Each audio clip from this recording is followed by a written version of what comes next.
easy. I mean, like, they got swept. I think rightly so, but Reply Totems, we know, had a pretty difficult run against WW team, which is Alex and Cubic and Arthur. I think that for CMM, they've done fantastically well to get to this position. I don't think that anything is ever easy in the BSC. I think we can all agree. We want to have a look at the maps now, starting things out on Hard Rock Mine, a good old classic. I want to talk a bit more later about those brawlers that don't have buffies yet, but still are quite prevalent in the meta. I don't think example, CMN can win is Hot someone Zone that shows against up on Hard Rock Mine quite often. SK. We're going to head over to I Super think if Beach it was afterwards. Brawl, Golden Guard, knockout, Ring of Heist at the Fire, end, and maybe then Bridge in a too row. far. Personally, I love a good Bridge I too don't far see map. them It's really winning just about winning your lane Gem and Grab or making Hot your Zone way at even all. to the safe. One of those maps where Chuck uh, could come in. We did see him yesterday. Did not always work out great, but let's see if he's going to be picked up today as well. Question is, it's probably going to be like those 92. last two maps, because 92, if I take it from you guys, this is going to I'll be a go 3-0 92 sweep. to 8, and that's probably not never even say never, right? true. But at the same time, I think that, you know, it's likely, but in the East Asia yesterday, that simply wasn't the case. I think certainly for matches 1 and matches 3, that's more likely to happen. I think for 2 and 4, definitely expect some upsets along the way potentially. I gotta think, say, yeah, careful TikTok with the Chuck streaming invite is for sure. such a I think pain. going along with what you were saying previously Is about it? brawlers that don't have I did buffers it- and I did it kits, once. especially if we get to the Like, final set. if it's you gonna be a don't big have factor. stream elements You just live and really you try to cannot do something underestimate else, that you brawler gotta at the moment use in the present meta. It's so like strong.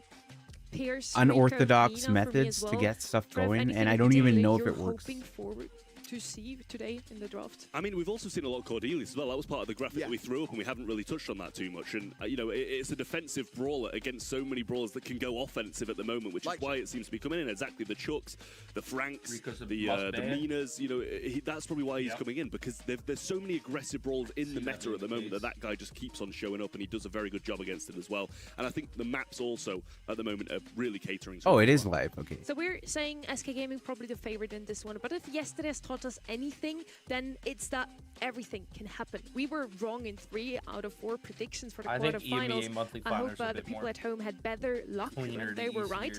If you don't have your predictions locked in just yet, head over to eventtheprocess.com. You can still do that for the very first match, SK Gaming versus FACMN. So yeah, we had many Buffy brawlers. How the hell did that happen? In the top 3. Why are the others 3 not showing up? Where's Colt?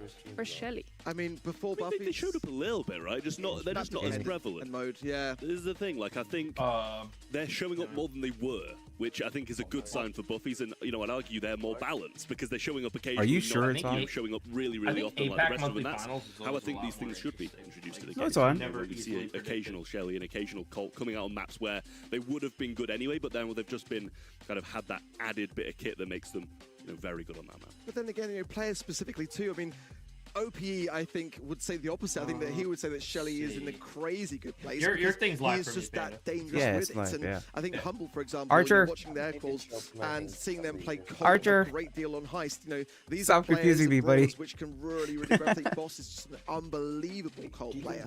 And when you see him really Bacon is awake, but he's like as a working. Brawl, buff that just hasn't been seen as frequently.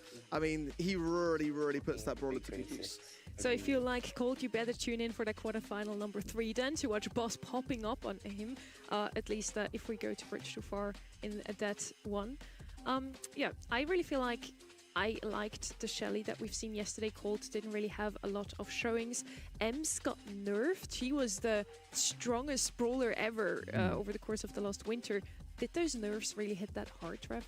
I think they did. The knockback's been hit hard, along with the invulnerability, which were the two things that kind of put her in a really good spot and made her a bit better into Mortis. And now she doesn't have those, or as strong. The Mortis is just dominating her. So if you ban out Mortis, then you can play M still? Or is that how that goes? We didn't see many Mortis bans yesterday. I'm not sure that we'll do the same in EMEA today, but sure, for me, Ems was one of the top buffied brawlers that is now definitely dropped off.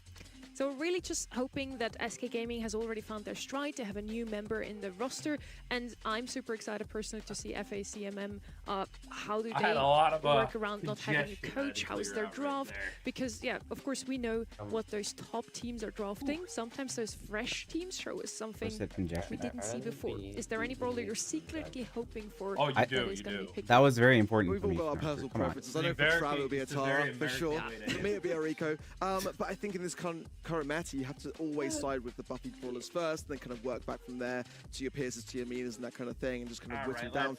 Map-specific player-specific picks can definitely shine through, but I think you kind of have to go with the heavy hitters. I think if yours is Rico, then there's definitely a chance for you seeing that today he's super strong in the current meta. Mine would be Stu. We only saw him once yesterday. I was very happy. What? Disgraceful shout of a favorite brawler, I can't lie. And his favorite brawler is Tara. I don't really know what to think of that, honestly. Sounds like some bias going on there a little bit. Really? We usually like to talk about what's a region favorite or a region special. Like in Latam last year, we had the Juju popping up on every single map and mode. Yesterday, I felt like we saw a lot of Charlie, especially as that gem carrier. We're heading into Hard Rock Mine now as our first one. And the GOAT. And is not the GOAT. I think for me, I still quite like a Gene, but it's just very Hi guys, tough how's it when going? these big, tankier brutes like Gonna watch some EMEA monthly finals. Just waiting for the matches to start. Mamma mia! We're gonna head straight into the action. Who do y'all got? We're starting things out. SK Gaming versus FACMN. Just because everybody wants it, I'm going CMN. Here we go. Match number 1. Hard Rock Mine, let's go. Hello, hello.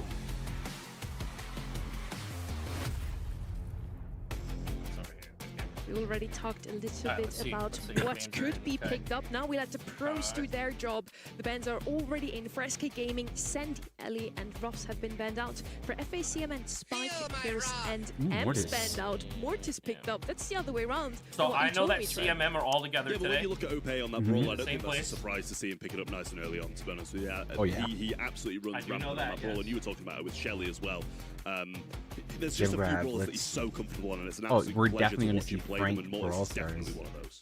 Yeah, it's There's kind no of way wild Frank that we is going are to be now here. a place where Mortis is this strong. It's Frank worth is picking up 100%. first, regardless as to all the hard counters that follow. Because, like you mentioned, Shelly is still open here. Cordelia is potentially still available. Oh, your feed is like at a different time than my feed, I guess. Bear is pretty tanky. That healing station can also apply damage, and therefore, if you are trying to lure, I'm not 100% sure. Can be seen in advance. I don't mind it. It's not the worst gem carriers. Pam has been making a bit of a revival towards the end of last year. I'm at 8. I'm at 17 now, so I'm like 4 seconds behind. Mine. I see Rico still open. Definitely one of the best lanes for me, at least. And then on the other side, Crow would be what I picked up for mid here. Very good against enemy heals. And he's such a good gem carrier because he can always jump out of harm's way, which he might have to do. Shade is coming in for FACMN. Very strong brawler in lane That's as well. crazy. How'd you guys know? That's wow. I'm not gonna lie, you can just go through walls and it's hard. The Rico's not gonna have a fun time there. My stream can't see it. Yeah, I like the Shade a lot. The aggression that you can really bring in that brawler is very, very solid. Shouldn't really struggle to get supers when he's faced off easy 3-0. or something. I don't know if it's gonna be an easy 3-0. We've seen, especially in East Asia, a lot of these compositions. I feel like it's gonna be a 3-0, especially on this map in Hard Rock Mine. I'm not sure. Have a gem carrier that's going to be pretty sturdy, which was Charlie for the majority of yesterday, and then have 2 really aggressive brawlers just run it down.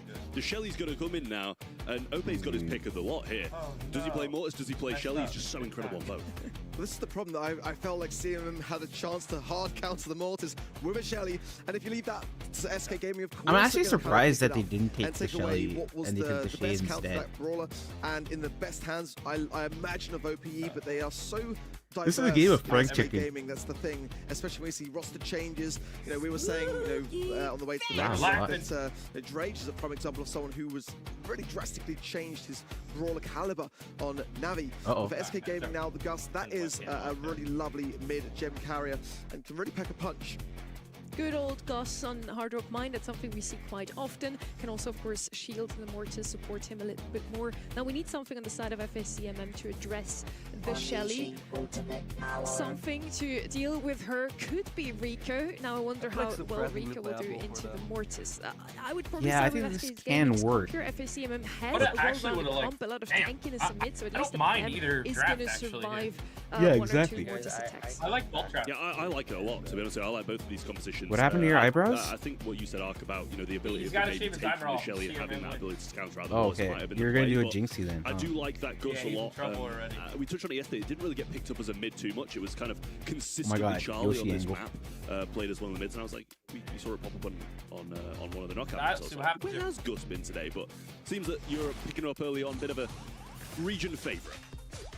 Go. Well, it is going to be OP on the Mortis. Now you're on the Shelly.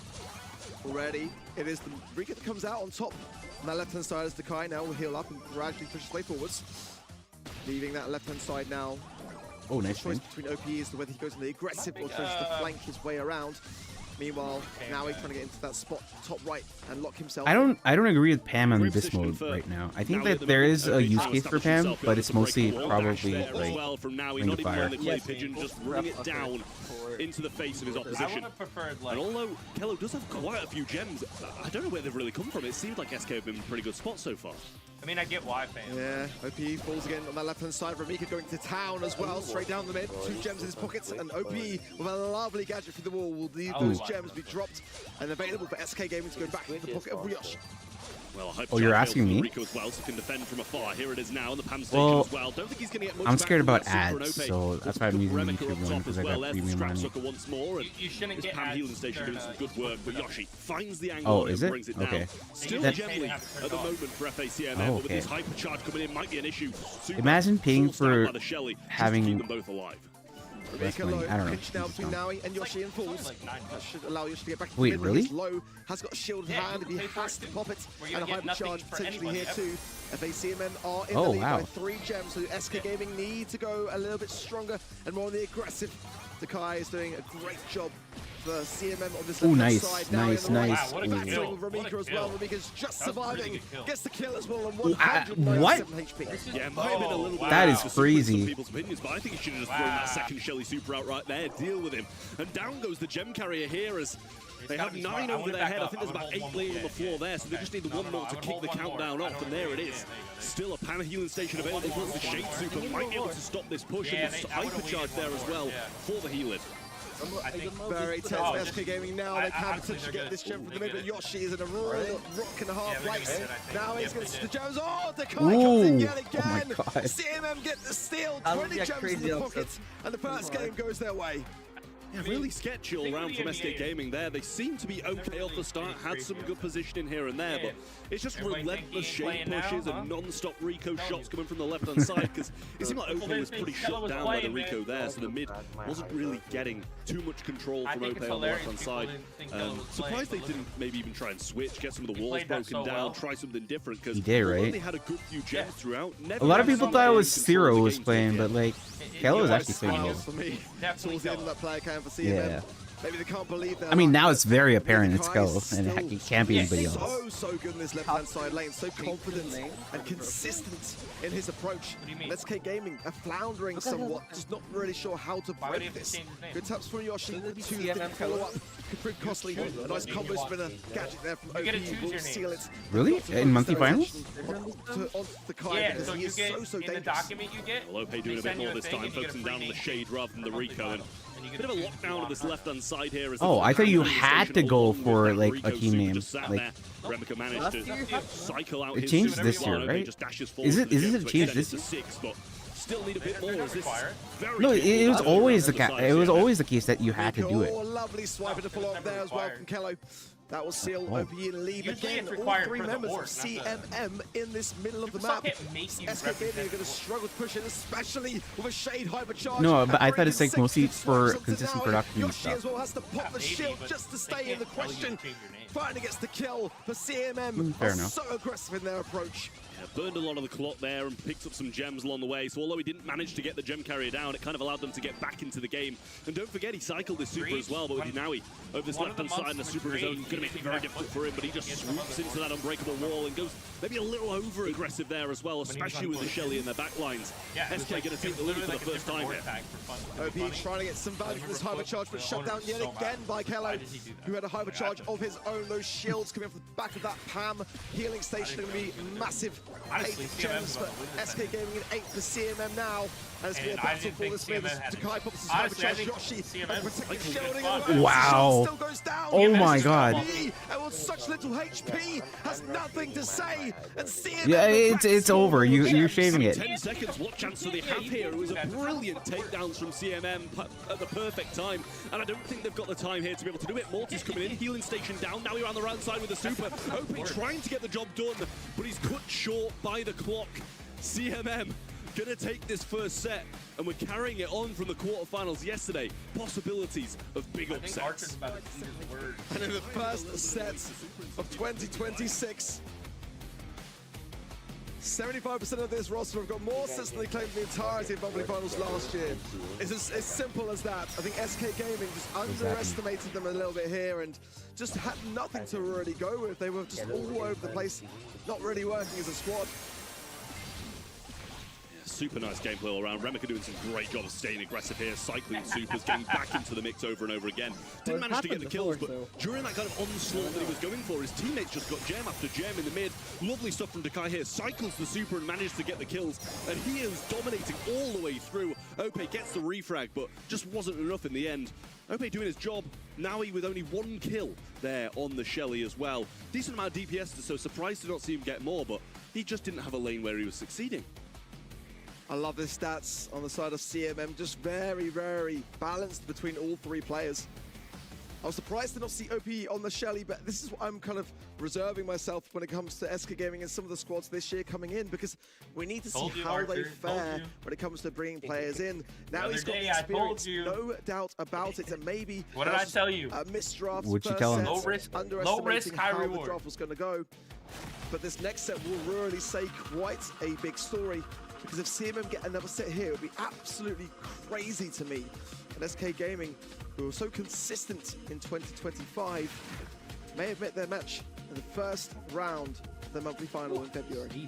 Absolutely. I mean, it wasn't even like the last game was a turnaround. They dominated both the games. So intrigued to see if they're going to be able to carry that on here. Ban-wise, looking at the Willow, the Ems, and the Spike on the left-hand side for SK Gaming. They're going to take the Hank as their first pick, but overall first pick for CMM was the Shade yet again, and who can fault them for that after how well they played it in the last? The Jackie, the Frank, and the Cordelius were CMM's bans, but that Hank into Shade is going to be great for SK. Yeah, I like it. I like it from SK. Mortis is open, but again, that Shade deflates somewhat what SK were thinking, because when you're playing Shade, you just go into a wall. There's nothing that Mortis can really do against that kind of brawler, unless they have got the utility to be able to defend themselves. Poker going to come in, Poker and Hank. Oh, really? Okay. It makes a lot of sense. Oh, yeah, that actually does help out a lot, yeah. Helps massively, yeah. Like, I guess a lot of people don't consider the fact that these small little things, or even early on in the year, make a huge, massive difference, right? Despite the Ems and the Frank, it does bring things back into somewhat of an order. Between having to play SK and Humble every month and having to play could be a very, very good shout for CMM. Yeah, gonna need some big DPS here against the healing and the tank that SK Gaming have got. Shade's not really going to bring a lot to the table unless he gets away from that Hank who's just going to be following in the entire game. Gale going to be picked up then for CMM. Just trying to halt what SK Gaming are going to be bringing to the table. A hypercharge pretty decent. We have those 3 knockbacks instead of 1. It's not a brawler we see often. It's just certain circumstances it seems to work. Well, I know Kenny will be extremely happy to see his old man enter the arena once more. Primo, okay. And it is definitely going to do a good shutdown potential. El Primo, as we know, with the suplex, can certainly really cause problems with the Hank and just deflate that bubble. See that coming. Shelly again. Yeah, I mean, it's an SK Gaming special, and I think that it could do a great amount. I would like COP on it. I just feel like he is the best Shelly player in this region. Yeah, absolutely. Didn't really get the chance to get on it in the previous set, but we'll see this time if he has a bit of a better way. Not that the Shade was really doing bad against the Shelly in the last one anyway. He was kind of dominating that lane, but there was a few unbreakable walls on that map that he could just kind of traverse around.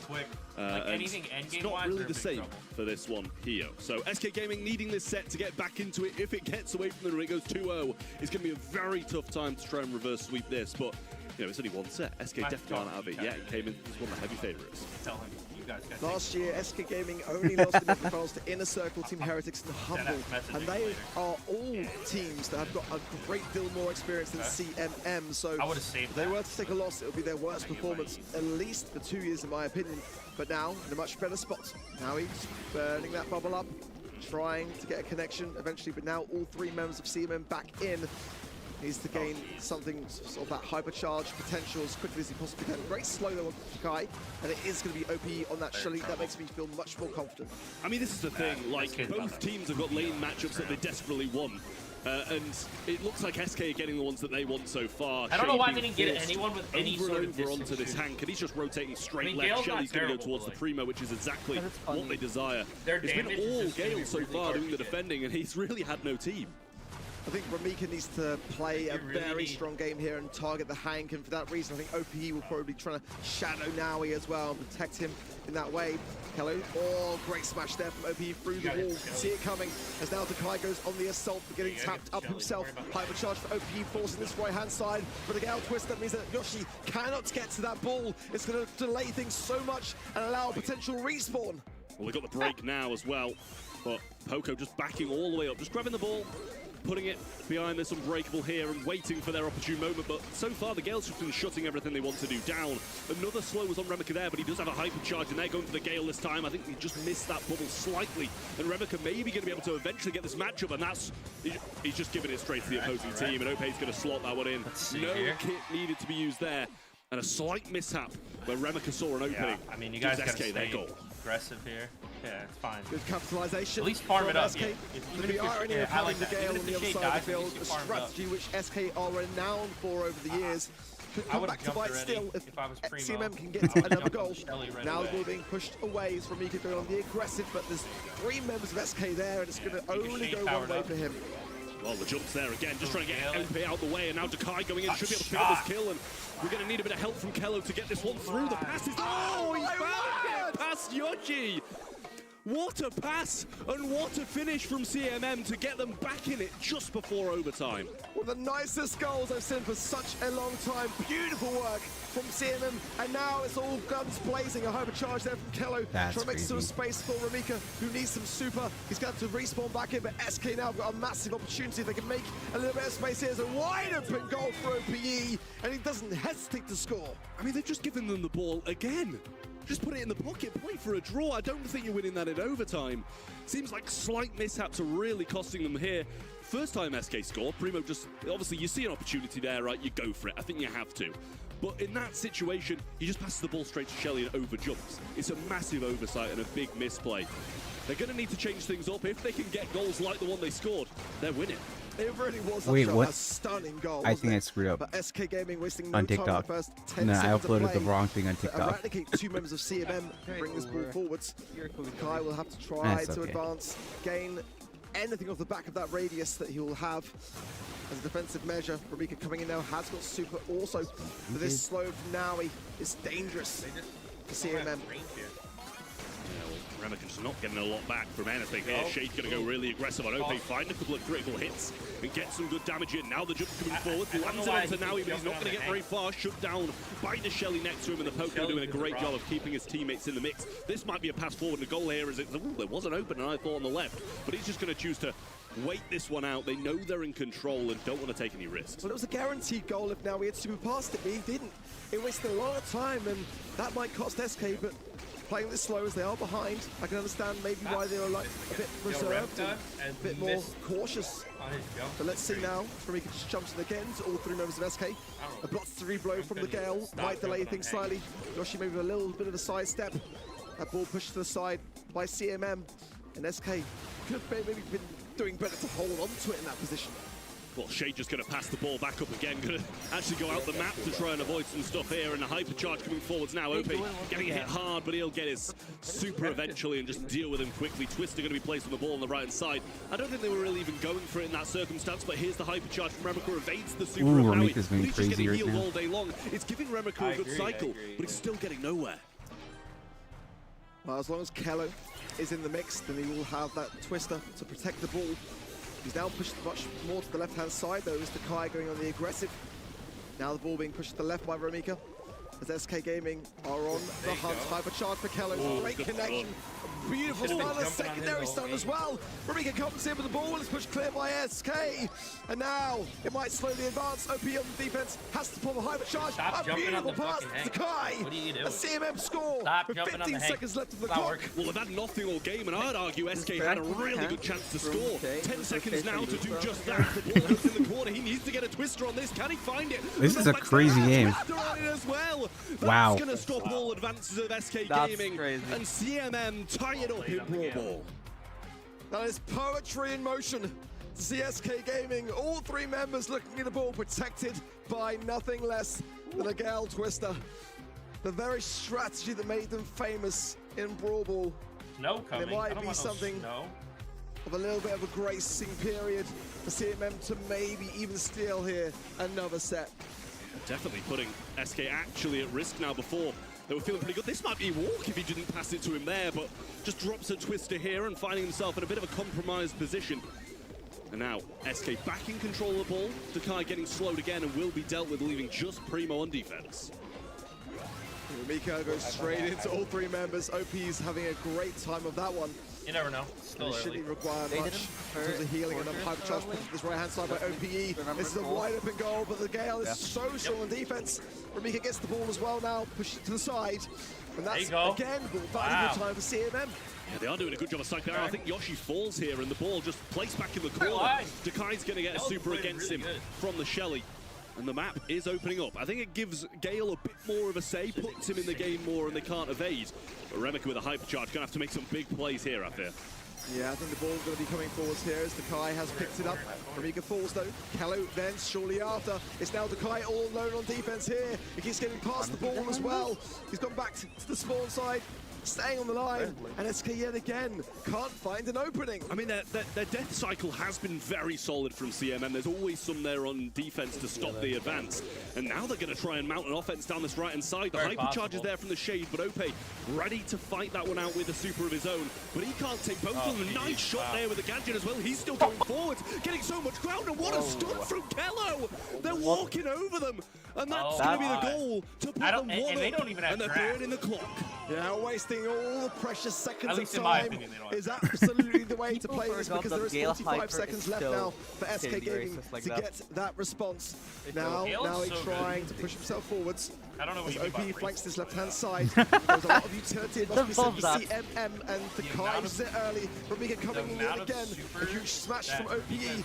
Does take care of business, and now 3 members of SK Gaming bringing this ball forward. But again, Kello has got the gadget, and he doesn't hesitate to place it down. Yeah, that's going to stop the clock a little bit here. The hyper is not there for Dakai. Now he gets it and doesn't pop it. Just going to wait for another one here. Remika going forwards, needs to stop them from getting the ball. Throws him away and goes back to the corner. Can Yoshi get it out? Can the knockback's there, and Ope's stunned. Can't get the ball yet, but has the hyper. No super use just yet, and he will find the pass. Oh my God. To Naui, who gets the goal and keeps SK alive in the dying seconds of Brawl. And SK Gaming have got a pretty decent comp for overtime, as we already saw, but Dakai knows for that reason he stops going the aggressive and pops the hypercharge. Kello's got super, pass to Ramika, and Ramika scores it! CMM! And 2 sets up! That is crazy. SK Gaming! We are now in very dangerous territory! That is incredible. A great answer from SK Gaming to push that to overtime. But they had so much kit used in that one push that it just left CMM with so many hypercharges, so many supers that they could just push straight through them in overtime. Incredible stuff. And I've got to give it to Kello. The plays were really made by him. The knockbacks, the stuns, and even towards the end there, managed to get the ball to Remika and force the knockback through. Yeah, really impressive stuff from CMM. And I mean, we are eating our words here on the desk. Happily so, but nonetheless, it's exactly what happened yesterday in East Asia. It just feels like the underdogs are really having a fantastic start to the 2026 season.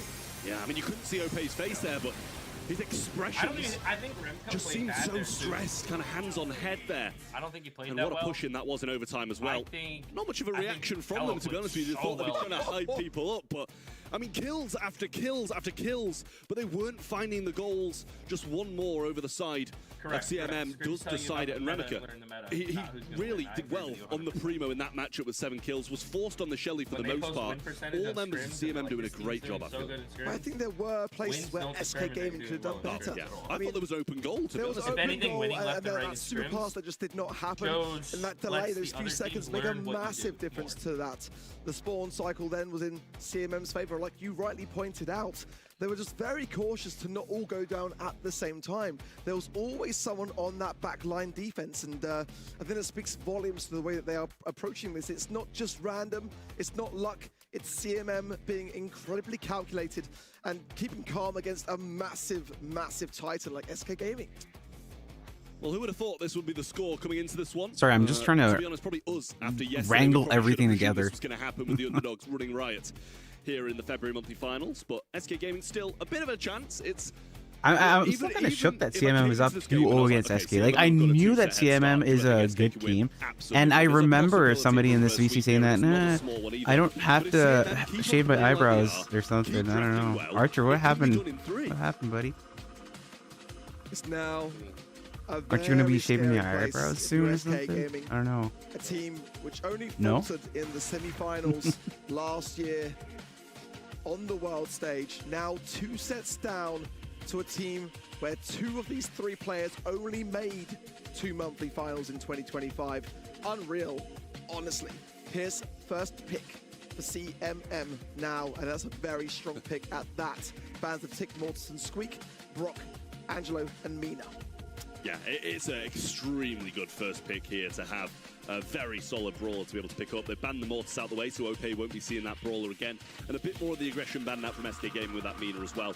Honestly, surprised to see Tick out the mix, to be honest. I didn't think he was really a brawler that people considered at the moment, but this map can open itself up to throwers, and if you leave yourself susceptible, then absolutely can be taken advantage of. Gene is going to be SK Gaming's first, along with the versatile RT, which has the range and has the close range as well for those closing seconds.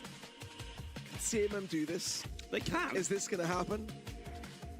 Are you asking me? Is that rhetorical? Yeah, no, I'm asking you right now. You put me on the spot? They can. They absolutely can. They can close it in 3. They've got a good first pick as well. We'll see the next 2 in just a second. But SK Gaming, even if, as I said, even if you'd have put this in front of me, CMM are 2-0 down, 2-0 up. Can SK Gaming win? I say absolutely. They will 100% bring a fight here. But Gray and Gus, I think, are a further 2 good picks from CMM. Yeah, I'm with you. I think that CMM are drafting exceptionally well here. Gene and RT for SK Gaming. It's lacking a little bit of aggression, but then with the Gus on the other side of the field, you kind of want to stick to the range game. This doesn't make sense at all for me.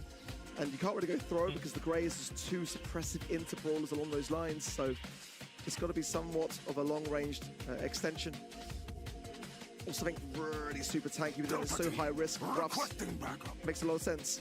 Over time, just continuously increasing your team's ability to go on the aggressive and survive those sharpshooter engagements. For SK Gaming, a team which is so good at keeping a calm head, they've had some roster changes this year.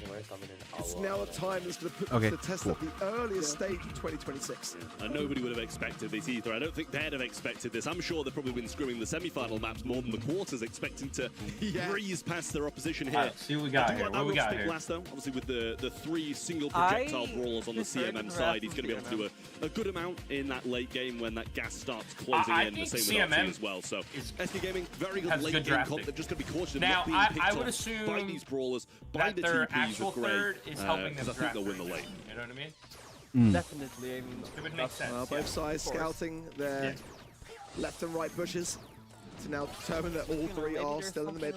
Nice walking cane connection there from Kello on that top side. They don't have a Does also clear 3 tiles of grass. They don't have a Kai going a little aggressive here. No, they don't have come back and heal as the Gene sprayed and keep him low otherwise. I will hope you're right.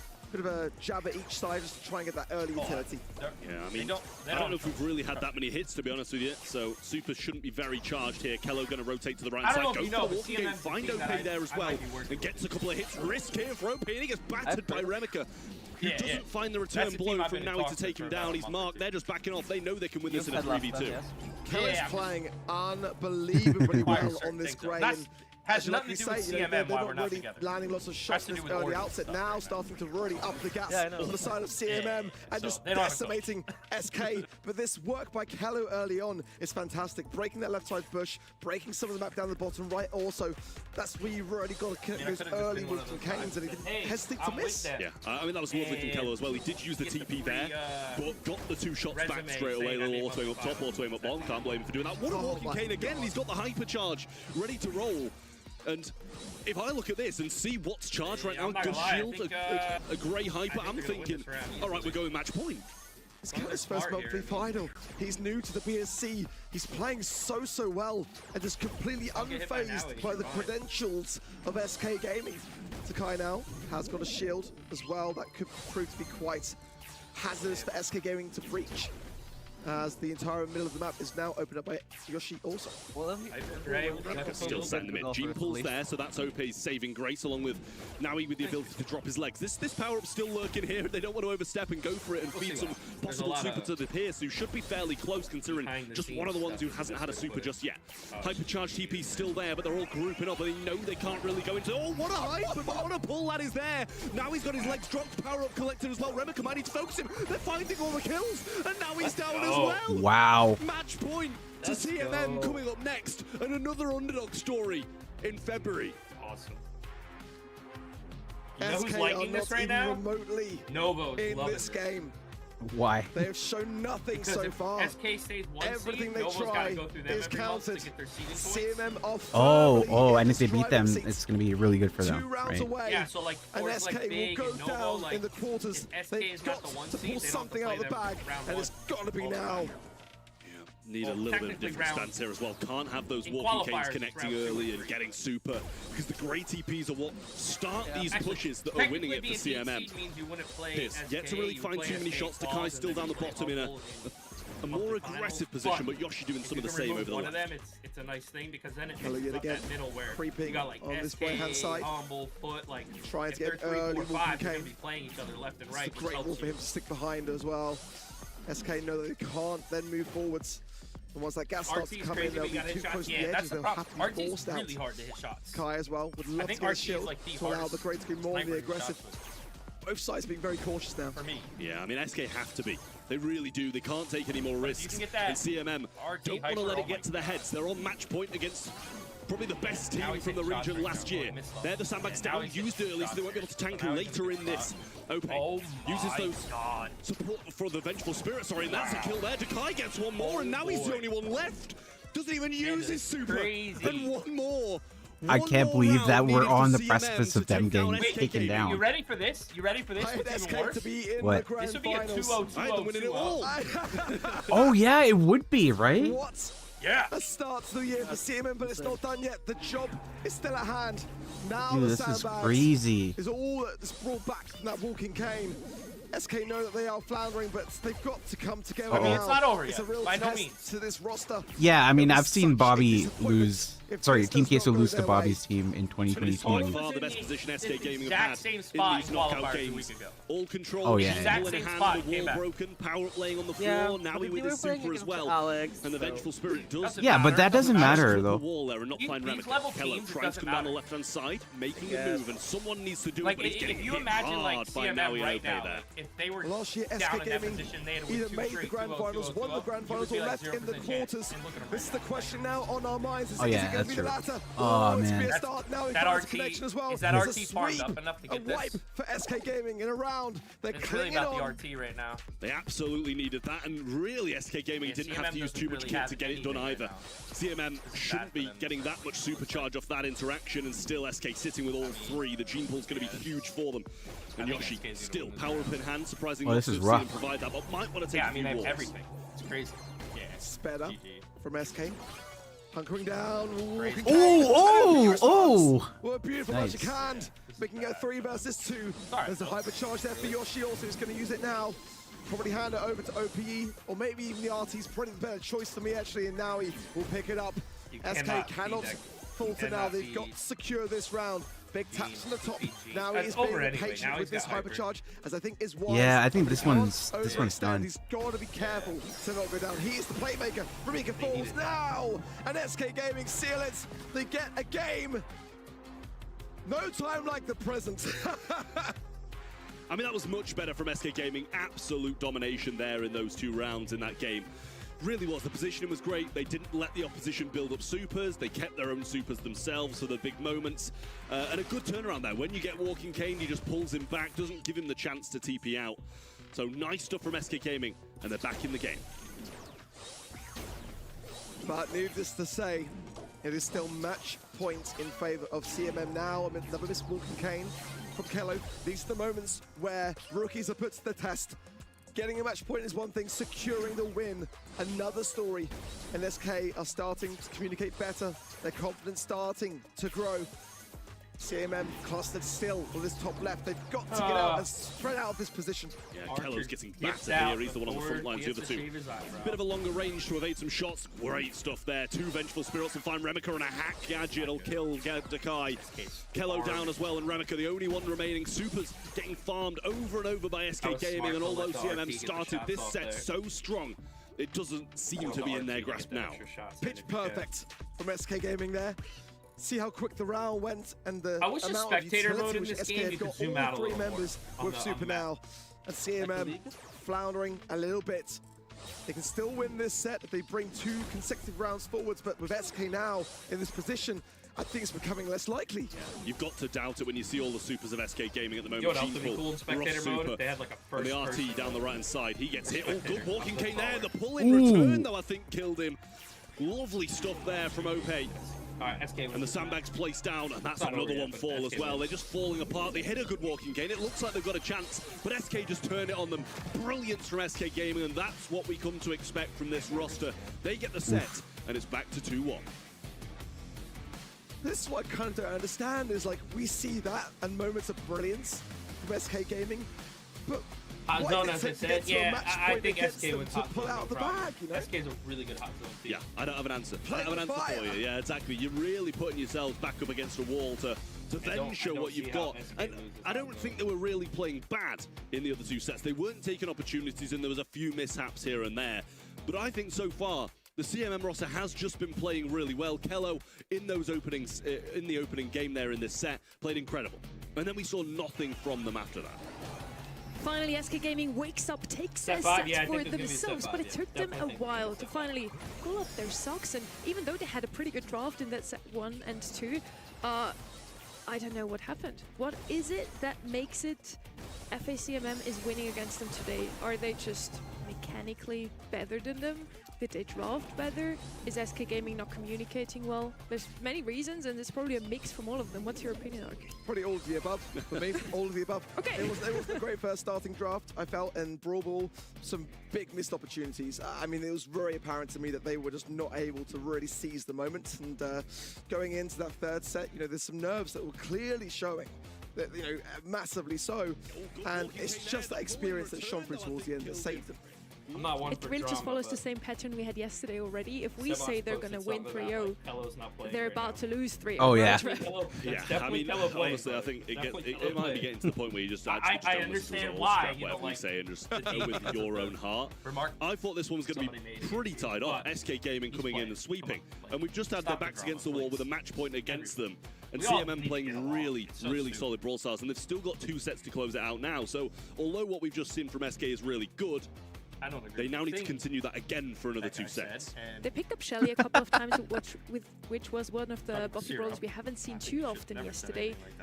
Is she just yeah. Is there a reason why we don't see her too often? And is that why SK Gaming is not really prevailing? I don't think it's the brawler at all. I think that it's SK stuck inside their own heads right now. They've had a roster change. Sometimes they take time to then even out the creases, so to speak. CMM have got nothing to lose. That's what makes them dangerous. They haven't got these massive amount of expectations on their shoulders. That is so true, CMM. They just want, they're probably happy to be here right now. If they can take a win against SK Gaming, that would obviously shake up the region. And that in the very first month, those points are so important to establish yourself, put yourself into a good position for the rest of the season. Well, Mina going to come in as the first then from SK Gaming. I like that pick. Really, really solid. The shield that you can place down with the gadget is still so strong, stopping pretty much all projectiles from coming inside it. CMM back to them with 2 picks. Ban-wise, we're looking at the 3 very aggressive and tanky brawlers from SK Gaming. They don't want to play the Mortis, Ali, or Frank, which gives it a bit more. I mean, I think Hank's good here, but I don't think chance for CMM to just kind of run them down and beat them that way when they know they are in reality the better team mechanically. I don't think they. Then the M's, the Pierce, and the Spike on the other side, which are 3 solid bans from them as well. Finks coming in from CMM, good pick. You know what else I can see crazy going on here? Draco, I think at this stage it's hard to go too aggressive considering that Amber is still a very viable option. Maybe it really takes away that unpredictability. Larry Lowry banned? No. Definitely something strong for the mid to I don't think any brawlers are banned for the monthly ban. I think Gus could still have a good place in this kind of match. Oh, sorry. Yeah, okay. See how CMM want to go about things, but some other brawlers could be an option. I mean, certainly. I'm so bad. Well, too else too earlier. I happy. don't I hope for your sake it works. I really do. After I spoke so bad about the brawler, I'm really hoping for your sake it does work. I was just having a little celebratory dance over here. I'm super happy to see Stu come out twice this weekend so far. Things have been actually the most pickup brawlers in scrims across the EMEA last 2 weeks. So I'm not surprised to see those two peers actually banned out. A little surprising, he was picked up quite often, not banned out too often despite him being quite strong. Leaves us open with a couple of other long range. The sad thing is the counter to this is like Sandy, but like kind of hoping for Art can't go Sandy right now. Poco Sandy. Exactly. And now we have already 2 tanks on the side of SK Gaming. I kind of see a Poco here. Goldberg, of course, could be an option next month. Actually, still banned this month. But I'm sure we're going to see some action from him too. Byron, maybe Gus again. Many options here, but it's probably going to be a healer, right? We can do this. Not the healer I was expecting, though, honestly. Lou? Okay. Poco, Byron, or the problem is, Gus with my 3. And they've gone with Pam. It's still very, very good, especially on this map. Freeze up the Draco. Lou going to come in. Definitely a bit of a kryptonite for the Draco, but yeah, quite a balanced even draft, I would say, for the most part, but depends how each side want to play it. I mean, I love the way I'm saying, SK Gaming don't want to bring in the tanks. They don't want to have this be kind of a bit of an unpredictable matchup, and then they just run it down themselves. But that appears it's the way it's going. This is exactly what Safe Division did yesterday. 2 tanks or 2 assassins, pairing it with either a damage dealer or a healer. So SK Gaming, I think they do well, finally picking something like this up. FACMM, honestly, at this point, they would take this with pride, and I would be super happy for them. Yeah, you got 2 tank players. Oh, I feel we need to take this win in this set, because the longer they leave it, the more SK get warmed back up and remember who they are. Smart to break that. On this right-hand side, now going to struggle as Ramika breaks that top L wall. Not really. And so far, it's SK that are firmly on this zone. I mean, lovely stuff from Remika so far on that Stu, doing a lot of work, but it has been all SK Gaming getting the percentage down, and Kello not taking any opportunities to heal up here. And regardless of getting 2 kills and just leaving Naui alone, they haven't really done too much. Here's the shield from OP as well. Doesn't have any ammo to make anything work, and they're getting so many kills, but nothing for it. So far, objectively, SK have been much more focused on this zone. But now CMM being resourceful, bring in some of their utility. OP has got the dancing flames on his right-hand side, though. That's a concern. Enough to make CMM back off. Super heavy aggression here, a little breakthrough. Didn't, I don't think, do what he wanted, and they're in the backlines. But Stu doing a good job of kind of dual-wielding him, dealing with them both. OP in the backlines now, trying to get Kello down, but can't. But Pam will put the nail in the coffin for him, but CMM are more than back in this. Yeah, this Think Super really helping hand. A lot of the shots that were coming their way. Hypercharge now popped by Ramika. Let's ring the map with flames to rival that of the Draco.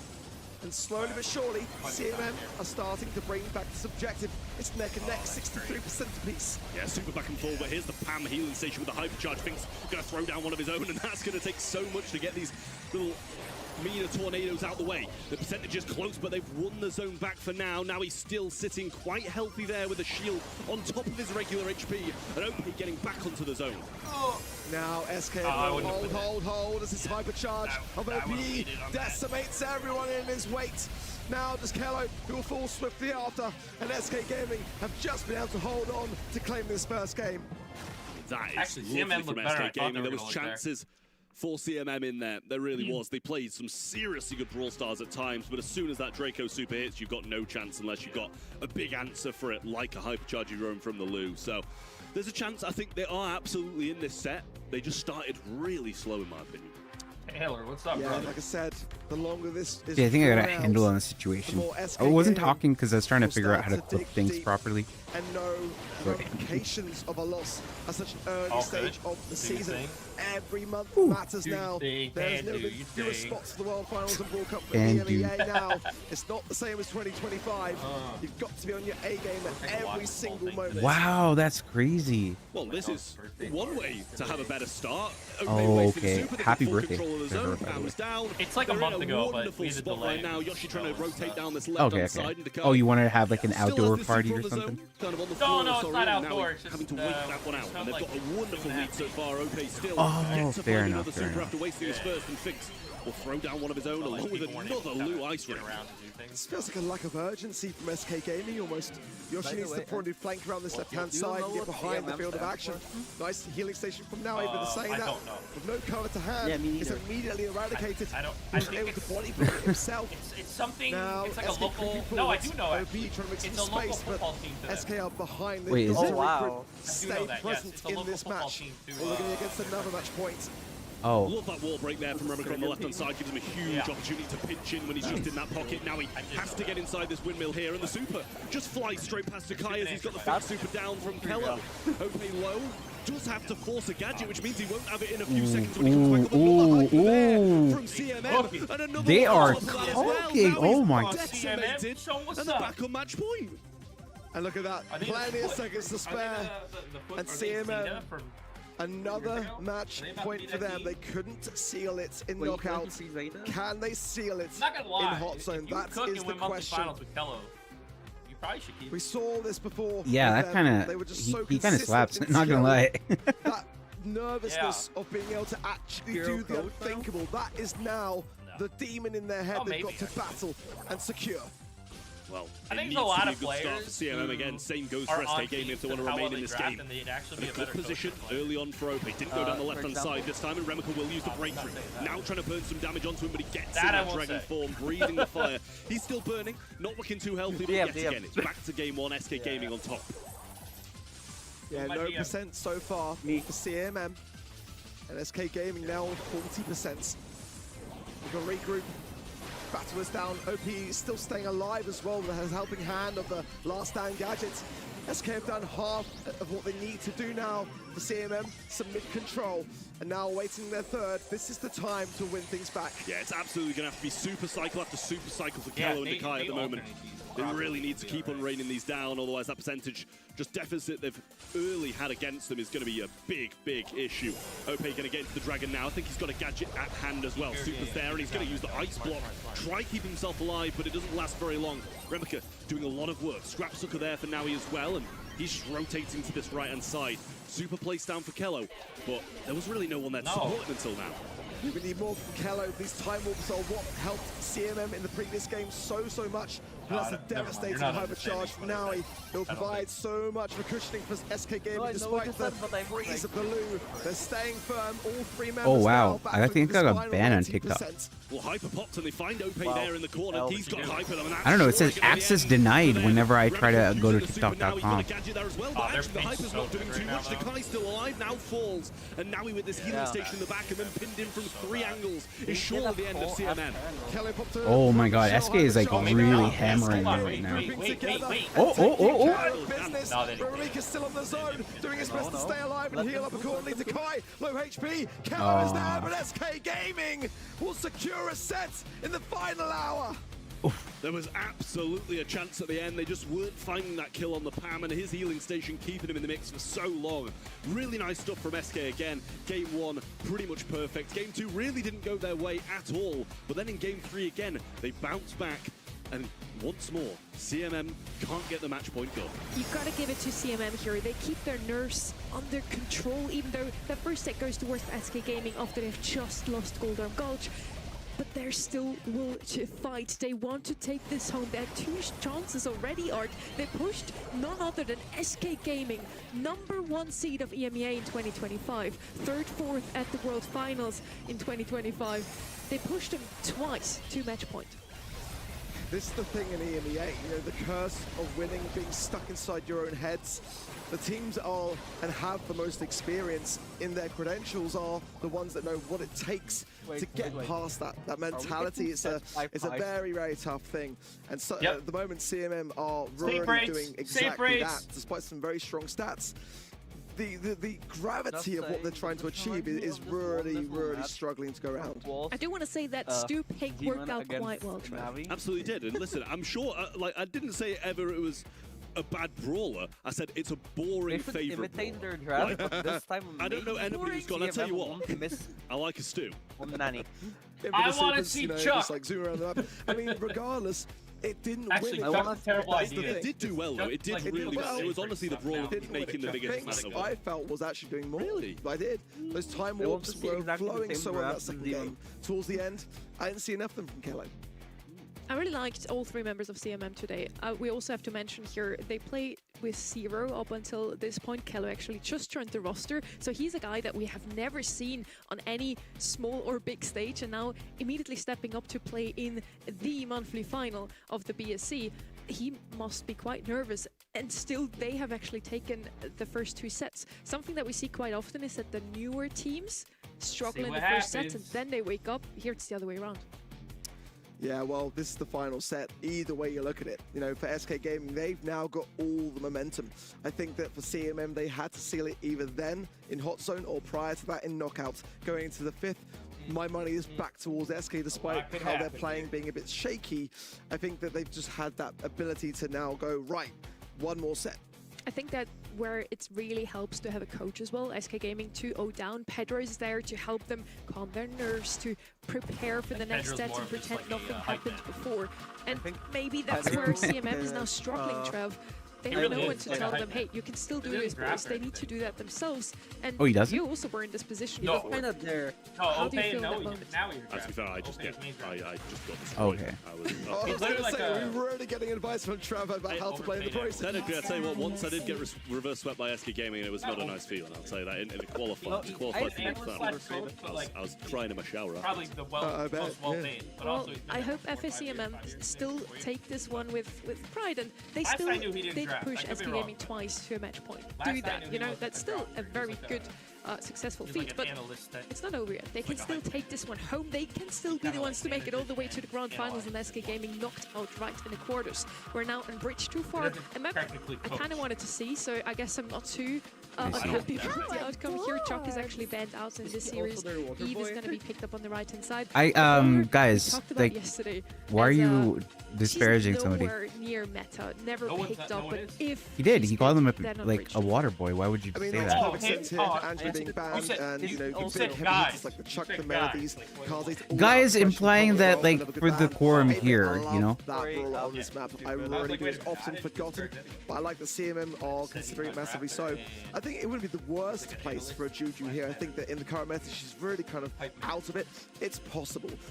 It depends about any potential breaks coming through at a later stage of this. But I think that so far, I'm liking what CMM are bringing.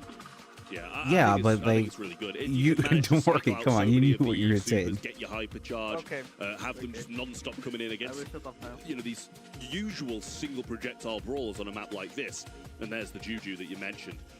So the throw is coming in, and I do think it can work. I think it can work really, really well. But at the same time, I think it can just as easily be pinned in spawn and do nothing. I don't think there's any other heist map where we see those bowlers coming. Here it is because of the water. So Juju and Eve have a little bit more wiggle room to dodge the incoming shots. Eve also particularly good against Nanny, that has quite a slow reload speed with her little spawns. She has a super prospect now for SK Gaming. Probably something with even more damage, as they right now just want to hold control. Never mind, it's going to be a defense actually. Otis coming in. It seems like they do expect FACMM to come in with some aggression themselves. With 8-bit, Eve, Juju, Otis, and Nanny on the map so far, Arc. It's going to be a very passive, slow-paced game. Are they expecting maybe like a Nico? Potentially, is that what the Otis is on their idea? I mean, something like that wouldn't be a bad shout, or saying Tanky. I think Tanky's kind of harder to make work for the Miko on this map. You've got much more ability to swap lanes. Brock, I think, is a good shout. Wow. I'm pretty sure like the CMM may have just dodged the bullet the by not doubling down on what they were maybe considering. SK Gaming to go with that. Whether that's kind of seeing through some of the data, or maybe it's just something for their consciousness to go in with something. Now, the question is that Otis doing as much against the lineup which they're looking at? I just don't like the Eve. Yeah, I wouldn't say so. They had to have that precautionary measure, absolutely, in case something more aggressive did come down. But I like that pivot from CMM. They maybe were going to go something aggressive, but now bringing in a brawler with great DPS, the ability to break grass, to break walls, kind of open. I think there's unbreakable walls on one side, but on the other side you can still break it. So that gives Juju. I don't know actually. I like both the drafts here. Obviously, it harms the Eve at the same time, but. It's a win and lose. I like the CMM draft a little bit more because that's something that I would play, but that doesn't necessarily mean it's a good draft. versus FACMN. Well, an early break there with the rocket fuel to Kai. And OP just trying to maneuver nicely so as well forwards, getting some good taps with the poison there. And the field will trickle him down. As Yoshi staying firmly on that right-hand side, a good solid rock as always. Nice. For SK Gaming, now he there brings forward the peep and so much of a tankiness from that shield into a little tap onto the safe as well. Yeah, there's so much of a super battery as well in that situation. Brock being provided here. Remika shouldn't be too far off now either, and OP moving up the map. Not going to be the biggest DPS on safe, and Kello trying to get some DPS down himself. He will fall on the right-hand side as Grigri doing some good work. Yoshi pivoting back to the right, and Brock will go straight over there to meet him. At least they made this a battling map, not like a safe racing Naui, match. again, on this Nanny pick, is the man to watch for SK Gaming. Going to be trying to cycle those peeps in. I think the help of the hand of the star power of Tempered Steel so they can stay more present whilst in that peep form. Whistling down, Kello chose not to go for the safe for the moment. But as time goes on, SK Gaming do need to crack that first stage. But they're doing better than CMM in that regard, who have yet to even scratch it. Great pinch from Dakai, though, and then Remika pinches the left-hand side as well. So that's a very close game. Get up. Same with the Brock here. As he does outrange the Otis, but Nanny coming in with a hypercharge now, just running him down. Really, yeah. Pops that super as well. Probably got TP and does go straight for him. Can't find the that was a little spicy, but like Dakai, wow. From Remika in there as well, and that should be some big shots to the safe. Dakai will lose his life because of it, but should pretty much equal the score now. Oh, it didn't trickle down, so it's still at 87% this is a very on the SK Gaming safe. If nothing changes, then very there's stressful to win one. the game. Now as well, renowned for his 100% their cortisol bringing it in at this stage of the competition. I quite like. You see how little damage is really being dealt to him when he is wow. But a trade nonetheless on the left-hand side. 20 seconds remain, and now every inch of damage counts. Yeah, I mean that was huge. Oh wow. To throw a super down more aggressively, try get OP to OP is disgusting there. What? Full control now in the hands of SK Gaming. Still a chance though as they take Oh no, he almost got that. SK holding so firm. Dakai but a hypercharge needs to move. Remika moving up. Oh my god. Oh my god. Wait. No, on the other side. Oh my god. Noe. On the opposing side, and SK Gaming go to match point. That was crazy. What a difference a few set make for SK Gaming now. That was crazy. That was like top. That was top game of the year already. Let this slide. So, this goes to match point. It's going to be very dangerous territory. And that wasn't the highest of scoring rounds for Heist. Not by a long shot. So this time round, I think they would much prefer to give themselves a bit more of a cushioning because that was a little bit close towards the end. Yeah, absolutely, and CMM definitely have more chances to get some damage in there as well. Now he just a few mishaps on the Nanny TPs, sometimes not having as much luck as I'm sure I'd have hoped. Kello really finding it difficult to place down these damage boosters. He's getting hit hard by the slows there coming in from OP, standing on that water. A good jump across from Remika, should be able to get this finish, and does. And the Brock rotates left. With the helping hand now of that damage booster, Dakai will have a lot more fuel to his rockets. Good taps onto OP and Yoshi. Clearing up some space, but nowhere really to be seen from the mid from Remika. He does need that. Oh, now he might get a bit of poison trickle down as well from these E-pets, and the actually will fall off the back of that as well. Yeah, Grigri coming in, but he's not really getting a lot back from that. Just buys himself a bit of time and doesn't take any damage whilst the teammate's down. There's the wall break, giving him a bit of a better angle towards OP there, but he's just going to go to the right side and pinch there instead. Yeah, OP is getting great value. He really is. Kello now double teamed. A nice sweep there from Yoshi. Again, coming in strong for his team. More damage to Remika. But look at the safe. It's still just only a 4% in it game. Yeah, there's the fat splatter, and that'll add 2% a tick more for the side of SK Gaming. Hypercharge coming in from Naui as well. OP trying to make a move through the middle, but doesn't really find too much now. Good kill there from Naui, and that's going to be the first crack gone for the side of SK. Much better, and a peep earned there by Naui. Dakai really struggling on this right-hand side versus Yoshi. He might opt to go back to that left. Kello popping hypercharge, trying to make his move forwards, but goes down immediately to the zaps of Naui. Yeah, huge stuff there, and OP having to force a lot of shots through there to get some in. And now he's going to get traded out. This might be the chance for them to re-crack that safe and bring it even. With 30 seconds left, we need a lot from CMM. This could be it now for Kello, getting some really consecutive shots onto the safe with the help of the extra gadgets. Now 75% apiece. Dakai with hypercharge. It's so close. It's crazy. No, he missed the super. No. Might give some space for SK to respond. I mean, that's huge as well from Kello. Great Dakai, he didn't miss. He died as soon as he got his hyper. Like, yeah. There's the Grigri to dual wield the lane. Yeah. Oh man. Has to use a super I feel so bad. to get up, but he won't. Brilliant. Wait, CMM win. Oh my god, let's go. Third match. I think maybe more than 3 actually, because they've had a lot of match points prior to SK winning one back. But they've had match point after match point after match point and haven't been able to close it out. Can they do it now? What happened? Wait, why are they saying it's 1-1? Is this the game? It is 1-1. CMM can take Oh, I thought CMM won the first round. Breathe. No. And realize that they can do this. Will SK Gaming put a stop to this madness? We are about to find out. It's such a very close set. A couple of percent in it. Both sides really are struggling somewhat in different ways. Yeah, Lope gadget quickly and goes forwards, but luckily traded out. I think a little bit of a clip came in there from Naui on the right-hand side as well. Dakai, I was honestly expecting more from him in this Otis matchup. He probably will outrange him with the explosion radius and goes for a rocket fuel to get that extra radius going as well. Gets a hit, nothing more back. Why? Dakai just waiting out the bat splatter on the left. It happens, it happens. Job, by the way, of just juggling this mid-side lane. It's now down to really Dakai to try and break some of that up, get a bit of angle onto him.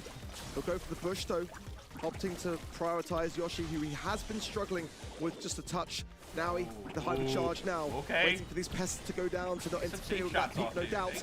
Oh, but Ramika strikes, gets the takedown, but no damage onto the second. Now Kello, extra credits, that is a lot of damage.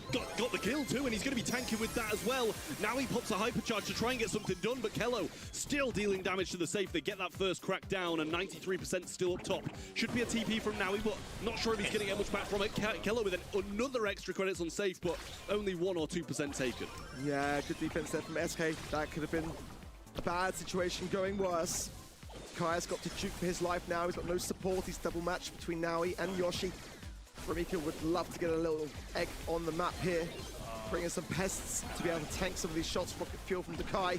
Meanwhile, Callow should maybe fall, but staying alive on 800 HP. But that mute is going to trickle down as well. CMM are doing well, but it is on a knife's edge. There's 40 seconds left. SK don't seem to be getting control. The waste of a Grigri as well. Good kill on the right-hand side from Yoshi. Should allow him to go up in a lovely one on the left. They still need to get another break. Pets with this hypercharge, keeping them it's crazy. It's not at all.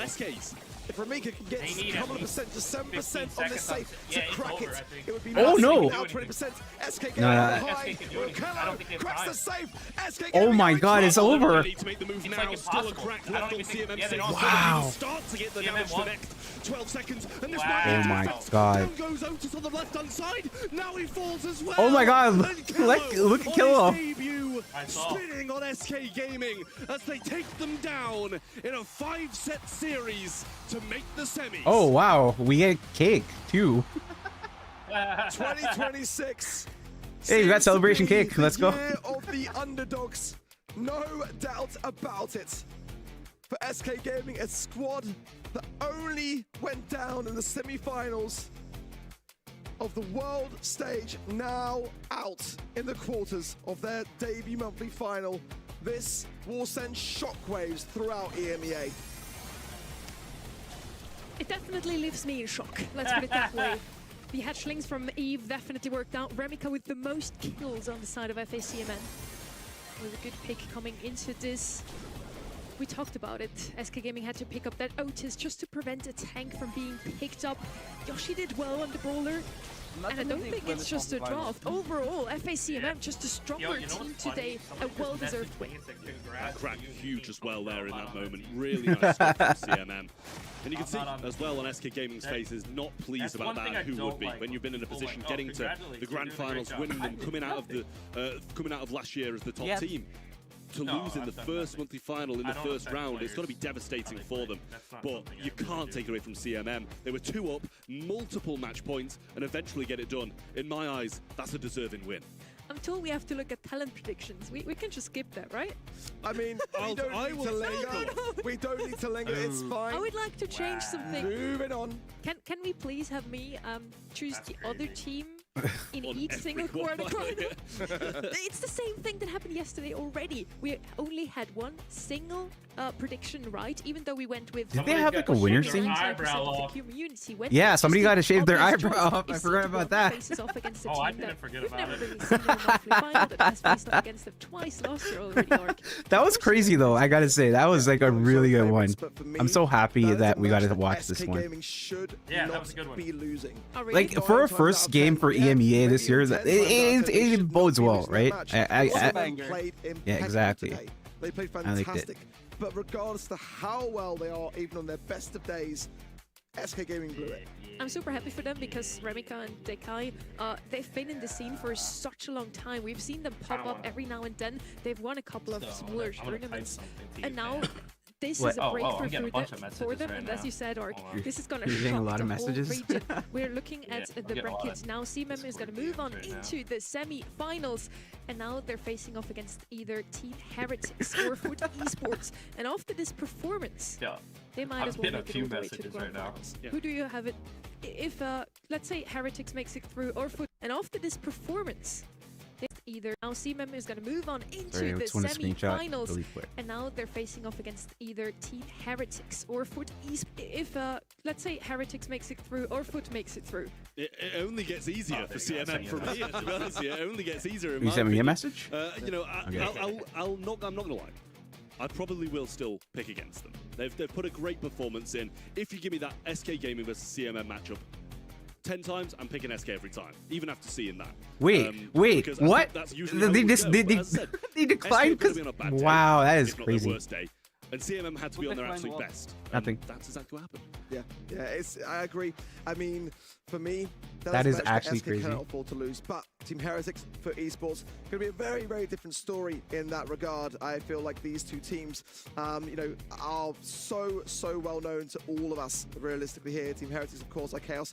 Now Marco and Sabim joining that squad, and for Foot Esports, a very interesting prodigy story on the rise here with Guesty coming in. Angel Boy, Nob, and Guesty has been a long-awaited roster in the EMEA.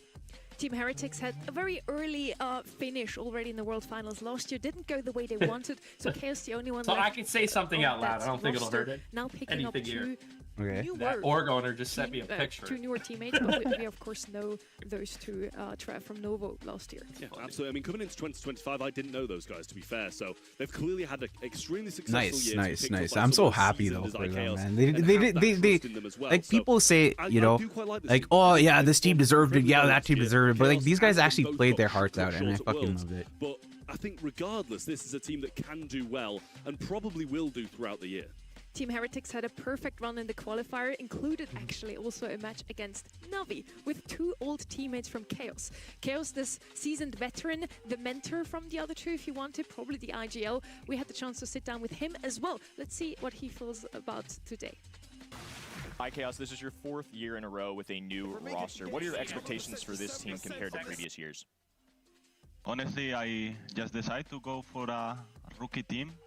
I'm gonna say, like Marco, Subeme, they are really new in this scene of competitive, so I think I can make them better, and also I think I can get the same from them. I think they have the ambition to win. So, I think Blast did a pretty stellar job, but there are lots of things that need to be worked on. I think there are some threads on Twitter where people mention certain things like, you know, we talk about the music, but there are also these things where it's the fades or the transitions or to the team names or something like that needs to be fixed. But I really think that they need to adhere to like a naming convention as well, because like as a caster, I think it's very difficult when people's team names and like their visual names aren't exactly the same as what they're trying to be. Like in terms of branding, as an esports player, you would want to be consistent, right? But in Brawl Stars, people aren't really that consistent, so I don't know. Looking at their scrims, they're not doing like, for example, if you look at Crazy Raccoon's match yesterday, you had 2 Milk Rayos, and that was confusing. No one else has a better scrim rate than them. 70% won in the last 2 weeks, so that's impeccable. And there we are all hoping to see this new star player, the most awaited player of the season. It's Guesty. If this is CMM Heretics and Foot is yeah, I think the Heretics Foot match would be pretty good. I'm so happy with The Milk Creos. and I hope I can. I think hope it really good. Like you mentioned, Matcherinos for a few years. You're no stranger to tournaments by any means. Oh. But the BSC is a Oh, step yeah, for up. sure. How are the nerfs today compared to your I feel like average other Gessie tournament is you've played in the past? he's one of those insane rookies that we finally get after a few years. We And haven't it's got hard to like say for me a for now, because completely I cracked played on rookie in a the while, ones, so it's pretty qualified. interesting. No. And that's it from all tournaments. I feel like the last now it's cracked will be rookie that we got was finals, Joker, but and Joker really had a breakout year the year way- after he was a rookie, rather. Yeah. Harder, and I'm a bit nervous about it, but. And the most last important major that rookie it's- that we had will not was, affect I on would the say, match probably Drage, you know? Gestie literally grew About up in 500? the competitive scene with records dating That's all the way back 2020, to yeah, so like 2022. He has been playing some Matcherinos on the side, some smaller tournaments, but obviously only turned 16 now, so he wasn't allowed to play in the BSC yet. Many thought that He was not. He was the rookie of the year before that. 1, 2, 3 Yeah, I mean, years this ago? is the guy that I've had on my horizons for probably the past Yeah, Oh, yeah, exactly. years in my notes. Tomsy, Every year I write Luki, down and who was players, the third? look I out remember for the this third, I person, forgot. and now we finally get to see him in the BSC. But because that reason and No, Luki wasn't an No, Doxer when they were Lobster. humble. anticipating this moment, that's my only reservation. When we He was saw humble previously in the last right away, match too. with CMM. No, he those wasn't. Guys that have got The original Humble Squad was what, like Hurst Hurst and all those guys, right? Like Luki wasn't a part of that Humble Squad. But at the end of wasn't that puts so Luki much his more rookie pressure year on your that- first match. at the end of We're the year talking on about Humble, this when- Ukrainian. No. I kind of feel like we He talked wasn't. about that before. pretty sure he wasn't. Ageable I mean, was I that have to just look a at couple of years ago. Wikipedia. Now he I steps up thought to they be made the mentor LCQ and and the then they ideal just of missed the it by team. 1. Yeah, I think it's a First big year like for him Sam as well, to be and honest with you. Tomsy, He needs to so prove maybe not. himself Maybe it away was the from second year. I kind thought of it was the first year. the more seasoned veterans he's been playing with. No. for the last few years. So He he's taken a was similar taken route to because he Chaos. was He's a taken like a an outstanding player, rookie in still like sticking with the Nobu, he's played 2023 with season. Before. So has that synergy already built with both of the teammates? Because he's been playing Well, with the 2023 Gessie season, before he was even on Humble able at to the end play of the in year. BSC and Matcherinos and stuff as well. So I think this is a With team that can Tomsy, go they went very to far, LCQ together. and I expect big things. But I'm not sure if that's going And to be they a missed by downfall 1 for round Gessie. making Worlds. We've seen the maps. Really? We're kicking I things gotta off check that. here in Yes, our 100%. match number 2. No, I'm not like doubting you from the perspective of like, oh yeah, you're wrong or something. Yeah. I'm like legitimately, I don't Look remember. it up. Look it up. I'm looking it up. I believe LCQ 2023. Luki and Tomsy were on the same team on Humble, and they were in the last round to qualify. You're right. Yeah, it was Cyclone, yeah. Luki, Tomsy, and This is Kanan. a You match were just right. As seasoned Damn. as Chaos on that Heretics memory, bro. roster. We've seen it for quite He was in a Doxer while. Lobster. We've Yeah, seen you're it right. He throughout was in it for like a month. Yeah. And now Oh also wow. with Yep. Buffy's Arch. Yeah, it's gonna be And a- then since then, he's only been in Humble. Yeah, Like I was since gonna then. say, Wow. Okay. Me, a Damn. fond memory last year was when Nova. Yo, was that is loyalty. You know. And did I win that fuck with final, that. Playing a lot of tanky brawlers. It was a tanky meta which really favoured them. So no surprises to see that Frank coming out on their side of the field along with the Meeple. The MENA for Foot Esports will be a great shout. The bans are solid so far from me. The Mortis, the Poco, the Shade, the Spike, the M's, and the Willow. Yeah, very solid all around in terms of bans. The Mina first pick I like as well. Gessie, Back over to the side, Gessie. Frank is one of the ones that's going to be devastating to so many players. I feel like Gessie has a lot of aura Shelly in too. return then from Foot Esports, and who can blame them when you're faced with a tank? Why not take Cookie one of the name best was Mama And Meshi. if you do face against Yeah, one of the maybe players was you can Mama round up Meshi. I think with he was another in the tank Korean counter. squad. Cordelis technically In still left open WLW. here. No. Would love to see him WWL, first not a WLW. solid That's a mid, different- and that's so a Breach different is thing. super open in that middle part. You Angel can see Boy's the shot beard from has mid aura. into goal, so having someone who can stand his ground there definitely Ooh, helps. give us Mo is going Mo. to come in. He's probably going to play lane.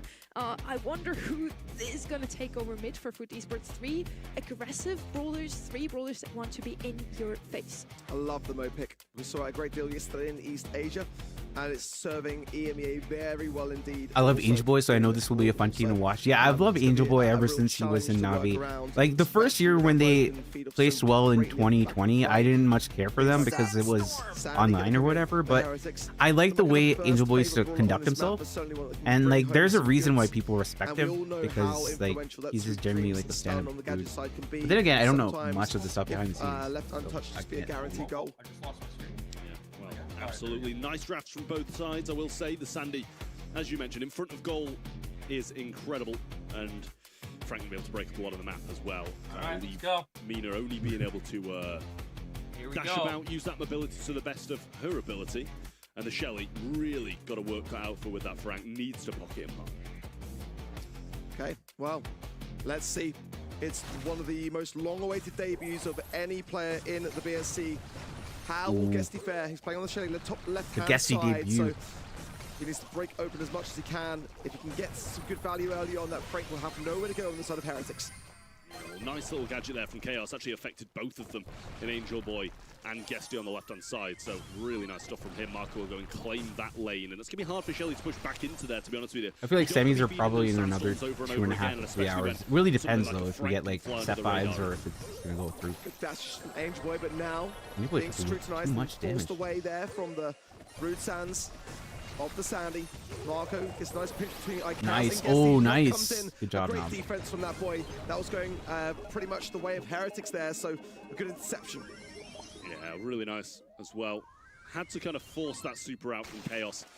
I guess he's going to go on the right-hand side. Finally get to that matchup against Sabine, but Marco will be there waiting for him. Angel Boy's been aggressive now, super used as well, trying to cycle it out, gets another one back, and Sabine sent back up into the air again. Angel Boy actually gets caught around the left-hand side of his gadget, sorry. And Guesty breaking up some of these walls, keeping Marco at bay. 1 TP2 outside of the windmill. And that was all it took for Sabine. Was last year Sabine's first year in Esports? Very passive game so far. Both sides know exactly. And was the same for Biso? A bit of feeding can be for their opposition, so I like them being resourceful in that regard. There could be go time here for Heretics. Sabine's also got hypercharge too, and there's a Frank with the buffies. So they got disqualified because somebody was underage or something? To score your goal. Yeah, Marco just can't. I feel like that's the only situation mostly that people get disqualified, right? Further up, feeding him hypercharge. Angel Boy, another gadget. I think he was maybe trying to bait. He's talking about like Sabine being disqualified or something. Maybe 2 years ago when he played. Just narrowly survived. More ticks would have been. That was crazy. Oh, nice. Knob traded out by Chaos, and he's doing a good job of keeping his team in this mid. Yeah, important taps there, landing 2 out of 3, and that was enough to secure the kill. Continuing to cycle these kicks. No, no! A pixel to the right. The fumble. That should have been a goal. Team Heretics off the line. Get a second chance at Grace. The thing is, I do think it was a tough angle, and I genuinely think if it was going in, it might have been saved by Sabine off the line, so had to try and get it right in the corner. Still into overtime here. Nob's going to want to try and get a super because he's got the hypercharge in hand. Same with Guesty, same with Marco. They're going to be the deciding factors in this overtime. It's going to be a tough overtime here for Heretics. Sabine definitely going to be having to be really on his A game. Oh my word, Nobs goes surely, and it's a team wipe for Esports. Nobs taking no chances, scores it. Team Heretics cannot afford an overtime. That is clear. Well, it's very 50-50, to be honest with you. One lane was won by Foot, one lane was won by Heretics. And in the end, it was just who had more hypercharges and managed to get. With Guesty being young, I wonder if he'll able to be, to go for live events. Yeah, 100%. I think his team is going to make all the LAN events, honestly. I mean, they should. They should. I'm not saying that they will, but they should. Now, Angel Boy going. Like last year, it was like people thought Totem was going to be one of those teams, but then they barely managed to qualify. They had a good showing at the Worlds, but like, they barely managed to qualify. Oh no, oh no, oh no, oh no. They let them get their comfort and they're Heretics looking pretty weak in that regard. Really good from Foot. Solid stuff overall. And forcing that goal in early. Just great synergy across the board to win their one-on-one matchups over and over again. Guesty will be feeding the super of Marco, but they're going to try their best to keep them out. And Guesty continuing his run forwards. Angel Boy waiting for the ball, but Sabine might be there as well to stop him. Good shots, and he evades nicely to stay alive. Yeah, Chaos being rewarded by his accuracy for sure. Oh, didn't quite land that one, and that was quite pivotal there, maybe. Sabine breaks the entirety of the right-hand side. Not sure that would probably dwell well for him, more for Marco. There's looking lanes now. Pushing forwards. One thing's for sure, Heretics do need this one's a little scary, right? Guesty trying to push out on the left-hand side, baiting a few shots from Sabine. I like Foot's comp a lot more in this one. In goes Nob, but he's going to be able to switch straight back out this form and maybe do a Marco good kill. Oh no, oh no. Hypercharge too, but a forced gadget from Chaos. Angel Boy still moving forwards, gets the kill, but Nob not going to be able to force that one in. Nice he goes down, a minute on the clock for Heretics' answer. For Esports with 1 game and 1 goal ahead. Team Heretics need this moment to count. Where are seconds. They at 1-2? Esports are continuing to go on the aggressive. Exploding onto the map. Oh my god, this is crazy. Oh my god, I think they're definitely going to live up to that hype. Convincing fashion. Yeah, really nice from them, and I love that from Angel Boy. He's done it in a couple of games now, those hypercharged supers. Just dragging them forwards onto these brawlers that are going to be good at the close range. Lovely stuff from FUT Esports. Seem calm, seem composed, have a great draft, and I think Guesty adding exactly what needs to be added. Yeah, he had a very good matchup. The Shelly into the Frank. He stayed on Speed the entire way through. But these goal-scoring moments were pretty much all Angel Boy for me. Yeah, nice bit of speed there. Might have got in. It might have possibly gone in. Speed had the hypercharged speed as well, so that was definitely a factor. But definitely a close one. That was the only real moment that we saw a weakness really from FUT. They look so confident. Yeah, I mean, if the only mistake is kind of a 50-50 shot, then I don't think you're going to be too mad about your performance so far. So far, so good for FUT Esports. Really nice plays overall, and when they can overwhelm their opponents like this, they're not going to complain. Really good start. Stat-wise, in terms of kills, it's not that far apart, but in terms of control of the map and those explosive moments, it was all FUT Esports. Yeah, and in terms of goals, not a single moment really capitalized there by Team Heretics. That has to change in the next sets to come. But for FUT Esports, I like the way that they are approaching this. They are just kind of focused, very locked in. Nob as always, just really eyes down and no celebrations until really the game is done. And I think that's the way you go about doing it. Team Heretics have really clean qualifiers, honestly. Sweeping Navi as well, who we'll see later on today. But for FUT Esports, was not the same story. They had to go up against their own academy team to qualify for the monthly finals. Had a few sketchy moments in that game, to be honest with you, as well. Their backs were heavily against the wall at certain points, but definitely did a good job of making it all away. As you said, Heretics were a bit more smooth sailing, so we expected them to come in with a bit more fight. But after beating Navi 3-0, I was expecting them to be doing pretty well as well, to be honest with you. Chaos getting revenge on a couple of his old teammates. Ban-wise, though, as we go into Golden Gulch, the Spike, the Ruffs, and I actually couldn't even see that third brawler in time. The Grey comes in as Heretics' first pick. It was the Squeak, and then the FUT Esports bans are going to be the Mina, the Pierce, and the G. Good to see the Pierce ban here. That's probably my go-to brawler on this map in the current meta. Let's see how FUT Esports want to approach this to start things off. Angelo going to come in. And RT as well. Very much what we kind of saw previously today. The EMEA flavors really shining through in those two brawlers for me. For the Angelo, it's high risk. Angel Boy, who can forget back at LCQ in 2023, such a solid player on that very brawler himself. So I want to see him really pop off if he's playing that Angelo pick. On the side of Team Heretics now, a chance to combine with this Grey, maybe even some cheese to come through as well.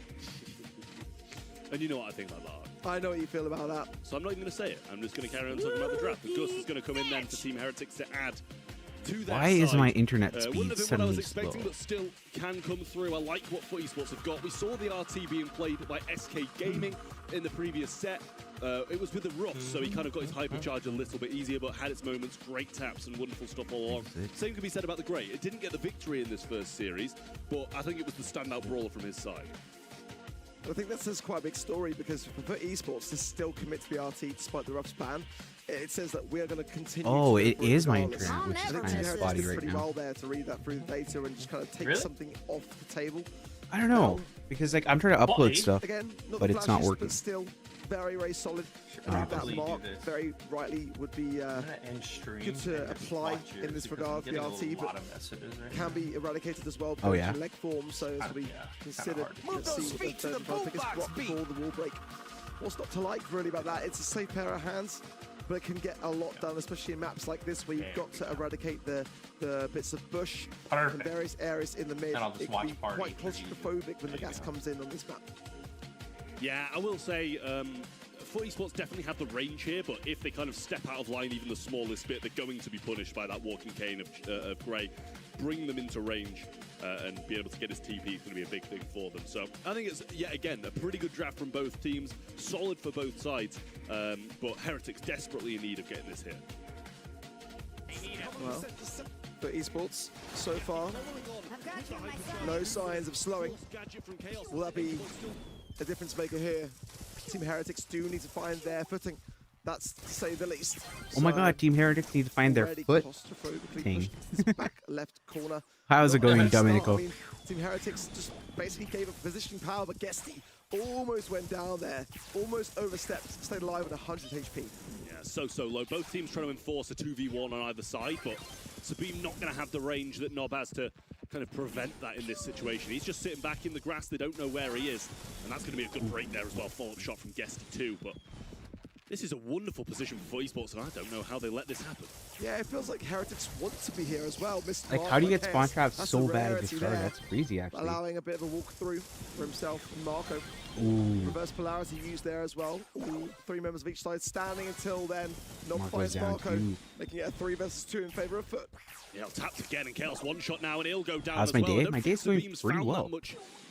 Watching some esports. I'm also making clips and stuff so I can post on Twitter and TikTok as well, which is why I'm not talking as much. And I'm relying on other people to talk. And so far, it's not even close. I'm also waiting for Tyrant and Alianis. I believe that they'll join like in a few hours. Nice break there from him, but it might actually be maybe more in favor of Team Heretics. They're just so far back, but they find now Angel Boy. That's really the first moment they've had to breathe. Big overstep from Angel Boy there, and you see Nob just rotating over to the left-hand side, because if Sabine TP's on him, he's going to be completely fine. Guesty getting tapped by Chaos here, but he wants to try and bring this back. There's the pull forwards, but didn't choose to follow up with anything just yet. They know they can try and win this in the late game, because it's a 3v2. Well, at this rate, Team Heretics, if they do win this round, we had a bit of a disadvantage coming in, because Guesty's done some good work breaking those bushes. Reverse polarity not going to connect. And so far, Heretics playing it cautiously to not feed in. That RT hypercharge is the concern. Nob pulled in by the Walking Cane, but staying still alive. This could turn around. It's not an easy one for Heretics to do under the circumstances, but now it's the gas. As for Esports, will admit defeat for this round. Yeah, nice stuff there from Heretics. They managed to get that kill on Angel Boy, and they, again, Foot had that position where they had them pinned, but a little bit of an overstep from Angel Boy did get himself killed. Instantly. Guesty, hypercharge on the right side, should put him in a good position to win this Bell matchup. He didn't even pop out that hole. Angel Boy, but as the same as last game, he was getting some good taps and got punished quick. Nice mark from Chaos with the hypercharge. Now Guesty is in a perilous position, but Sabine now outsteps himself, and 2 versus 3. Heretics are already quite fumbling this at the moment, and now what can Chaos do all alone?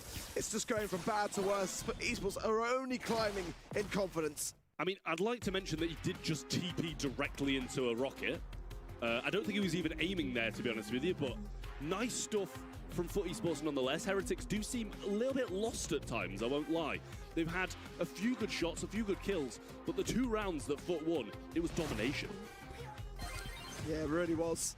I know for Angel Boy, wanting, I'm sure. Like, I knew Foot was going to be dominant, but like this dominant? A lot of chatter on social media from him recently. That wouldn't happen until the grand finals. Dude, imagine a Foot versus Crazy Raccoon grand finals in the world finals. For me, that would be Heretics, awesome. they're so far behind. Their heads. Tensai versus Guesty, like the old guard versus the new. Area. It's just like for that reason. I mean, it's just really quite hard to watch. Yeah, it really is. Well, Marco getting hit hard as well, and Angel Boy might be looking for that piercing shot. Little break there as well. They tried to kind of time that perfectly together, and Guesty not going to find anything there. He evaded the Walking Cane, 2 down the right-hand side, and he's still putting up a big fight on the RT here as Nob, and kept them both back quite well. Big oh, he just took out Angel Boy's cover. Oh, look at this. Both sides toppling. Chaos is low, though. There's a great rocket from Guesty. And now he will stay standing. 2 versus 1. For Esports firmly in control at this moment in time, and ready for this round. Sabine, I mean, he's got such a. How's it going, Rotten Pancake? My day is good. That's good. That's good to know. Sabine's got a dream, but it's not going to happen. Quickly shut down then by Foot Esports, and I'm not going to lie, the Brock kind of did get Angel Boy killed by breaking the only wall that was keeping him alive, but they had a plan. They did well and kind of executed it in the long run anyway, making that a 2v1. Chaos going to get caught out on the right side, and that's too many times that he's fallen. And Marco's going to be joining him too, and oh, I don't even know what to say. It's not even close. Nice. Oh, speak for me. I was going to say, I've never seen you speechless. Trav talks is now Trav's mute. Are you good? I don't know if I am, because this is just absolute night and day. We had such an incredible game for the first series of the EMEA Rugby Finals. 3-2, a massive upset. And it doesn't even seem like Heretics are in this game. Yeah, they are all over the place. And as the sets go on, Foot's confidence will only grow. It's just like they're just walking into shots. I mean, quite literally in their last game as well. And it's just like they've always admitted defeat before they've started. It's such a weird thing to see. Yeah, it really is. DPS-wise, I mean, we don't expect too much on Knockout, to be honest with you. 5 kills from Nob, putting in a great showing, staying with Guesty. Angel Boy stepped out of line a few times. I think Guesty got him killed in one of the games, to be honest with you, by Rocket Rain in the wall that kept him alive. But he did, to be fair, overstep in a couple of those rounds and get himself killed, which gave Heretics a bit of a chance. What? But I think at the same time, they were still... Why are you talking about that in this stream? I think for me, for esports, Rotten Pancake. got some very high expectations of themselves. And Guesty smiling at the moment. The job's not done. Team Heretics have got the ability to bring this back, but so far, I've just not seen enough from them. I really haven't. We're not really seeing a lot of him there, to be honest with you. He's hiding behind his cap, I think.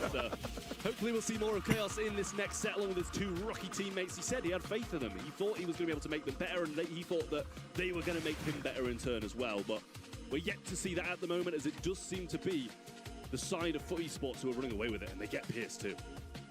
Yeah, Ring of Fire. That's a very, very good start. Singham for sure. Pogo, Mortis, Amber, Ems, Finks and Ems double banned out by Team Heretics then. That still leaves some good options. Spike, it's got to be the pick for me from Team Heretics. That would be... Well, I wouldn't give them the Pierce if I was It makes a ton of sense. Good insurance policy for tanks in the later game, and good range also, and the ability to be able to have something on the zone as a deterrent for the objective. I mean, this is the thing. How many times did we see Spike pop up yesterday to see him really not showing too much today? Banned out all the time. Yeah, exactly. Yeah. Very different here. It seemed like we were kind of letting him slip through a bit more in the East Asia region, whereas here in EMEA, they like to keep more of a wrap on him. The mean are going to go along with it as well. I like that. We've seen some great things, and no surprise after seeing it in the first set, taking it away from Angel Boy too.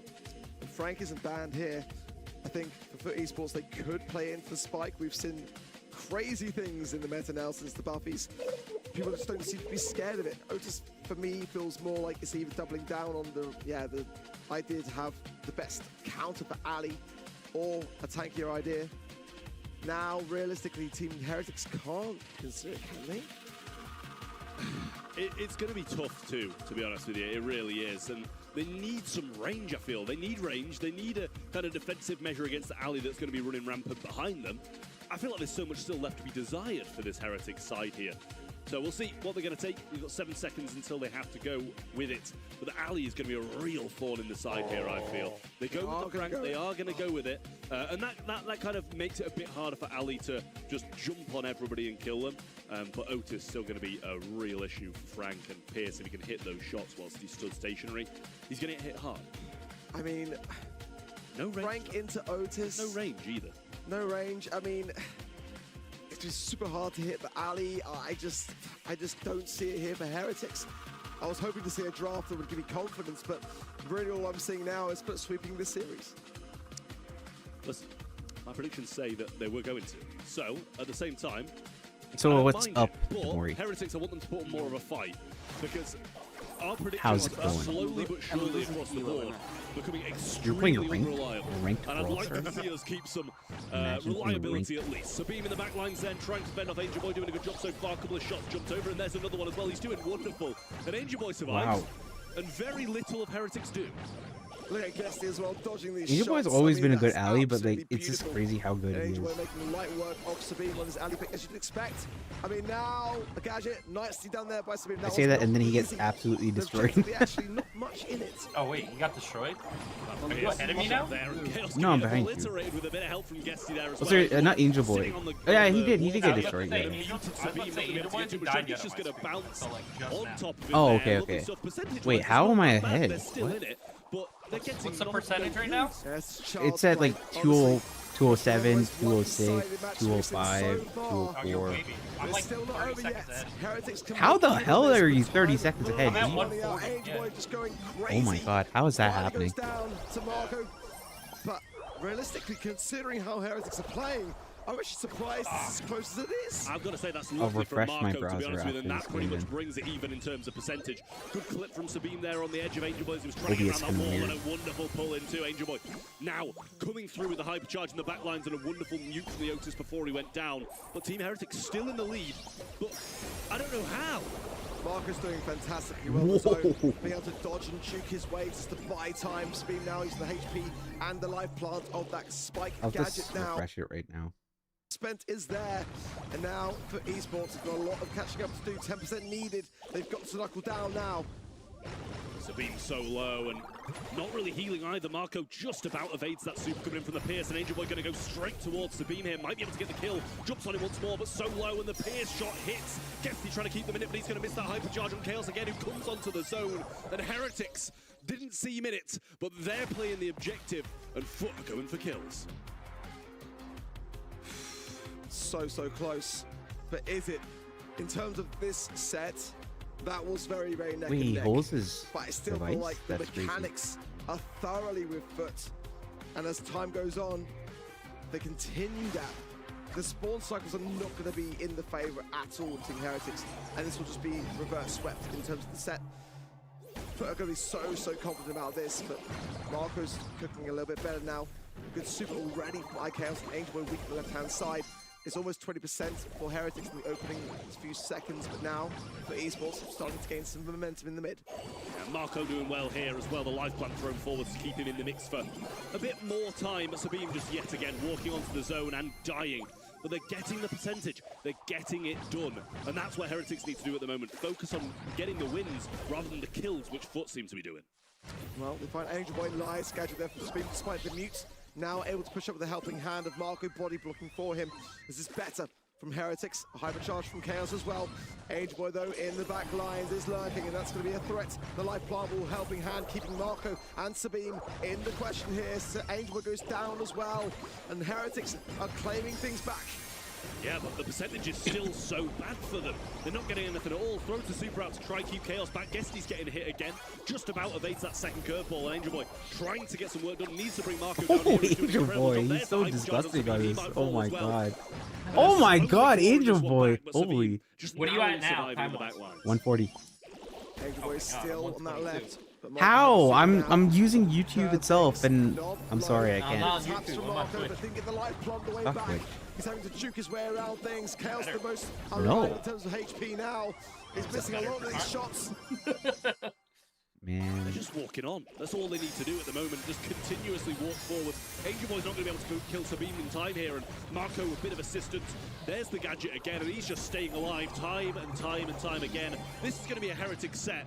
To be honest, for the start, it didn't feel like it, but that one felt a lot better for Heretics. Like, Angel Boy has the set of his life, but like, they're right. They were farming kills, and Heretics played the objective. Regardless, the Heretics, they needed a lift. They needed something to be able to discuss between matches that would give them at least a glimmer of hope. But there's still so much work to be done. Stars. We're heading into another set 4. Proves once again just how competitive this region truly is. Foot Esports showed up big time in the first 2 sets, showing us what they did in scrims as well. As mentioned, best scrims. I like how so Bobby far. just had to Team put like now turning things around here. an eye emote, and people were like, "Oh, the drama's gonna start." Yeah, absolutely. I mean, no matter what Foot Esports were doing, because like specifically, I remember didn't Nui call out Bobby's like in their video? Absolutely everything he could with what he had provided. He was getting kills. Yeah, I know, but like, you know. I know that like, Bobby actually doesn't give a fuck, and neither does Nui. It's just like for the memes or whatever. It's still funny. They're showing up here again. Mina also, I feel like the Brawl Stars esports fans take things a little too seriously. Like, it's not that serious. Now, as you said before, we see Foot Esports playing for kills, whereas Team Heretics is playing for the objective, and that's why they win in the end. Hot zone is not about kills. That's the thing. If you're able to cycle the Frank, the big beefy brute onto the zone, and then Mina with the maneuverability, you know, over a matter of time, it's just logical, isn't it? And Team Heretics, though, that's what worries me. You know, they're depending on that sort of game style, whereas other game modes are more likely to be dictated by how much you stay alive. We're heading over to Bridge too far now. the Heist map where it's all about winning your lane. And Trev, we talked a lot about it before in the match SK versus CMN. We usually see at this turning point the team that finally has won a set doing a bit better. They finally found their stride. Do you think Foot can claim this 1-3-1 today? I mean, there's absolutely a possibility. Team Heretics absolutely see more in that than they had done in the past 2 sets. So we're seeing improvements to them set after set after set. But they still need 2 in a row against the Foot Esports team, who so far, in my opinion, has been dominating. Yes, we might have had a few issues with the draft in that previous set. But Foot Esports, if they get another good one here, I think they're going to be perfectly fine. No strangers. Starting things off with an Ali. And then over the other side, we're seeing the Otis and the Chuck for Foot Esports. Love that Chuck pick, but Cordelius is still open. Wait, why are people still going after Drage? Like, go along way. Nanny, though, come in. no, I mean, like, SK sucks at Drage BS, and then, like, it's about the foot bundle. But, like, that's like 2 years old. Like, it's so stale. Oh, yeah, it's 3 years old. It's so stale, yeah. I mean, where's the value that you're going to be able to earn running down the field? I think that they are playing a risky game here. With how quick those picks came in, Team Heretics knew exactly what they wanted to play. Ali, of course, also a brawler that can walk over water, or rather dive below it. So definitely a good brawler for Bridge Too Far. Mina coming in as last pick for Esports.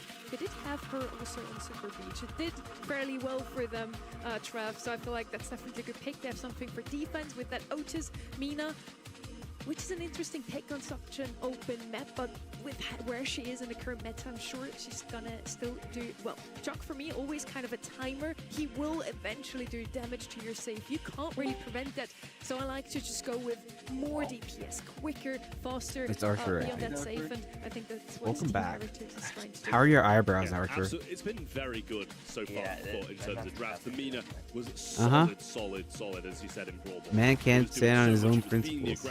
This is not a map where you'd usually see her, and that's why I question it just a little bit. Marco here playing through the mid, Baddie Ellie towards their opponents. Angel Boy needs to set up some of these posts and get going to really get. Yeah, definitely. It makes perfect sense to target him really much at the beginning outset of things.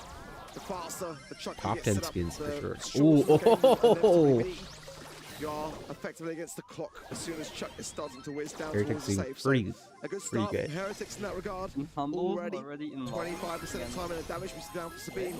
Already immediately taken care of as well there. Wait, what? Straight back in. Onto the 8-bit will still demise. I think now Chuck can't be far away from being set up. Yeah, Archer. Really nice move there from Nod as well. Just had to wait for him to get those jumps and ammo out the way. Lovely super there from Gasty as well to stop Chaos from going forwards with that TP. Still a lead at the moment for Team Heretics, but they've got to be very cautious about. Wait, what? You got. What is Brawl Esports thingy? Just Brawl Stars? Oh, it's Brawl Stars Esports. Okay, it's Brawl Stars Esports. No, that's not the one. Brawl Stars. Is it on Brawl Stars itself? Yeah. Oh, okay. Like I said 3 times. Starting your morning with the oh, there are ads. I thought there aren't going to be ads. There is an ads. I'm getting an ad right now. I haven't had a single ad yet. Do you have Twitch Turbo? Nope. You shouldn't have any ads during the tournament. Maybe when you open it initially, but that's okay. Yeah, that's you never get another ad. Yeah, that's probably what's happening right now for me. With over 75 years of research, Cetaphil is my go-to. I think. Shots there saving the safe, but again, it's Angel Boy on this Chuck. I gotta fix this now. As well is not looking good as both the Mina and the Chuck get the job done for Foot Esports in a 3-1 against Heretics. Look at Big Almighty in the background. Let's go. Very convincing one for Foot Esports today. Guesty did so well for his debut, I've got to say. That's my only reservation. I'm glad they proved me wrong in that regard. Heretics were nowhere today. One single set based purely around agility and HP on the zone and hot zone. Outside of that, well, that's obvious, right? All over the place. Foot Esports takes Why this wouldn't it be 1-3-1 obvious? in the I mean, end. a lot of Looking companies very do that. strong in the first 2 sets. Team Heretics didn't really stand a chance up until set 3, turning things around seemingly, but Foot Esports clawed their way back. I did expect this quarterfinal to be one of the closest ones to Trev, but maybe even a bit closer. Yeah, I mean, even the set that Heretics won, it looked like they were getting dominated, which isn't always the best thing in the world, but they were playing the objective really well in that set. This one, I mean, you can just see 128,000 damage on the safe by Angel Boy. As soon as he got set up, if they weren't far enough ahead, they were losing that game, and they weren't far enough ahead in either. I think if you want to leave Chuck open, you need an answer. Either you play something directly against him, like that Cordelius we mentioned. It was open! The Otis. It was open! Obviously picked up from the other side, so they could not go with the Otis, but yes, Cordelius would have been an option. Right. If you don't do that, you need Chuck's to go in with the building. damage. As I said, Chuck is kind of a timer. He wants to do damage faster than your opponent, and with the alley, that just didn't really work out, I feel. I've never seen two brawlers be snapped up so quickly in the draft, neither of which answer the biggest problem on the other side. I mean, it's not, no, it's just common sense. You gotta respect the confidence, though. I respect the confidence. I don't. I respect it if it proves the results, which it just didn't. The big question in the end, Trev, you kind of touched on it already. How did Guesty do? That awaited player finally found his footing in the BSC, and how did he do? I mean, I think he played very well. I think Angel Boy might have still been the shining light throughout. His Mina in the first set, his Chuck in that last one. I think Angel Boy is kind of the shining light in this roster. Guesty was so solid as well. I'm not going to take that away from him. He said he was nervous in the interview prior, and it didn't seem that way. Didn't seem it. Yeah, didn't seem it. We usually get a lot of emotions from Angel Boy. We remember World Finals. We remember LCQ. Did pretty well with his old roster, but I feel like he feels even more comfortable with this one now. All of a sudden, he's the IGL. He has to step up his game, but as you said, he seems to be super confident in what he can do. Yeah, you got to remember, you know, in terms of this roster, you know, Angel Boy and Guesty coming together is one thing, but they've been playing historically for years in match arenas. So this is a synergy which is not the same as other rosters coming together for the first time, where it's a case of are they or aren't they, as we saw with SK Gaming. Archie, you're real quiet over there. Guys that have been like tied at the hip for a long time. He's worried about his eyebrows. Where's your razor? Time already, and this is also going to be our that's why you saw him a razor earlier. Humble. Next, we want to have a look at the brackets, though. First, we need to figure out still who Foot Esports will face off against in the semis. They move on. You need to find out who Foot's going to face. We know who Foot's going to face. Opponents. Yeah, Foot's going to face CMM, which is going to be a pretty interesting match, I guess, right?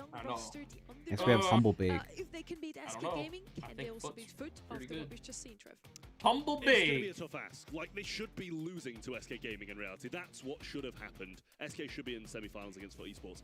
And I think Foot are going to be flying. They're going to be very happy that SK Gaming have been taken down, because I would personally want to face CMM. Foot's never won a monthly final. So they're thinking, all right, nice. Free route to the finals. And I don't think they can think like that. They've got to get their heads down, not really feel too overly confident about never won a CMM. World Championship. Otherwise, they'll fall to them as well. As we've spoken about, we want to have teammates that we've known for a long time. Like, I'm super happy to stand with you here yet again.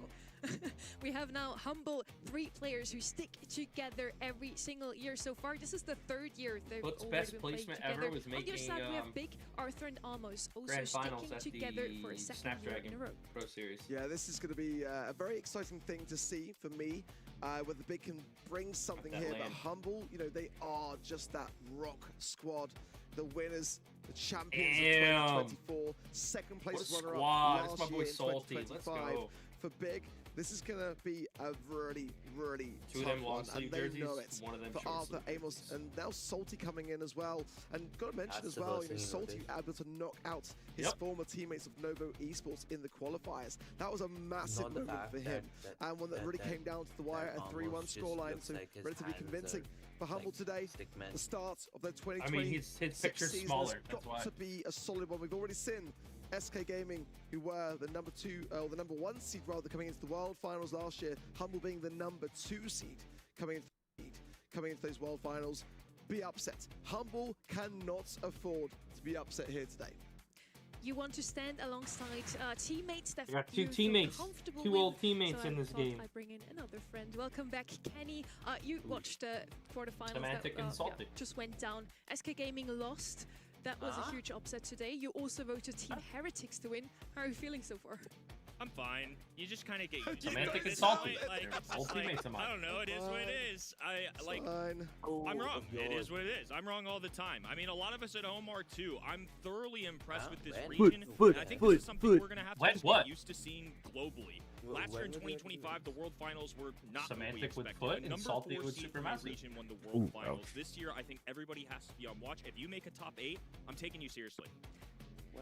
Yeah, I hope you take them seriously. CMM versus Foot Esports is going to be semifinal number 1. First, we head into Humble versus the year Foot joined Esports and Brawl Stars. Exactly why he was on the first team we made. Like when Semantic, you've played the game for a long time, had a super tenured career. Last year, he literally went from Foot away from becoming a 2-time champion. How hard was this offseason, and did it make you question? Yeah, this was the year after Semantic left SK.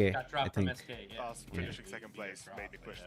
Well, I was trying to be, nice about it, okay? It is not a result you should be ashamed of. So I don't think anything should be ashamed. Like, that the team should I'm getting ads still, Like, we're proud of our performance and. What? I haven't got one ad yet. Not a single ad. It might be because I'm not logged in because this is a browser source. It could be that. No. That may be why. I don't know. I'm guessing. I literally haven't gotten a single ad. World champions. They did say we don't have anything to prove anymore last year. But the ads that they have are like the non-intrusive ones. I feel like. I mean, it is intrusive in a way. But I literally haven't got a single ad. I mean, are you watching what I'm putting out in the chat? Oh wait, it just went away. I mean, it's a very poetic, revenge is sweet thing, and it was bitter for Humble, and they want to be able to prove to the world that they are still as good as they are.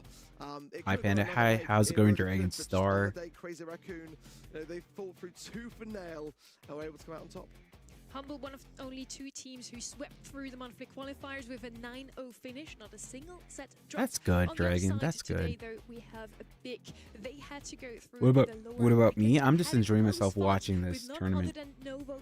Vamos, Arthur, Salty. Let's go. Yeah, I mean, battling against your replacement and then beating that person to get to this stage, especially with a new roster.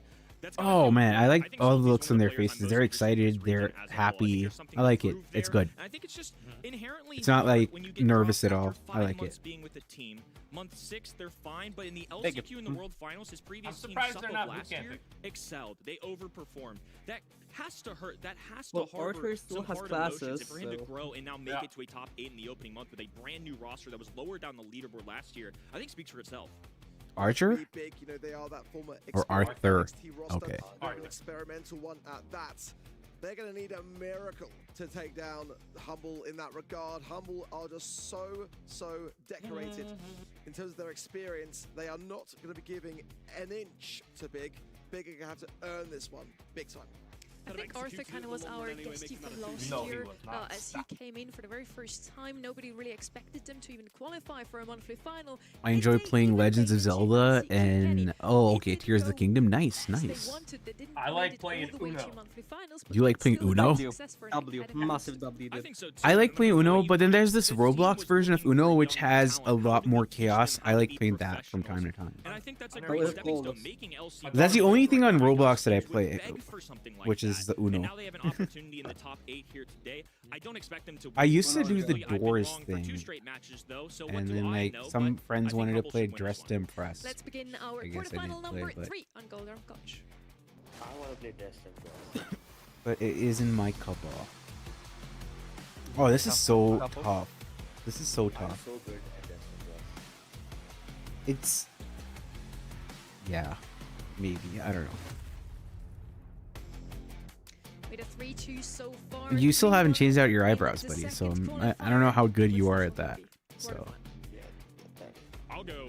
I will take a bold prediction. I will say Archer has a reputation to keep up socially. Well, it's bold because I've been wrong for 2 straight and haven't been close. So I'm just anything I say is just the wrong answer. It feels. I'm with you. I just don't see a world in which Humble will falter unless there's a little bit of a draft hiccup. But then again, they've got such a great team behind them. Kanan's one of the best drafts in the world, in my opinion. So I just don't see this not being a sweep. But hey, we've been wrong so many times already this year. Symantec picking up that Pierce. It's not the first pick. Pierce, for me, one of the best brawlers in the current meta. Big clearly follows a different strategy with Brave. Always love to see RT and knockouts because he brings that long range at the beginning of the match. Once he buys his super, he's so good. The smoke comes in from the sides. He's super tanky. So he's kind of a brawler for both the beginning and the end. I'm really excited to see this one. I think a free square here, kind of in this form of Pierce. If you see Gray go first overall, I respect it. I think it's a good brawler. I don't necessarily think Gray's enabling anything on his team. I think he's just kind of being a standalone brawler. A lot of the times we'll see Gray send in an enemy, or excuse me, a teammate with that teleport, and they're pairing it with something like a Squeak for area control and Meeple. The one thing that strikes me about this roster arc is that they're very squishy. Yeah, big time, and certainly with Pierce. As a first pick brawler, RT, as we know. I was going to say that, so I was not expecting that. Yeah, I think the next time I'm not going to clip the stuff. I'm just doing it for this stream because I'm interested in seeing how it would work out, just for the understanding of the workflow. But the captions make it a little bit annoying. I mean, Piper is my favorite brawler. I often forget her. Yo, these ads are annoying as hell. Kind of more fun to see pop off, right? But I still have not got a single ad yet. Amazing work. Like I said, it's probably because I have to like log in and stuff. I think that then log in and stuff. I can't do that because I'm live. Humble. Last time you saw him on your screens. I am Fighting live. for a second grand yeah, but I'm saying you can log in while you're at the Worlds. Yeah, but I don't want people to see my information and stuff. Plus, we're in game. Another trophy, and on the other end, unproven talent had a great start to last year, but salty. Twitch is objectively one of the worst platforms in existence. It's just that it exists still because it was the first platform that took off. Like it was good when it was Justin TV, and ever since it became Twitch, it was shit. This is my Justin TV account. It transferred over. I feel like the last time Twitch was good was when they had Twitch Plays Pokemon. That was like, that was OP back in the day. Early kills can certainly change an entire round. At the professional level, a 2v3 is a death sentence at time, and Big are playing this very passively. Meeple Mansion going down. Boss going to be cut up. A missed walking cane, but a tag nonetheless. Now a 3v1 situation. Wow. Lukey in a world of hurt right now. Alone here's a single shot brawler to win this. Exactly. Like, just try to get your hyper. I wouldn't have almost here. I'd have Salty trying to get his hyper. Supers charges one of his own. Yeah. Seed until round number 2. I think Amos was the last guy that should have been shooting right there. I still find it funny that there are new brawlers without hypercharges for buffies. It's just weird as fuck to me. I mean, there's not many brawlers with buffies. I know, but I mean, like, if you have a new brawler, if they come without a buffy, it's like 50% of the kit's missing. Super available, so Lukey will pull the trigger, but a Meeple Mansion on the bottom left-hand side going to cut them off. Both sides working towards those supers. I'm of the opinion that gadgets itself were too much. I personally think they should turn hypercharges off for comps. Just keeping things under control until the gas comes in is Humble's game. But I could see either way being okay. That's a big misstep. And let's go. Big. Oh, I think Big got this in the bag. 100%. At least this round. Yeah, this round, yeah. I mean, the only way Humble will win this is if Boss suddenly gets a hypercharge and like takes out all of them. Yeah, he needs a hyper. It's over. Now it's over. It's over. The Mansions of Meeple is done. And an area shot from Squeak that covers multiple spots on the ground, so you can hit multiple enemies at once. That's a piercing damage shot. When I saw Gray initially, I'm so used and I guess conditioned in my brain. You defeat some enemy bosses in Tears of the Kingdom, nice. I will say, Big coming into this game, if they're successful, will be really it doesn't telegraph what they want to do later on. And then they took oh yeah, for sure. Yeah, and like I feel like when you have underdog teams which actually come out and like, you know, show up and everything, you start having a lot more people being interested because it's suddenly something new, right? Brawl Stars has like an underdog team every year. So. Like, I'll be honest, the NBA was like, it was nice, but it was also boring in like the mid 2010s when you only have like the Cavs versus Golden State the entire time. And like when you started getting a little bit more of like variance, it became a bit more interesting to watch. You're going to see these teams be very passive off the start and a lot of action at the end. However, there's no aggressive players. There's no real in-game advantage challenge, I would say, for the blue roster. So I think if you're Humble, outside of maybe some RT static, you're really going to want to play these early games. So getting a frag last year didn't in those really have that closing moments a lot tougher. Oh, yeah, Early yeah. lead like this makes things much easier. I like how yeah, the Humble and Zeta teams were really good. They did. That Yeah. Elevate team was a breakout team. Yeah, they broke out pretty well. It makes a lot of sense Yeah. to try to preserve They broke and something. not continue Yeah. to feed more over to Humble. But, you know, Boss with these amplified shots. But they were a good team. Every year there's a team that shocks everybody. Or just a few taps that Mameen's team will be the team this year. Light work, but it's still Humble that are behind. But now coming back around, 1 round away from tying things up. East-West battle, one of the unique features of this map in particular. So Big going to branch out to that right-hand side, while Humble full force on the left. Hypercharge super available for Semantic, so keep an eye on that. Yeah, I'm gonna go back to YouTube because right now. this Dodges. is not working. You still owe an eyebrow to the community. Nope. Over 20. No, yes, not nope. What do you mean nope? Nah. Flip it. Good offer though. Good offer, but It's not an offer. You're the one who said it. And the only thing Esports. Do you want free chaos That drops? is not the Yeah! that is not the button that I wanted to press. But I would love to There we see go. it, and it is doable. No, I went back to Semantic's still YouTube because got I just couldn't stand the ads. If he dies quickly after this, then it will take a while before he's able Now to you're talking about the rekindle only it in thing a man has the is next his round. word. Though. Oh, then you're like, Salty, yeah, that's just got to the go in point. now, get Why this not? done. It will mean that he's lacking a little bit of utility coming into what could be the Oh final god, round of yeah, that's this pretty funny. of this set. If Big can bring another round to the table here, kind of strange to see Humble cold to their thumbs, really. Definitely an unusual sight, but 2026 has definitely been an unusual year to start. EMEA no exception to that. Semantic will continue to break away at these walls. Long-range Piper, just going to take to that And left-hand Big side. is actually on that Luki point. does the That's same crazy. on the bottom side. Salty not revealing himself yet. I think ideally he's waiting for a walking cane opportunity. He wants to try and catch Luki off guard. I so don't he needs even to be know how careful. far along you are. You'll see. Can you cautiously just now. like spectate me instead Waiting for because Humble to it's make that confusing. mistake, I think, is quite important for them. As Humble have got that You didn't get there experience to hand. Oh, They will be a oh, team which we got the looking to Wi-Fi really issues capitalise now. down on those mistakes. So we'll get shortly back into the game as quickly as we can. Watching it in At the game moment, now. Big are still in a very, very strong position now with one game in the pocket and a round away from the set. Yeah, we'll keep an eye out for y'all on how this turns out. But nonetheless, Big certainly with an impressive start. Humble are the tenured team.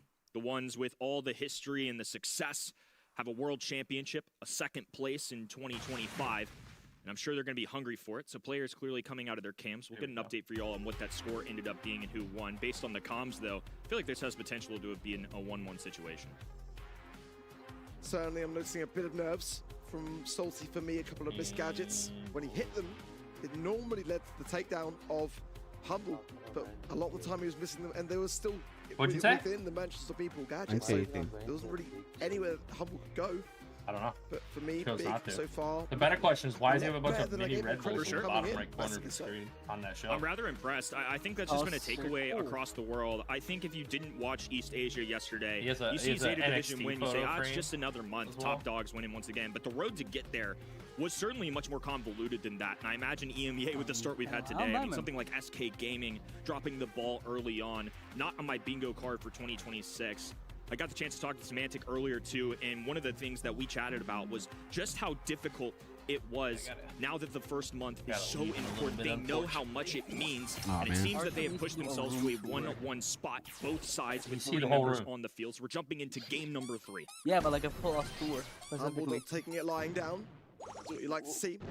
Good break there from Semantic just to keep things again between himself and Archer Boss. and I think the long game will be the way to win this. Semantic has to come in clutch here. Big taps because Boss is in a perilous position. Everyone on the side, Big is low. Amos and Arthur just alive now. But it's a 2 versus 1. Luki would make light work without that piercing shot. Sounds way different From them. And that's going to be round number 1 for Humble. Still more to play in this set, though. That's Big. Take a long-range shot up the middle of the map, so Luki will have to retreat. But the left-hand side has been entirely open up, so advantage Humble. Stars, get your shit again. Big taps from Semantic. Are we getting the Wi-Fi issue again? Just be very cautious here. Man, every year these will not guys be able can't to do figure too it much out. unless he taps these shots. That's why the bush It's such a great place for Big to really hunker down with him. Maybe we should have more than 4 servers when we play this game. It's really tough for him to be able to make. Yeah, and I think that's my cue to stop clipping this. Stages of this round, players still competing. There's games that have no money. Just for now, they are continuously playing on, so do not worry. It will absolutely be still counting. But you can see Big there looking very, very cautiously optimistic as they are against a Titan, a world champion roster. If Big can somehow make Humble bleed in this first set, I think it would be a huge confidence booster. I mean, already making it this far, being signed by Big, clearly this organization sees something in these guys, especially after for 2 of them, what was kind of their first year getting into the BSC. Seeing some fist bumps going down from Semantic. Oh my god, my Twitter stopped working too on desktop. Awesome. What a wonderful thing. Being in, under any stress from this completely fair in terms of competition. Someone typed in the chat, yep, Blast is officially quitting Brawl Stars. Well, for Humble, I'm sure they did not expect to come in and struggle in the early outsets, but can confirm they were able to bring this back and claim the set. W Production. Dodged a little bit of a bullet there because we saw earlier today CMM. Who do you blame for this? Do you blame production? Do you blame like? Nah, this is just server issues. Were able to recollect. Is it server issues or is it DDoS issues? Says a great deal about their experience. Oh, that's actually a good Humble question. are in a spot now. Because SK Gaming going down. They were the preseason #1 seed. I'm excited to see them keep going because I'm sure they smell blood in the water. All right, if you brother. see SK Gaming go down, what was likely going to be your adversary down the line, now that they go down, it just increases your chance of winning that first month. And like I talked about with Semantic, Brawl Cup's on the line, World Final spots on the line. In the first month especially, it impacts your seeding for future months. And my Twitter is not opening. Awesome. Who even won? I have no clue. We do still get some replays for you. Looks like Humble took that first set 1-0 up, kind of like we expected. Arc. They looked really, really strong here. Big though in that first game. It looked like that could be another upset today. Yeah, I was a bit worried for a second, not gonna lie. But you know, this is what I love about Humble. They are that squad that even if the early outset doesn't run too smoothly, they more often than not can regroup and just kind of keep their calm. A lot of other teams tend to get flustered. They are not that squad. They are just so even-headed, which I think says a great deal because if you look back to like 2022 Semantic, 2023 Semantic, what a difference has made for that boy, because he was the loudest, shoutiest person on the stage. You know, you could hear him outside the venues. Now he is just now one of the most focused and most locked-in players in the whole of EMEA. Yeah, when they first brought this roster together, nobody really saw them make it all the way to the grand finals of the world finals, and then they ended up winning that with a streak that made history. They won, I think, every single one of their matches 3-0 that day. So that was very, very well played by Humble. Decided to stick together 2025, now again also in 2026. Coming into today, they must be feeling some pressure, but the way we know those players, they don't really let themselves be affected by that at all, Kenny. At least in interviews, Semantic was very clear. They don't feel any differently about this one. I think they just realized the importance of the opening month. There's no 2x points in the second half of the year. In the past regular seasons, while Humble have been phenomenal in those LAN settings, they haven't always won monthly finals. I mean, cumulatively on their 2-year streak right now, they have 2 out of what was 6 last year, 5 the year before that. It's pretty normal stuff for EMEA, I would say. And I think in this region, especially out of all regions, winning 1 to 2 monthly finals might just be enough to put you at the #1 seed. And Humble has had a history of only ever becoming second. Also last year at the World Finals, then second yet again. They never really made it through the monthly finals as the winner, Arc. Well, a lot of the reason behind that at the monthly finals was because they kept running in to SK, who, by the way, are gone today. Spoiler alert if you're just joining, gone first hurdle. So, you know, that was the team which they struggled to beat time and time again. And I think they had 3 losses in the grand finals to SK before finally getting a win over them. If they can just make the grand finals today, at least I'm sure for them, in the back of their minds, that's one less thing to worry about. But for Big, I'm really impressed so far. I think they've shown a good showing, although that set didn't go their way. It absolutely could have. But the question is now, I don't, as time goes I didn't pay attention to teachers that much. Didn't have much respect for them, so I didn't care. They put up a fight in that opening set, so I definitely think they're out of the equation. Don't think they're out of the equation yet. I mean, especially considering all the upsets we've had. But also for an organization like this to take interest in these players, I think goes to show the promise that they have, that this is somebody we should take seriously. Despite maybe being surprised that they beat a team like Nova, who I certainly expected to be here, I think that just goes to add to the resume. Humble stick together, like we mentioned. And then on the other side, we have Arthur and Almos. They have played together last year on that roster, Experience NXT already. They dropped Rob, now picking up Salty. How is that gonna make some changes to the team? Rob, we knew as a very aggressive player. Is Salty gonna fill that spot? I mean, Salty did amazingly well, and like we were discussing coming into this matchup. Wait, what? For all intents and purposes, why did your English teachers...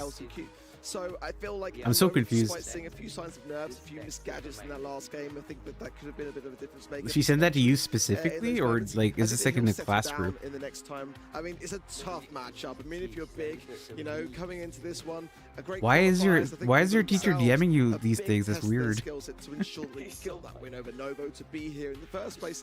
But this is not the match that you want to do when you finally qualify for a monthly final. Is it your first round and you're facing world champs? You don't want to be here. And Salty, of course, is super happy to even be here. It was a close race in the monthly qualifiers, as we mentioned, between Novo and Big. So now, Kenny, Salty already got that revenge against his former teammates. What happened exactly last year? I mean, it's hard to say. You know, I think he has the opportunity, though, and why I'm so interested in him as a player is he has kind of a shot at changing how people look at him. He went from playing with the team for 5 straight months, helping them work towards that postseason goal, and then right before month 6 is booted for Enraged. He had to sit there and watch as his previous team won through LCQ, had a heck of a showing compared to their expectation at the World Finals, and I think a lot of people are just trying to do a little math. Okay, the second he leaves, they suddenly have success, and he just has to sit there and take it for months. And now today, revenge against Novo, a previous teammate, and his replacement.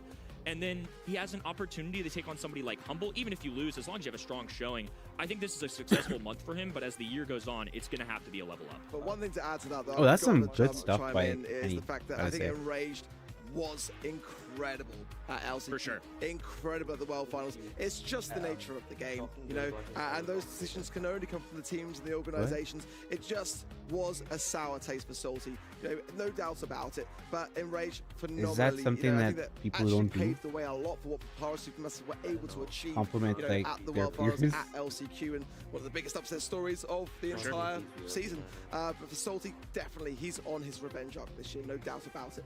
Novo obviously not here today, but that's certainly a team we could see next month as well. For anyone who just tuned in now, let's have a look at the bracket once more. What went down today so far? And I think that quarterfinal number 1 had a huge upset in store for us. How could it not? I mean, SK Gaming, for me, I had Humble winning before today started. I have him as the preseason number 1 in this region. I feel still good about that. I still feel okay about SK Gaming on the year, but when you look at today and yesterday, still plenty of matches left to be played. If you want to quote-unquote look at a biggest loser, there's no doubt in my mind is SK Gaming right now. I mean, Reject yesterday, definitely somebody that struggled compared to what we expected, but to lose to FACMM, who weren't expected to do much, I would argue that nobody really looked at them as a top 4 or 5 team. I'm sure predictions at event.brawlstars.com barely had them in the winning category. So for them to get this dub, really exciting for these players. I mean, easily the biggest accomplishment of their career. Yeah, I feel like, for me, SK Gaming will be so utterly disappointed with their performance today. I feel like they will be, you know, coming into the next monthly final qualifiers, having to really shake it off that dust. And again, not taking anything away from CMM because they played so well. I mean, you can see that they've already prepared for this match. But SK know that they can do better. Absolutely for me. I'm excited to see what they can do here. And the next one as well, I mean, Team Heretics Foot, an exciting one too. SK Gaming CM. What I've decided is that the next time I do a watch party, I'll probably not do the clips right now. I'll just have the markers and then I'll have the clips for later. But I just wanted to see if I could do it in real time. It's a little exhausting, especially doing it by myself. Especially with Brawl Cup on the line. You can see it on Yoshi's face right there. Just stressed out. I don't know what to expect from SK Gaming next month. I'm not necessarily hopping off the bandwagon, if you will. Oh, I forgot my meds. No wonder I'm feeling sleepy. But going to something like a Brawl Cup, getting the #1 seed in this region, just got so much harder. Semi-final number 1 is certainly one I'm looking forward to. Seeing that young roster that we haven't seen too much so far of face off against Foot Esports. Foot had a great run also against Team Heretics. It was a 3-1 in the end. We kind of expected it to be a little bit closer arc, but Heretics showed up to fight. It just was not enough. Yeah, I mean, Heretics for me, I mean, what can you really say? Their performance today was quite abysmal. I think SK, wow. It was. It really was. They were just not in the game at all. They were like, honestly, the worst I've ever seen Heretics play. I'm just going to say how it is. That's how I feel. It just was really, really poor.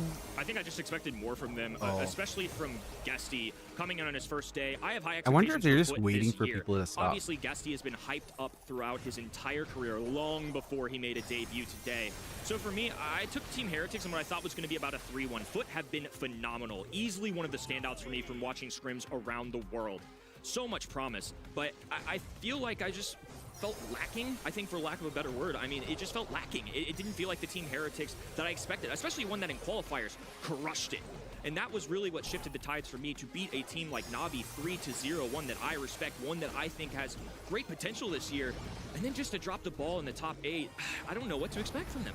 That was for me exactly the thing that I had reservations for, was that they destroyed Navi so easily in qualifiers, and then qualified through the upper brackets, and now we see them just kind of really not showing up at the monthly final when it matters. I mean, for Esports were excited for all this. You could see it. It was written all over all of their faces. Guesty's been waiting for this moment, and he just didn't hesitate to capitalize down on it, and he was just like a duck in water. He really, really was. And I can see definitely today being in the grand finals as a result of this starting hand, but for Heretics, I just expected much, much more. Yes, I also expected more from myself with my predictions today, honestly. But it is what it is. After yesterday, I think you can just predict whatever the casters did not lock in, and you're going to be fine, honestly. Yeah, today we had some different brawlers picked up from yesterday. We talked a lot about those buffy brawlers, Frank, Spike, and Mortis being the most picked up, and oh, surprise! All 3 of those have buffies. Only 6 brawlers in the game so far have them. Those 3, the most prominent ones. In EMEA so far, the most picked brawlers are Mina, Gray, Gus, and Otis. Why is EMEA now following our beautifully laid out off for them? Well, it's because they're in the I'm going to be stage. back because they're really having some It's just one of those issues. things where I think if you have 6 brawlers in the game with an added feature, naturally, buffy brawlers are going to show up at the top more often than not, right? And I can't blame players at all for that. They're all very powerful. I think Ims is the best brawler in the game. I think Spike might be the most versatile. I think Pierce is right there with him, though. That's another brawler that I'm expecting throughout the day that kind of catches up. You mentioned Mina, too. That's a top 5 brawler for me as well. I mean, it's still an unbelievable utility kit between the gadget, between a stunning super, all great things. And especially with our map pool right now, I think both those brawlers really fit it.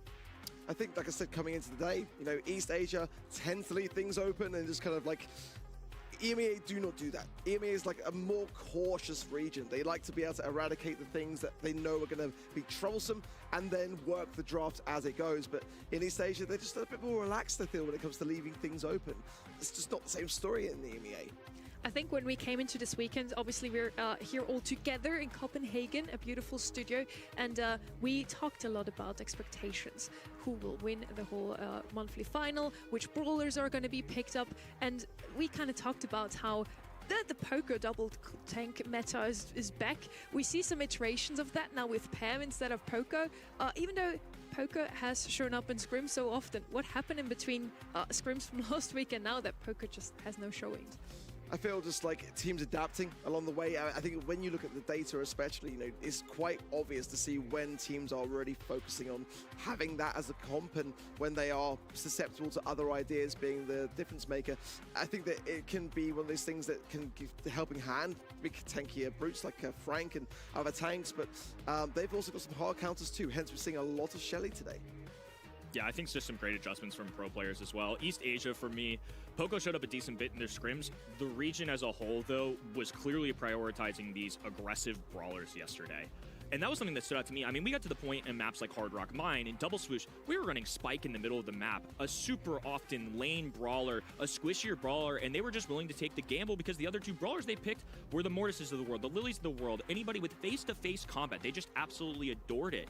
So to run something like that, it just blows my mind a little bit. I mean, even compared to something like Worlds 2025, such a stark contrast in what we're used to seeing. What is always an interesting topic in that first monthly final, we're discussing all of those roster switches yesterday. It was a huge topic around Betterman versus Levi, who has gotten the better switch. Now SK Gaming dropped their IGL. Joker's gone. Noe comes in. They seem super confident, but drop out immediately. Is it just if you stick together, you're probably going to do well? Is it because they lost their key player? What happens in between November and February when we finally head into those monthly finals? I think for me, for SK Gaming, it's still so early to say whether that's a roster change that is not going to work out or just maybe some synergy issues. It's not even necessarily sometimes synergy. Sometimes it's just kind of brawler preferences that just don't blend with what is already in existence in a roster. So that can become more obvious as time goes on. Obviously, with what is only 6 monthly finals, decisions will be made faster, I think it's fair to say, than they have in previous years. I just hope for SK that they just can resolve it as quickly as possible. That's the underlying thing, because again, they should not be losing. They tend to lose in the quarterfinals sometimes, but not against teams like that.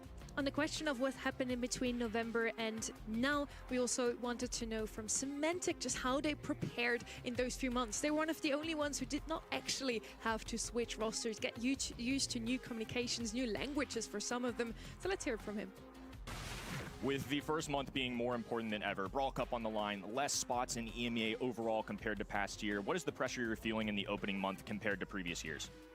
As I said already, first monthly final is the most important one. I actually tweeted about it some minutes ago as well. It literally decides your Brawl Cup slot, your World Final slot, and your seeding for the monthly qualifiers for the next tournaments, which we know historically, first place has an easier qualifier all the time. So, me personally, our team, we don't feel too much pressure. We know we gotta do our job. We gotta get at least semis and possibly at least finals to be in that Brawl Cup position. So we're just gonna do our job. We're gonna play as much as we can, and we don't feel that much pressure. The only pressure we feel is ourselves and our responsibility in ourselves to play good. You already have mentioned, Kenny, in the interview with him, he said, we feel no pressure. And I think you see it also in the player camp time and time again, that they're just here to have fun. And in the end, Brawl Stars is a game, so that's exactly what you're supposed to do. We're now ready with map number 2 in this match, Humble versus Big, and we are on Ring of Fire.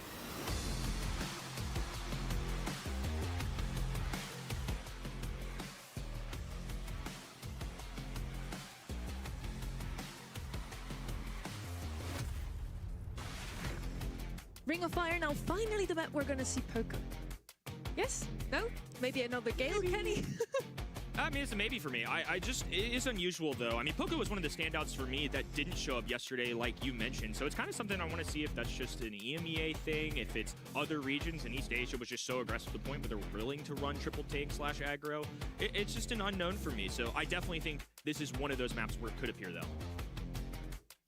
I would like to see it. I just feel like if it's going to be played, there's a lot of ideas and it could be just hard to shut it down. And I think in qualifiers it works better against some squads that were maybe perhaps not as accomplished along the paths. But I feel like EMEA maybe just a bit attuned to how strong it can be. In a perfect world, no bans arc, what would be your comp?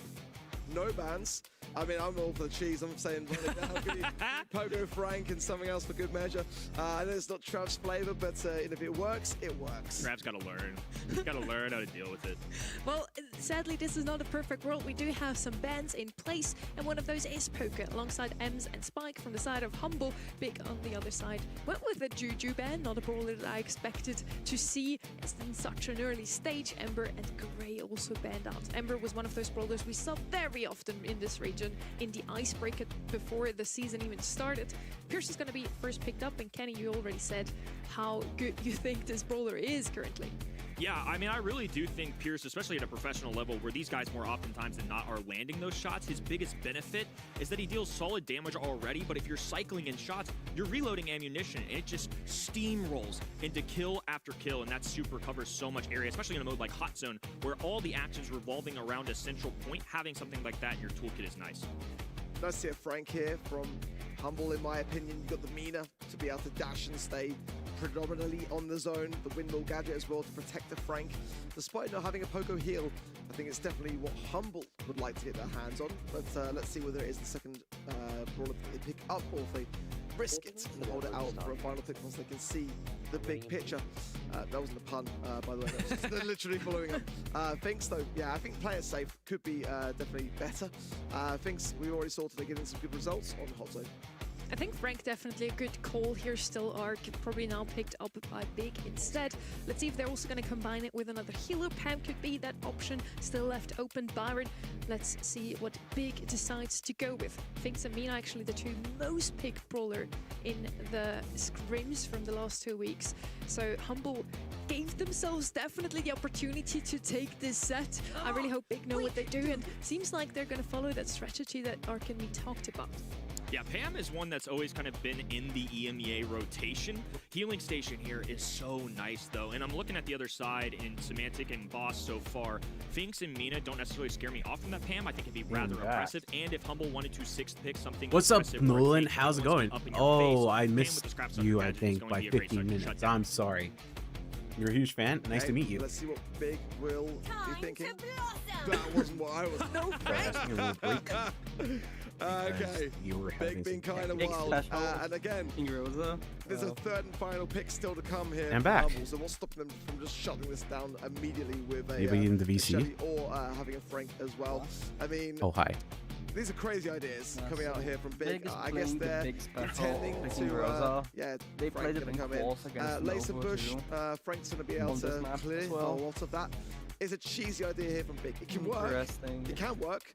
But I feel like with the Frank, you know, that is going to be a brawler which will just repeatedly be looking to unhinge the strategy that Big are trying to bring in here. It is so cheesy indeed. Humble on the left-hand side has 3 of the 5 most picked brawlers on the map overall with the best win rates. They have everything they need to win this set, but maybe Big knows something we don't. They have just the answer to those very meta picks from the side of Humble. Rosa, definitely did not expect her. I do know Inso loves this Rosa. Arthur had talked to me beforehand and said Inso thinks that she's indeed better than Frank. Let's see if he's right, Kenny. I mean, this is a wild composition, and it kind of makes sense when you look at the bans now. Getting rid of Amber, Juju, who's somebody who thrives in grass with a long-range shot. It all adds up a little bit, or at least gave them an out to pick it at the very end. I don't think Humble ever had to really worry about it. Loki in the middle of the map. And we're back. Have an early start here for Humble, and unfortunately for Big, could be a bad break on the start. Yeah, I feel like Big, looking for this cheesy strats, are taking a big risk in that regard. Humble are just not playing into it at all, just playing with a much safer draft. And since we're still having a couple of issues on the spectate side of things, the players will be unaffected. That is the most important thing to remember here, that competitive integrity will still be remaining. But for now, I don't know, you'd have to ask your dad. The better start, Humble, 22%. Definitely got on the zone quickly, but now that the healing station... I don't know, I've never been to the 80s, so wouldn't know. Big a bit of a leniency in that regard. Humble certainly the ones in the driver's seat, at least to start that. A more traditional composition, I would say. Plus, they also had TVs in the 80s, so I'm not sure what the question is. It just exposes how little you know about life, so this is very sad. I pity you. Or it's just something so crazy that they don't think Humble's going to expect it. Sometimes to me, those like out there pick screen desperation. And I'm curious to see if for Big, this is a strategy choice or one of those throws the kitchen sink and see if it works. Yeah, it's like throwing a spanner in the works, isn't it, really? Trying to just get inside the minds of Humble. We've seen time and time again some of the best teams in the world being quite affected by the cheesier of the strats. Humble there towards the end had a hypercharge on the Frank, so likely to have been able to tie up that set, but we'll find out briefly how they kind of ended things off. For sure, one thing I can say is that the faces of their opposition are Big do look a lot more nervous than Humble, which is kind of what you expect from a team like Humble, who have already been able to raise and lift a trophy. When I was talking to Arthur, I'm sure that turned out to be like a 40-minute discussion on how Rosa is not meta and why. But yeah, I would have loved to see how Rosa actually fares in this match here. We at least are gonna have the result, and we're of course on it to still show you some gameplay. So yeah, bear with us here. Rosa, she has that shield. She has nothing to stun the Frank to make sure that he doesn't stun her. So I really don't know, with no knockback, how that's gonna go down. For me, this set is kind of already won by Humble if I just look at the stats and at the brawlers they have in their hands. I think in addition to Rosa's on the table, I don't think Humble are necessarily looking out for it. The bans that they had, sure, something like an Amber can get rid of grass, so I see why they go that way. But if Frank's still on the board, every time Frank uses a super, it breaks down whatever's in front of him. There's just all that grass that they work for, one super, and it's gone. So I think that's something lacking. I mean, maybe that's something they felt comfortable with still, but to me, just obviously we can't see what's going down there, but at least in terms of logic, that doesn't play for me. We apologize for the technical issues. As said, we are behind them, so bear with us here. Ark, Big is one of those young rosters that made it a lot further last year than we thought. Last year, EMEA had 9 spots for the postseason, though. They just slid through into LCQ, and then unfortunately they didn't make it through. Still a huge success for them, but this year, EMEA is not blessed with just as many slots. This is the biggest of statements to make, really, in my opinion, because, you know, any other year, we would never have seen Experian NXT in that LCQ. It just would never have happened. You know, did they have a good performance? Yes, I would say that they did at the LCQ, but regardless, I just felt like, you know, their results coming in were just really the worst in the EMEA region, you know, and they were saved by, you know, SK Gaming and Humble at Brawl Cup being able to pull in the results and allow additional qualifications in LCQ. Big actually takes that first game. They're still going now, so sets not lost yet. Humble can still turn things around. Rosa must have worked out better than we all expected. Pierce, of course, and Pam in that roster in this comp also are 2 super strong brawlers, so they're not completely without those meta brawlers. Big, one of those teams that have never really struggled against any of the tier 2 teams in the past, Kenny, but so far, did they ever beat one of the big names such as Humble? I mean, kind of what you said, Ark. Experian NXT last year were number 9 in this region, I believe. I mean, barely made monthly finals, never made semifinals. I think for them to get a win here would obviously be the biggest moments of at least 2 of their 3 careers. Salty's been around for a little bit, has had success, has gone the distance, not necessarily get a big grand finals win, but has been around the EMEA borderline top 4 to 8 for a while now. For them, this would be massive. I mean, even taking a set, I think, can definitely change the confidence. Yeah. It's going to be a very big wow. win if they can just riveting gameplay. Thank you. I don't necessarily see it. If they bring out the cheesiest riveting of the gameplay. cheese and can try that way, then maybe Humble will fall victim. Looking as well like they are under pressure in this set, and that is unlike Humble. So it could be a way around things. It's 1-1 in that set now, so they're in game 3. It's super tight. Kenny, you actually had a talk with Salty earlier. Let's listen into that. Despite how last year ended, obviously you've landed on your feet. You're with a brand new team. What's the difference between previous years you've played with and now playing with Big and your new teammates? What are they bringing to the table? Well, if I need to compare it, I think nowadays I have more like family-based environment. I feel like we are all much closer, even though we don't know each other for that long. But yeah, like everyone is really supportive, really motivated, and we share the same goals and the same values. I feel like the team can really work. Salty, thanks for taking the time. Best of luck today. Thank you. With Ring of Fire behind us already, Humble takes the lead 2-0. They are looking really fierce today, just as we expected. Finally, something goes the way we expected, honestly. But yeah, Humble, as strong as they looked, only second at World Finals, second at World Finals. Yeah, only. And last year, we said, Experian NXT didn't qualify for all of the monthly finals. Humble also didn't qualify for all of the monthly finals. I mean, There's levels to this. There's levels to this. Yeah, there's levels to this. To still come second in the world after missing monthly final, I think it's allowed. But for Experian NXT, you know, it wasn't just one. It was many. And, you know, they would not be at LCQ if it hadn't have been for the performance of the EMEA region of Brawl Cup. That's a fact. But if they did have a good performance at LCQ, but they just shouldn't really have been there. They shouldn't, but Humble, being the reigning world champions in 2025, also should have qualified for every monthly final, in my opinion. But you can say that they should have lifted the trophy being former world champs. I mean, give them a break. I can't expect perfection, and in this region especially. Humble won a world finals, and that's equal to the number of monthly finals that they won that year. That's just how difficult it is, especially in a deep region like this, to compete. And the defensive Humble a little bit last year. I mean, second place, like you said, just second. Incredible result. Back-to-back year Who run. knows? But only 2 teams in that entire region. I mean, we would probably know if you go on, like, I don't know, Brawl or something instead. We're hoping to show you some more gameplay. I mean, you could probably ask Semantic on Twitter itself, like, who won. This is one of those maps I am excited about, so yeah, let's hope the gods are with us in this one, and we are gonna see some gameplay. Bridge Too Far, one of those maps we talked about before. There's a lot of water on the map, and which brawlers do we want to see because of the water? Stu, apparently, according to you. No, I give you such an easy way into this to sound smart, you know.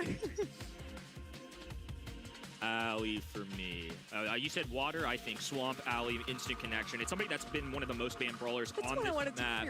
And on top of that as well, I know. On top of that as well, I just think it's one of those brawlers right now that in a pro player's hands, with enough time in the game as well at this point too, since her release, it's very threatening. It's very frustrating. If you're mechanically skilled, that is when the brawlers are going to be excelling at the most. Ark, any other brawlers that come to mind talking about water? I mean, I'm ignoring the water at the moment because, again, like on this map, I feel like a lot of the bans are not really catered towards the water side of things. And the Chuck is wide open. It's the first pick by Humble. The Cordelis is banned, as you'd expect, but it wasn't earlier today. So Big now have got to really consider how they approach this. The dive comp is a little bit off the table considering they've banned the Melody themselves. It's already looking quite tough. I feel like, you know, there's a lot going on in this draft that Big may have overlooked. As mentioned before, though, you answered Chuck with Dive. Melody out of the way, so let's see with what they go with instead. Cordelis also banned out, so Humble was secretly hoping to get this Chuck. The only other brawler you could pick up to defend him is Otis, and he is going to be picked up. Now Big still needs a lot of damage on their side. We saw earlier, Kenny, already today,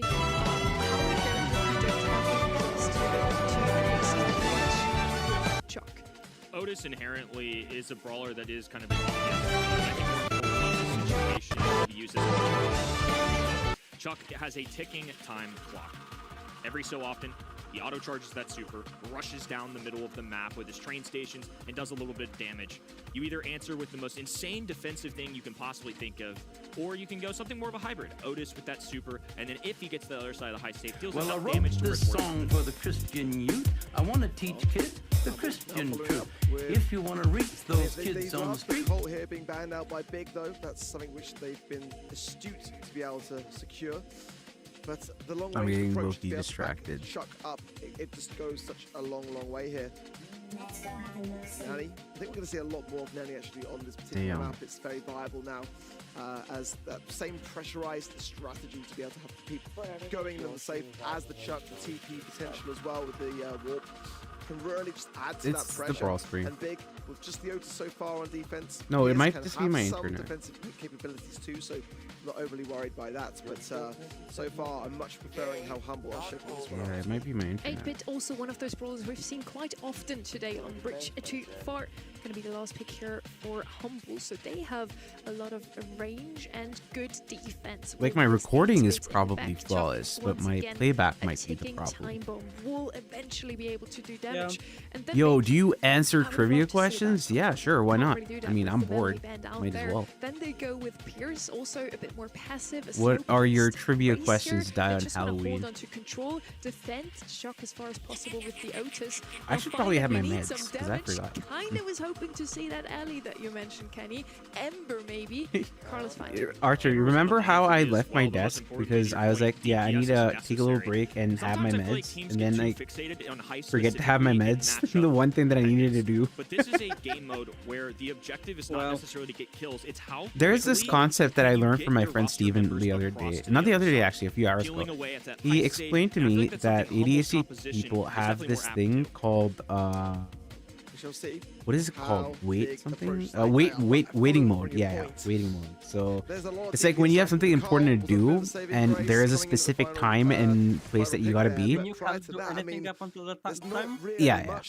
You can't do anything. Like even if you want to do and you know you have to do stuff, you can't do it because you know that the other thing is so important that you place such a high priority on it, and you can't afford to miss it. So you skip everything else. Like all other priorities, basically, it's like a priority list where you do absolutely nothing, and I hate it.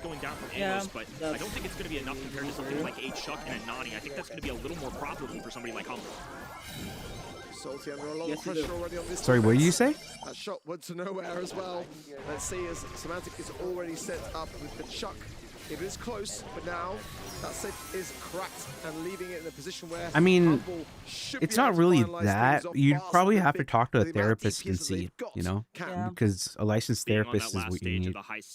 I imagine things a little bit easier for Humble. But a lot of people are neurodivergent. It's just that we don't think about it as much, and it's not given much of a premium or importance. But like, I feel like if we treated neurodivergent people more often, you'd have a net positive in society. Because like, imagine all the things that, you know, ADHD people who can't do things right now would be able to accomplish because they have the medication that they need at the right time. Like, yeah, I know. Yeah, that's why, like, I also feel like, you know, universal healthcare and all of those type of things are also important, because like, in the sense that there are so many people that can contribute so many ways positively to humanity, and the fact that they don't have the opportunities, or that they die out because of like lack of resources and stuff, it just, it's like, imagine all of the scientific advancements and like technological advancements and cultural and societal advancements that we could have had we given a higher premium to actual people's lives rather than specifically money. For now, taking a massive lead. I mean, 35+% going down, now even clawing their way past that. A little bit closer now that Humble strike back. Yes, a much better start here for Big. Arthur now, that right-hand side, getting a nice positioning. Pierce from the mid will be tapping through. Well, Big can just stay in position, evade this Chuck coming back. Salty slow HP just needs to go to the side. Oh, that was close.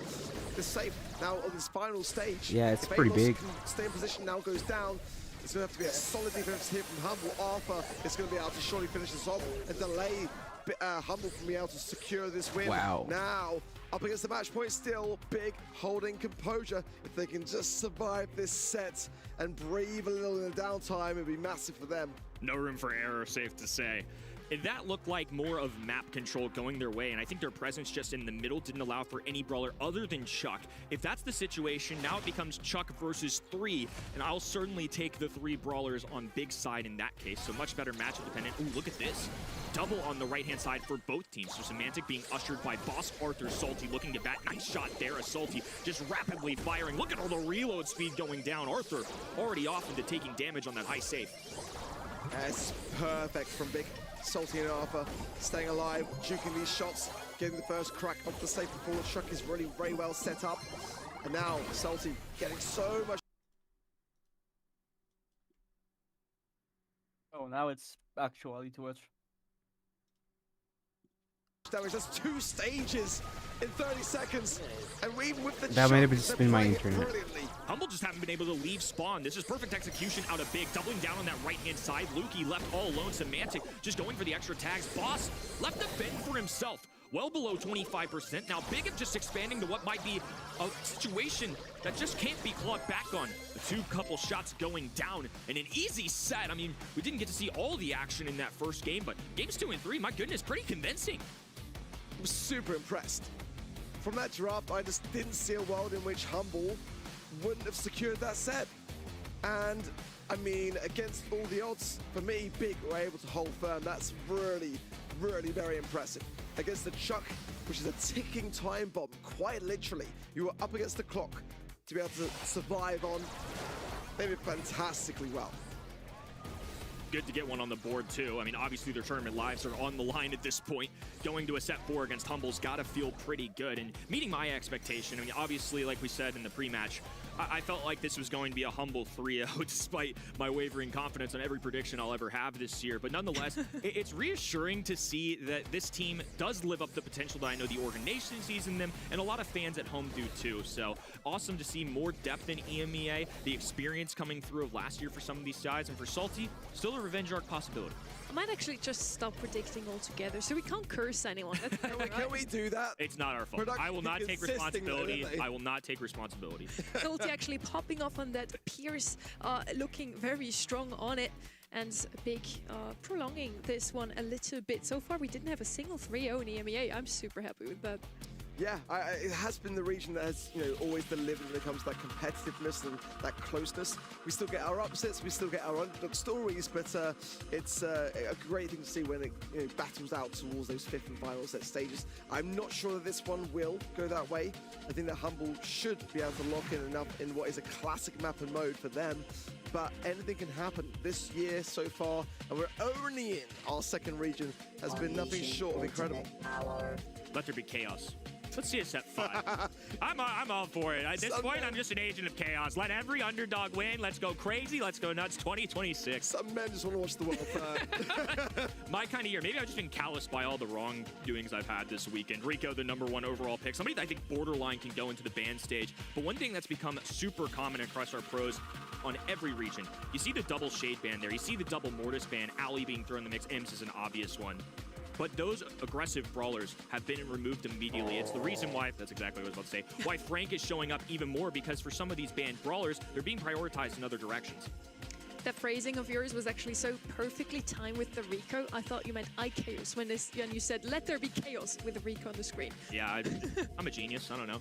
Usually, it's not in predictions. Usually the player you think of when you see a Rico, but of course he's also going to do wonders in Humble's hands, as he's one of the best bowlers in the meta currently. Frank on the other side is too. I guess they went away from that Rosa pick all of a sudden. Gray now coming in as the gem carrier most likely. On a map like Hard Rock Mine, you really want something as the gem carrier who can get out of harm's way in some way. It used to be Janet very often. We see Gus very often. Pam now coming in a bit more often in EMEA as well, just because of the sheer tankiness. She's also very hard to take down. I feel like Humble could benefit maybe here from a Gus, because they'll try to be Big's final pick if they don't. Kind of forcing their hand. 8-bit mid. It's kind of classic. Like 8-bit, I guess, in many ways. Hasn't been seen for me, at least for a while. The bush, obviously, is going to be where 8-bit can have that speed from the gears until the damage boost goes down. We tend to see it less used, but I think on this map, on this mode, you do need mobility, and that's one brawler which does very much lack it. And there's still aggressive ideas that could be a problem. I think the TP for the 8-bit definitely going to be under the thumbs of the Garrett side. And Shelly, Humble just really want to shut this Frank down. I was looking for the anti-tank option, because right now, if you look at it on paper, 8-bit currently faces down Gray. Gray, even if he lands every single shot in the Walking King, guess what? You're doing about half of 8-bit's HP. Shelly now counters the Frank as well. Rico is a phenomenal lane on this map. It's always been that way, and now that he's even more meta, it's even more menacing. Big have to have a perfect 6-pick here for me. They do not want to have Frank on that Shelly. Need an answer to the Shelly. Maybe Spike could come in here. He's still left open. Another Buffy brawler that would do fairly well. Has some range, but no. It's going to be Terra. Unfortunately, Trav's not with us here right now. He would be super happy to see with that final pick, even if it's not as traditional as it used to be. Well, again, having a few issues on the spectate side of things, but do not fret. Your favorite players are still battling out as we speak, and we will get back to the action as quickly as we possibly can. I think in terms of the drafting, that's the area where Big have got the best potential to cause an upset here, because Humble, maybe not looking on their top form, I would say today so far, looking a little bit shaky here and there, but I think that one area that they've always been very consistent in is remaining within a positive headspace. I think no matter what in terms of the draft, no matter what in terms of the results, their mentality is always very, very sharp to these things. So back in again. And gems in their pocket, 2 there. Could be cautious to overcommit here for Boss. Should be able to escape back now, especially now. Again, going to match point. Locked in are the expressions. Humble not getting carried away whatsoever, and that is exactly the way to play this. They've got more control in the outcome, I would say, in Gem Grab versus Heist. This is more about just maintaining your lanes, keeping control, not overcommitting in that mid. not dropping the gems, of course, most importantly. And the 8-bit is that escape mechanism for them. So I think they'll be feeling a little bit better about things so far. But as we know on the other side of the field, the Tara of a Big, that is a brawler which can absolutely turn everything on its head in a second's notice. So I think for Humble, they can't overcommit, they can't get ahead of themselves here. Especially on that map in particular, Charlie was somebody that was super popular yesterday. Gus hasn't shown up a ton, but What's I think up, it's just Pan? safe, dependable. How's it going, Pax? I'm doing pretty good. To show up on a map Just like this too. clipping So stuff for monthly qualifiers, monthly finals and stuff. And can grab somebody like that. And I think in a really good situation, I really love that one-on-one interaction with Gray. Because like I said, even if you land all of your shots, it's just not congrats. enough That's awesome. He is 8-bit. Thanks. Feels well, good. Nice. Again, Humble are on a match point position. And for Big, Masters too. Yeah. They are now under a lot of pressure to get this right, to hold on, to get to a next set. It'll be key for them. In the meanwhile, I think this is where Humble rarely falter. You know, I remember last year when they didn't make a monthly final, we were just like, you know, jaws on the floor. The question mark of will they actually make even the World Finals? But, you know, they are that squad that are just so composed. And I think it was fair that they didn't take it to a 5th because Humble know when they are looking down the barrel and they like to lock it.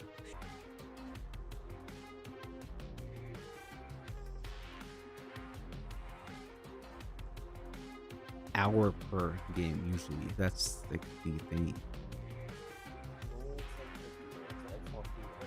No, I'm saying the time that they budget in according to like their run of the show.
An organisation of Navi which have come back over to the EMEA region. It was such a household name, wasn't it? And then obviously went over to East Asia, now back on home turf. But Drage, you know, back into playing Brawl and got the same qualifiers. He was playing out of his mind. He was the strongest player actually, and really championed his team forwards to victory, in my opinion. The question is on game day, you know, is he going to be a coach? Is he going to be a player? What is his role? He's definitely changed and deviated away from playing a lot of his normal safety net type brawlers as well. And Kenny, in the monthly qualifiers, they had it's a decent run. They did come through the lower bracket because they faced off against their old teammate, iChaos, at least Lenaz and Drage's old teammate, losing to them 3-0, but Team Heretics is already out of the equation. Is that going to be motivating for them to see, okay, at least we're not facing this guy again today. We can make it all the way to the grand finals and take it home. I think if anything, it makes it scarier, right? You just watched the team that beat you 3-0 lose 3-1. In the defensive foot, they've been unbelievable in scrims. I think they've been one of the standouts, not just in EMEA, but across the world. For somebody like Drage, though, I think he's one of the most interesting characters in all of EMEA, if not the world. It's very rare that you see a player, we can call it however you want to call it. I'm going to call it he got booted from the team. I mean, there was definitely a lot of drama that went down with that Team Heretics roster, and Drage kind of just kept quiet, waited for his opportunity. Totem gave him that as a coach, and that's a pivotal moment as a player. If you take a coaching role, do you come back as a player? And the fact that he still stayed in Brawl shape, and I think in qualifiers as well, was one of the better ones out there. Obviously didn't get a result in that opening one, but I think Drage has learned a lot from coaching, from obviously defeat over the years. I mean, he was a villain of 2023, 2024, forgotten, 2025. Call it whatever you will. I'll call it, like I said, getting booted from the team. And now he has an opportunity with a massive organization to shoulder that jersey. And I'm with you, but the best thing about that experience for Drage last year was the fact that he got to leave on his terms. No one officially said, you're gonzo. It was Drage stepping back saying, I think this team would operate better without me. And that takes a really, really big man. It does, and an even bigger man to come back within the same year in a different role and leading a team through LCQ to the World Finals. I mean, the journey is, you know, you can make a film out of that, couldn't you? I do think that some of the best coaches stem from players because they know exactly what's going on in the mind of those players. And a coach isn't really there to explain to the players how to play the game. That's their job. Otherwise, they wouldn't be in that team. A coach is there to give the players a good feeling whenever it's not going how they wanted, whenever they may be 2-0 down, rekindling them and making sure that they can still pull off that reverse sweep. Now in Reply Totem, we don't only have Joker, that new addition, we have Maru that always have stuck together. On the other side, we have Drage and Lena coming back together. They obviously never really broke their friendship, even though Drage left. We have one more player that we need to talk about on this roster. It's Garo. He's the counterpart to Noe. We talked a lot about how Noe has never played alongside anyone other than Hitman. Now has to switch from Polish to English. Garo does have to do that as well. It definitely makes you a little nervous after seeing SK Gaming's result, but I do think there's a maturity that you mentioned with Drage stepping back last year, now coaching, has an experience. I think he's going to be setting up his team for success. I'm still favoring Reply Totem in this. I know we've been talking up this Na'Vi roster, but I just think ultimately we've seen a lot from Joker and Maru and Maori as a combo in the past, and this one's just more unknown. It's the first month. I wouldn't expect them necessarily to win some monthly finals. I mean, I think even a semifinals for them would be a rather big accomplishment. It's going to be a close one, I feel. This was I said that about game number 2, didn't I? But that, look what happened, an absolute sidewalk, walkover. But this was my real tough one to predict. I was toing and throwing on this all day long, so it's going to be a tough one to see how it fares.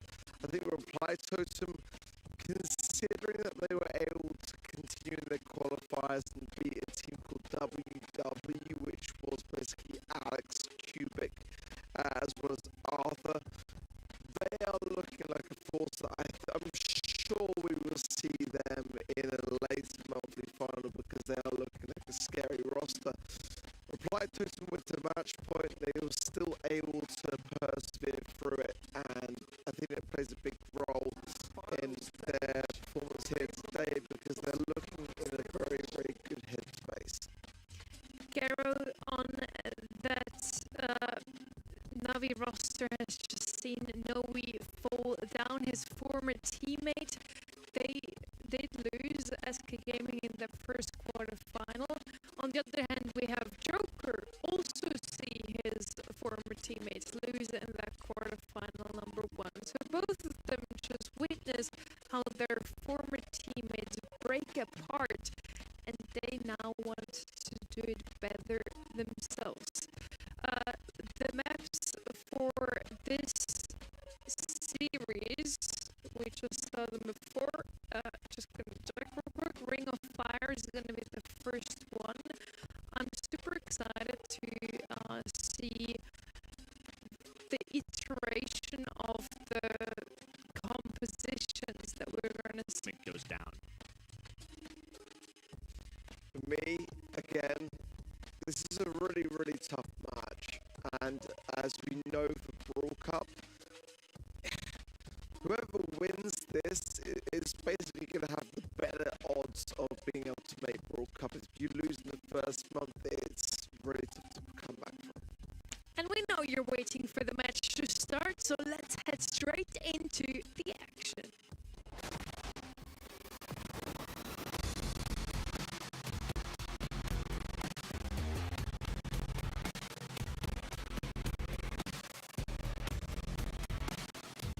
Are we actually going to be going into the game now? What? They disabled spectating. Wait, Thank what? you for being patient with us. Like in game? That this is a match. Yes. Yeah, oh my god. Thanks for tuning That's in crazy. once more. Quarterfinal number 4. So far, we didn't have a single. Hey, my internet's 3-0, working so properly some again. predictions were coming Apparently. from you guys. What's it gonna be? 3-1 That's for Reply good thing. Let's go all the way. 3-2 Reply Totem. Totem is gonna take it from both of you. They already get the M's pick here with Spike out of the way. One of the better Buffy Brawlers still on the table, but we still have Mortis and Frank left open as well.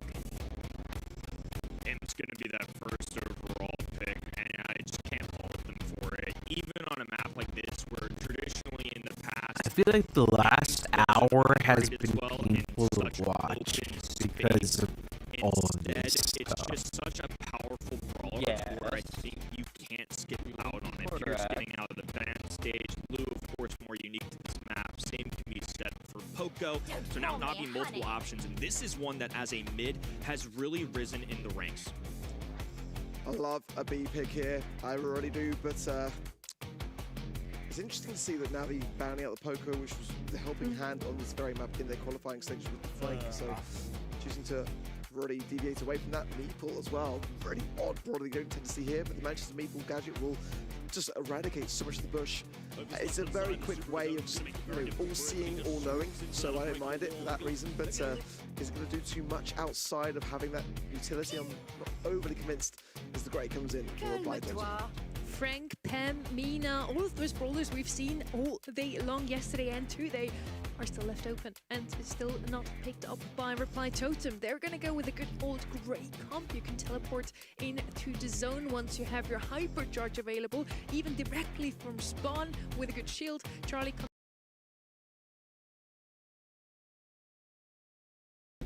I think this serves as two roles. Spiderlings into the single shot brawlers. On the top of that, if Navi go aggressive, which Drage and Lana both like to do, at least they have some kind of countermeasure outside of Ims. I like that Navi zag from this though. They know that this would be a very hard uphill battle to fight for a tanker and aggressive brawler with those two on the map. So instead they're just going to try and empower their teammate. Maybe drop some sandbags into somebody like Ims, that's difficult, but into Charlie and Grey it's nice. Rocket Rain could also put some pressure down too, so multiple combinations. Okay, let's see how each side will fare in this opening first set. Definitely feels like a strong map mode for me for Navi. I like how they've approached things for Reply Totem as well. Definitely a rocky qualifier, but not as rocky as Navi. Let's see.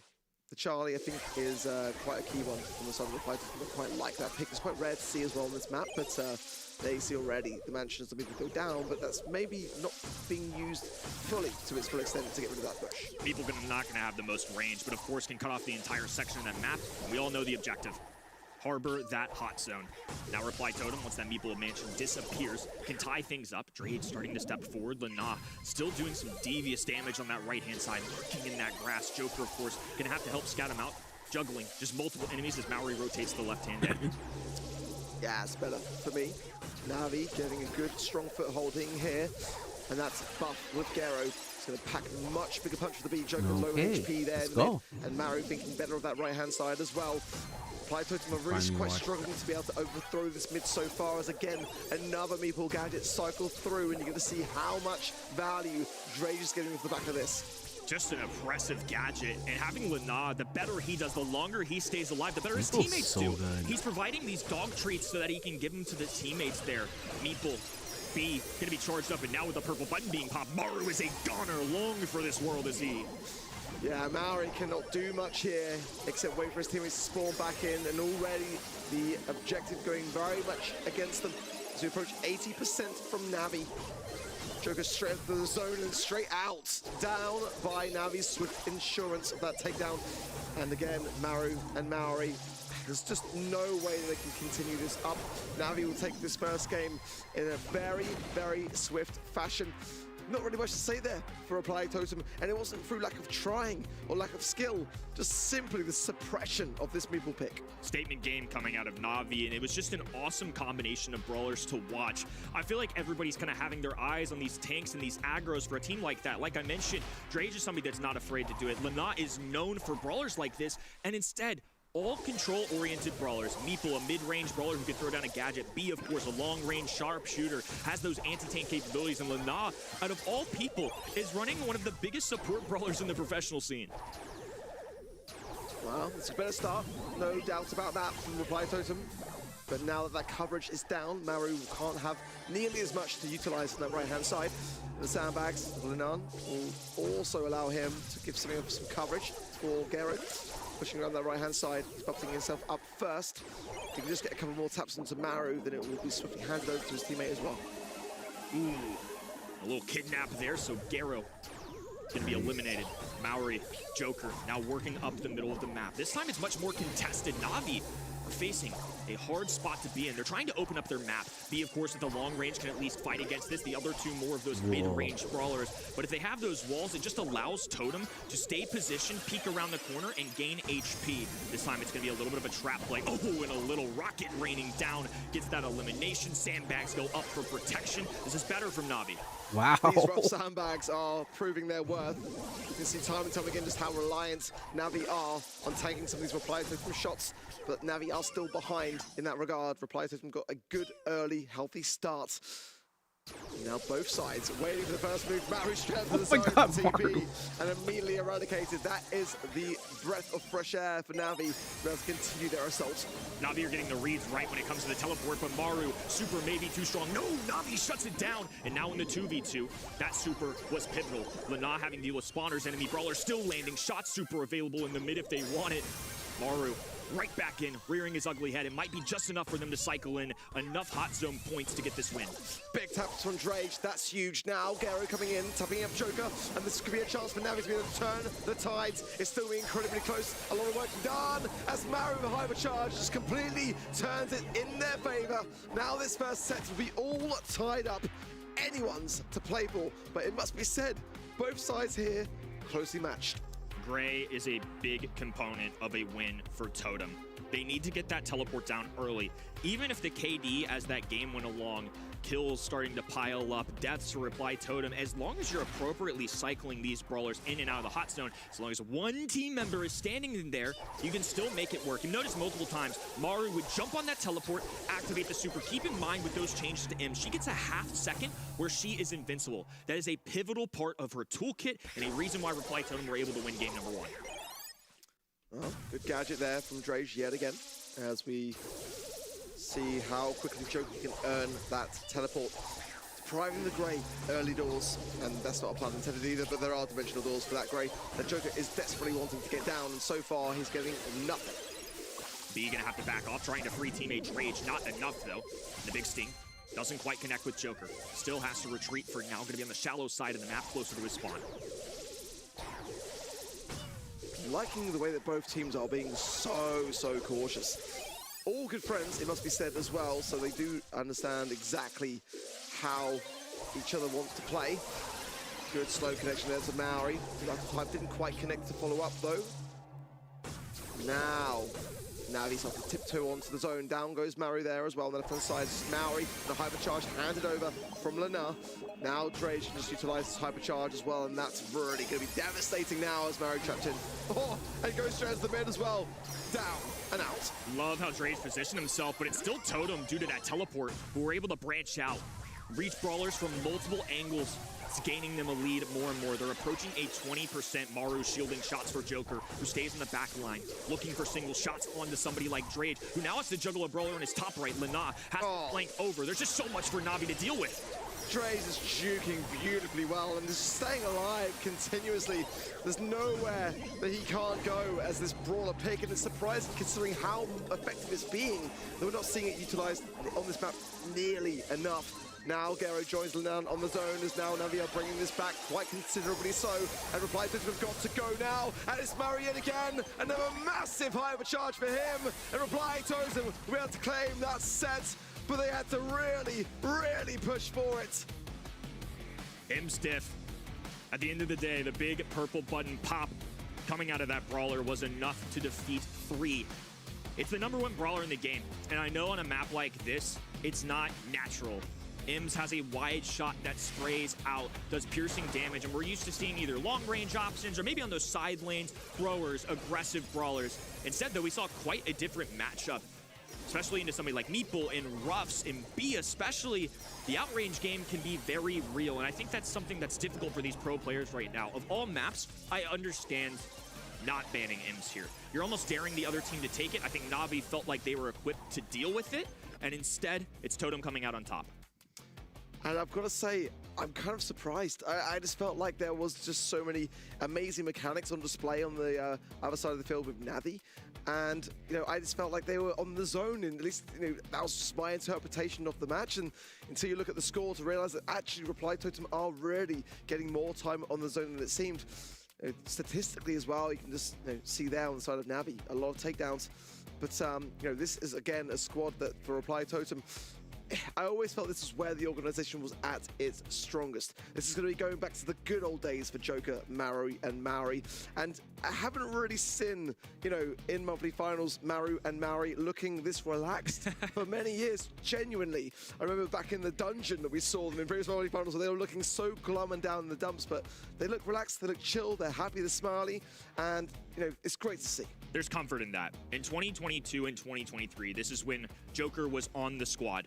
Second place, back-to-back years. In 2024 and 2025, after a departure, leaving for SK Gaming, it's the worst seasons Reply Totem have had as an organization. Number 6 in EMEA in 2024, number 7 in 2025, 1 monthly finals grand finals win, a third compared to when Joker had his tenure there.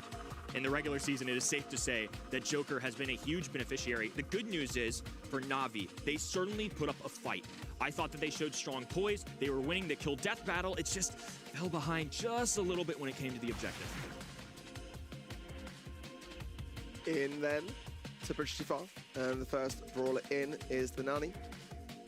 For Na'Vi, again, I want to see Drage's drafting capabilities shining through, as the draft was great in the last map, just was so close. The Pierce, the Angelo, and the Colt banned by them, the Chuck, the Amber, and the Kaze banned by Reply Totem. Melody going to be open here. Maybe at this stage of the draft could be worth leaving open just a little bit. Lily going to come in for Na'Vi. Definitely an interesting choice. I would expect to see more Lily actually in Heist this year so far, but it has been a little bit absent. It's definitely a cool one. I quite like it. Get, you know, forwards into the middle of the map, get in the bush, hide again, move forwards, get to the safe. It's going to be a very aggressive brawler.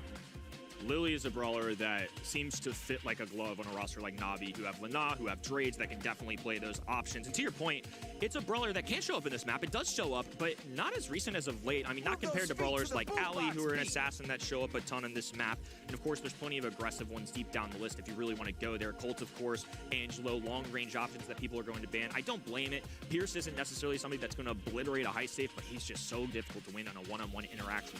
So it's going to be a split here on that 2-3 turn. Brock is going to be somebody more in that sharpshooter category. If they really wanted to, they could break walls. If you have Lily, don't know if they're necessarily going to want to do that. But if not, you can go with Rocket Laces and shift some lanes at a moment's notice. Definitely still some options here. Juju, I still think, has a very strong place on this particular map. Otis for Reply Totem. That is going to be having the Lily player think a little bit twice, as that Otis is predominantly going to be on defense. Reply Totem could go offensively now. I still love 8-bit here. Could be a good shout if Reply Totem wants to add that to that long-range affair with the Nanny and the 8-bit. Could be tough in that regard. But let's see how they feel about things. Eve wouldn't be a bad shout either to me. It would definitely be tough with the Brock and the Lily. It's going to be Daryl. And you know, that's a product that can work really well. I'm surprised that more haven't tried it out here. Yeah, I don't really have more to say about it. I think it can work. This is one of those brawlers I alluded to further down the list if you want to get aggressive. And I think it makes sense, especially in this instance up close to Brock, easy elimination. But in somebody like Lily, you have to have an answer for it. And they kind of get 2 birds for 1 stone. Otis is somebody that's hyper defensive, that with the mute button can combat Lily. But now you add another brawler who's fantastic at high safe damage and can do damage into Lily. A shotgun brawler is typically going to beat Lily. However, Na'Vi with a 6th pick get a great defensive option. This is a brawler that on Heist historically does nothing on that high safe. He's going to be glued to the bottom of the map, stay on the shallow side, and just look for eliminations to make sure that they're not falling behind. Allow me just to clarify my previous point. I think the Daryl can work. Not now. Fair enough. We didn't have all the information. It's not on you. Now. That's not on you. That is a great response. It really is there from Navi. And I've seen matches where literally Daryl is just a waste of space, you know, when that Cordelia just takes it out of the equation. Let's see, though, how it will fare and whether for Reply Totem they can get some value from it. Already some good value from Gero onto the safe. Will get a stage crack as well? Maybe, 76. Ooh, just 1 degree shy. Maru, though, forced away, which is most important. Lana needs to be careful, though. He has to stay glued to this brawler or make sure he's doing enough high safe damage, and it's not going to equate to something like a Daryl. Thankfully for him, Gero is there to make up for it. This mid-battle, something to keep your eye on throughout the entire set. It's now Maori, who's typically going to be wanting to shut down tanks, has to duel a longer range option. Maru climbing his way up to the top. Lana there to meet him, but Joker, of course, can punch through that next zone. Totem with a massive lead for now, but there's some serious work being done on the bottom of your screen. I love this from Lana, just really shadowing Maru on that Daryl pick. But now, Reply Totem gets a safe crack as well. Navi, on the other hand, just a little bit ahead. Reply Totem got to be a bit more cautious on this defense. As Gary now through the mid, no one's there for him either. He's going to be able to get some consecutive taps there onto Reply Totem now. Maori on the right-hand side getting a lot of damage here for Reply Totem, and that will be a game going their way. They couldn't quite find the balance on the side there of Navi. And so far, so good for the boys in green. Totem locked in. Impressive. I just think this is a composition that can work. The Cordelius has been doing a great job of removing Daryl. It's the other two brawlers who are getting away with it. Yeah. And that's a function that they have to figure out here in game 2. Cordelius gonna be matched up instantly with Daryl. If they let him loose, it's an even easier win for Reply Totem. That's going to be Cordelius' job, but Lily has to find a way to excel. And we didn't see Drage do that quite as much as you would have needed in that game 1. Here we go, a much better start for Navi. Maori has to change lanes towards Lana. It's going to leave some rockets to fire down from Gero. Now a stage safe of the crack. Oh, but as the same while I'm saying it, Reply Totem do just that. Bit of a base race going on now. Navi are in the lead, 2 stages down now. Let's see who will be able to get the third. Rapid fire affair for both of these teams as Maori positioned himself in this grass. Has to take a second to recharge. Marching down the middle of the map, opposite lane to Maru, and he's actually just going to let him go. He's going to disappear, and they know this. Unfortunately for them, Daryl is going to profit off this interaction. They just have to hold on to their lead for as long as possible, and so far, so good. Oh, Lanan is low, and Maori seals it. That might provide a little bit of a cushioning here for Reply Totem to get some enormous amount of damage on the safe. There's just 4% left. Maori takes down Drage. Iskero and Lanan double teaming down this mid. They know that if they can force their way through, they can get the damage. But as time goes on, Maru will get the roll. Joker is already using the peep on the other side of the field. He's TP'd on, and it's going to allow some space for Maru to get onto the safe. The body blocking is immense. 2,744, and Drage goes down the middle. He might be able to get it. 1 on the save. It's so close. Can Drage do it? He does. 3%. It's all that was in it. Look out of the mechanics from the young man. Took a perfect precision there to get that job done. 4% was all that remained. Body blocks go down, Shadow Realms go through, and a perfect Lily Super to end off that game. The fact that Na'Vi somehow won that is absolutely insane. It goes to show the ceiling that this roster have, and more importantly, it shows that Coach Drage, that boy can play. Absolutely crazy. It really was, but look at this right-hand side. Maru and Joker just left alone on this safe. It's just Lanan for the defense. Forcing Joker into the zone was an interesting choice here. It may not pay off, but it will take him away from the damage being dealt. As Maru, though, will just say, I don't care regardless. A double roll into the safe, and it puts Reply Totem in the lead. I think it was the wrong decision. It put Gero in a losing matchup, so now Daryl is able to profit immensely. Reply Totem are up an entire heist safe zone. Maori, of course, gonna be stagnant on defense as that Nani goes down the left-hand lane, gonna be marching up the map, teleport through. Joker looking for chip shots. Daryl rolling in, kidnapped. Down to the Shadow Realm he goes, elimination there. Nani as well, but Maori wants all the damage he can get. They only need 2%. Just trying to tiptoe his way through, and a hypercharge there to seal the deal. Impressive showing in game 2, but the consistency of Reply Totem perseveres. I've got to say, considering how well Navi are playing in my eyes, it says even more about how good Reply Totem are looking today. I mean, it's just fireworks on both sides of the field, but they're just getting the edge every time, and the drafts are very, very close. I'm liking what I'm seeing, some nice fresh ideas coming out of EMEA today, and it's kind of what you love when the meta is constantly evolving across the regions. Very competitive 2-0 so far. I mean, safe to say that Navi are not lifeless in this. They still could get a couple sets on the board, even win, because it's just been such a coin toss the whole way through. Of course, a standout for Navi for me was Drage in that. I felt like the defensive choices are something that I would love to see Navi maybe review, or I would have to review myself to see how I really feel, because there were just a couple times there, especially in that game 3, I called it out. Cordelius went for the long-range brawler, which means Cordelius with distance is not going to be able to compete with somebody like Nani. On top of that, Daryl was then going into a Brock. Daryl has an advantage, was able to explode with high safe damage. You can see it there, just a trickle more as you go. But those damage to safe, I can't do that math in my head, folks. I'm not going to act like I can. It had to be close, though. I mean, looking at the Joker on that Nani, definitely the most damage to save there, the MVP. On that side of things, Mari, though, with a whopping 14 kills, just defended Drage time and time again. So, yes, Drage had that wonderful run in game 2. That was super exciting, but he didn't really get that save damage. That, again, the objective of the mode is save damage. Yeah, it's not really a map where I've seen Lily play too much in Heist, but I think it can still work. I feel like it was just one of those things where when you're placed up against the Daryl, you know, you're still up against the clock, despite the truck being banned. You know, it was incredibly exciting. I think that I would have maybe stuck to a bit more long-ranged regardless, but yeah, very, very close. I feel like this is still not over by a long shot. It could still turn around, but Reply Totem are looking fierce. It reminds me of the good old days. I mean, yes, the good old days back in 2023 was the last time where we casted Joker on that roster, so it makes a lot of sense that you're reminded of that. And Lily still did a bit better, kind of the same idea as Kid.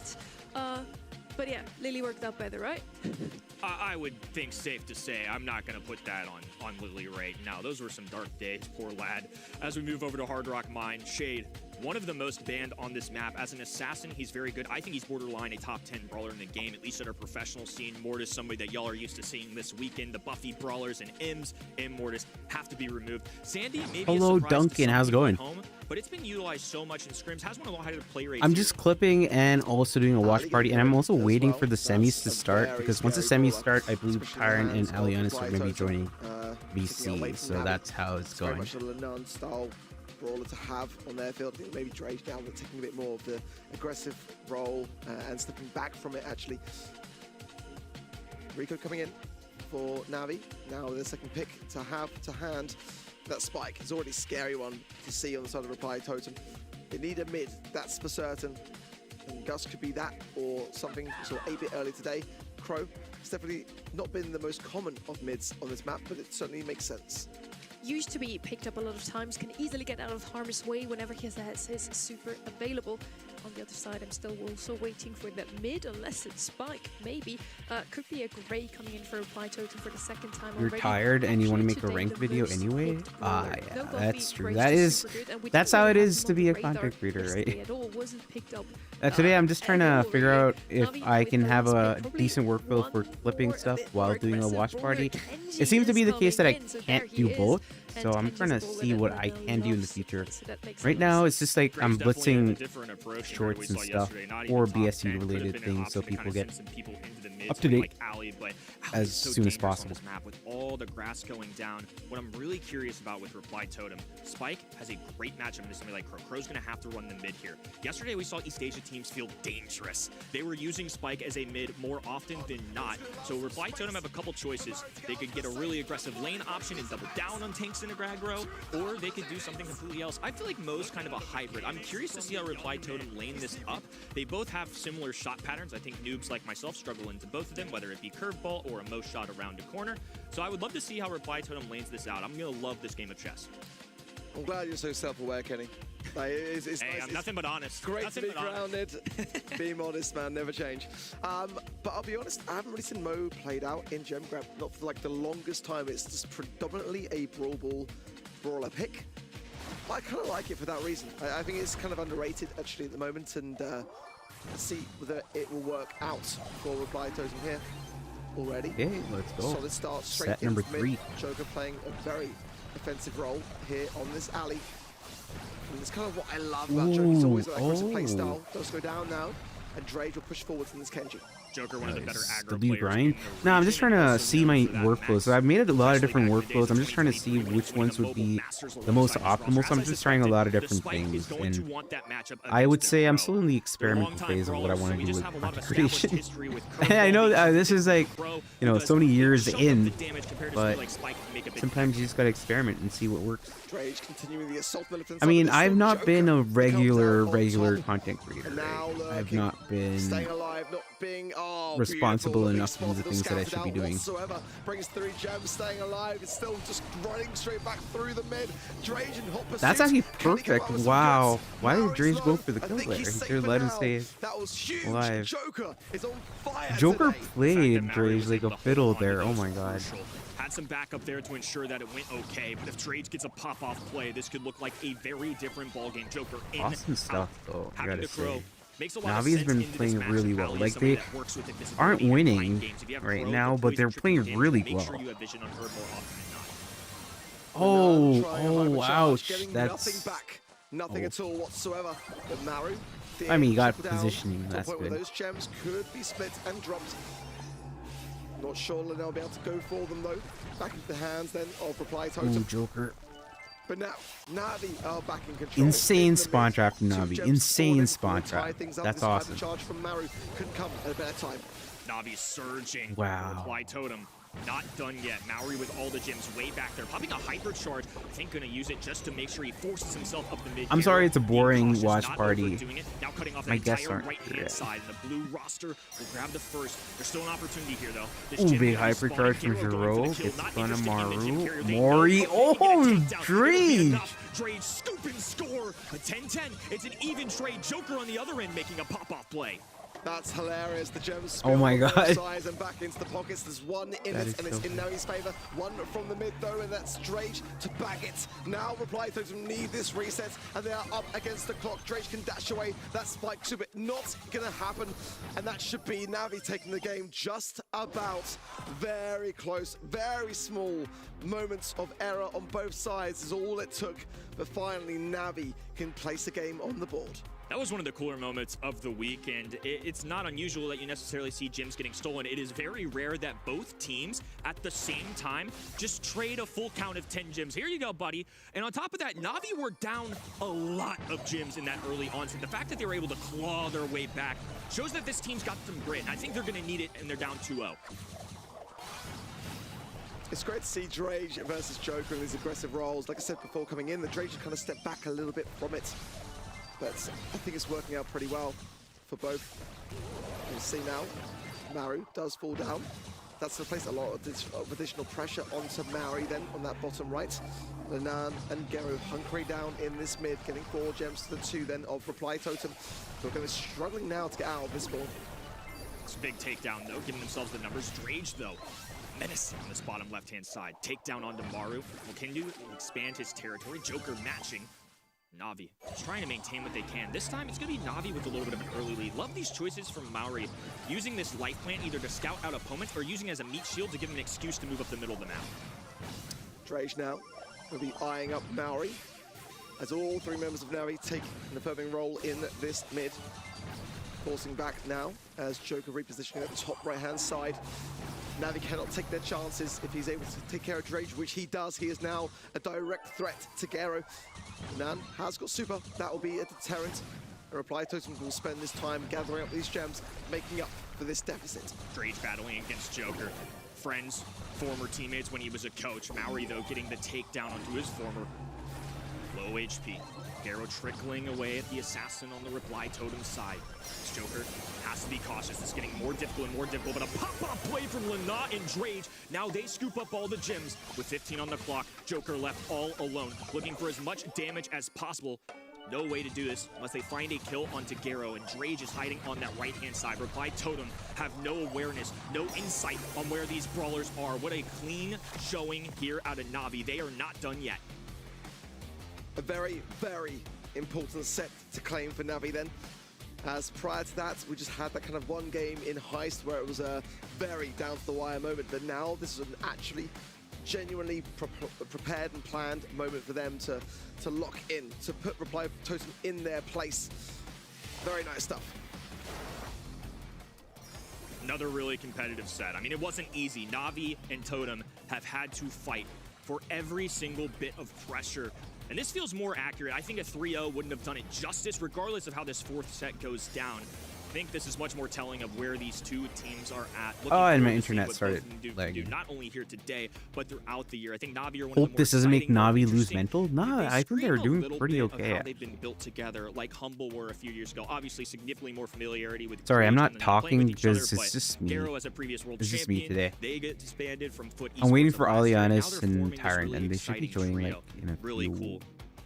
I'm looking at minutes, Joker here hours? with 8 I don't kills know. straight with Maybe an 9. I think it's a huge advantage Na'Vi has this time around, where tanks and assassins are heavily featured in the current meta, and they actually have not one but 2 players who mastered those. I actually even said Kenji's gonna be probably played by Lena. He loves that brawler. But that was I need to talk to my ISP. This is not good. And I think that has been a problem in the past, where whichever team Lena was on just drafted one tank, even if it made no sense. Lena tried to make it work, but now he doesn't have to all the time.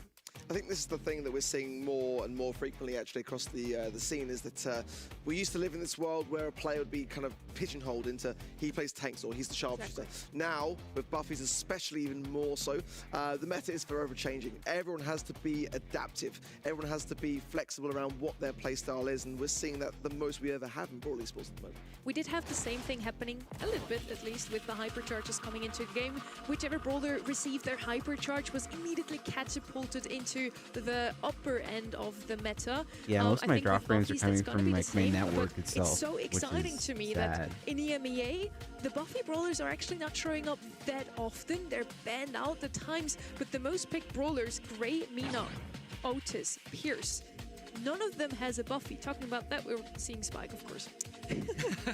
I think it just makes sense. It escapes the ban stage, a frequent one here. Mina is somebody that shows up a lot as well that I'm looking out for. Again, one of those non-buffy brawlers that you mentioned. Pierce, somebody that escapes the ban stage too. So I think there's a couple options for Na'Vi at the mid, or Reply Totem if it gets back to them. Gotta be Pierce for me here. First pick from this Na'Vi one. is so good, and surprised it escaped the bans, quite honestly. But I like your Mina shout. I think that there's no way that does not happen. Pierce for Na'Vi, love to see it so far. Definitely though, Frank open as well as Poker. So Frank banned, but Poker's still available. Some tanks could be combined with it here.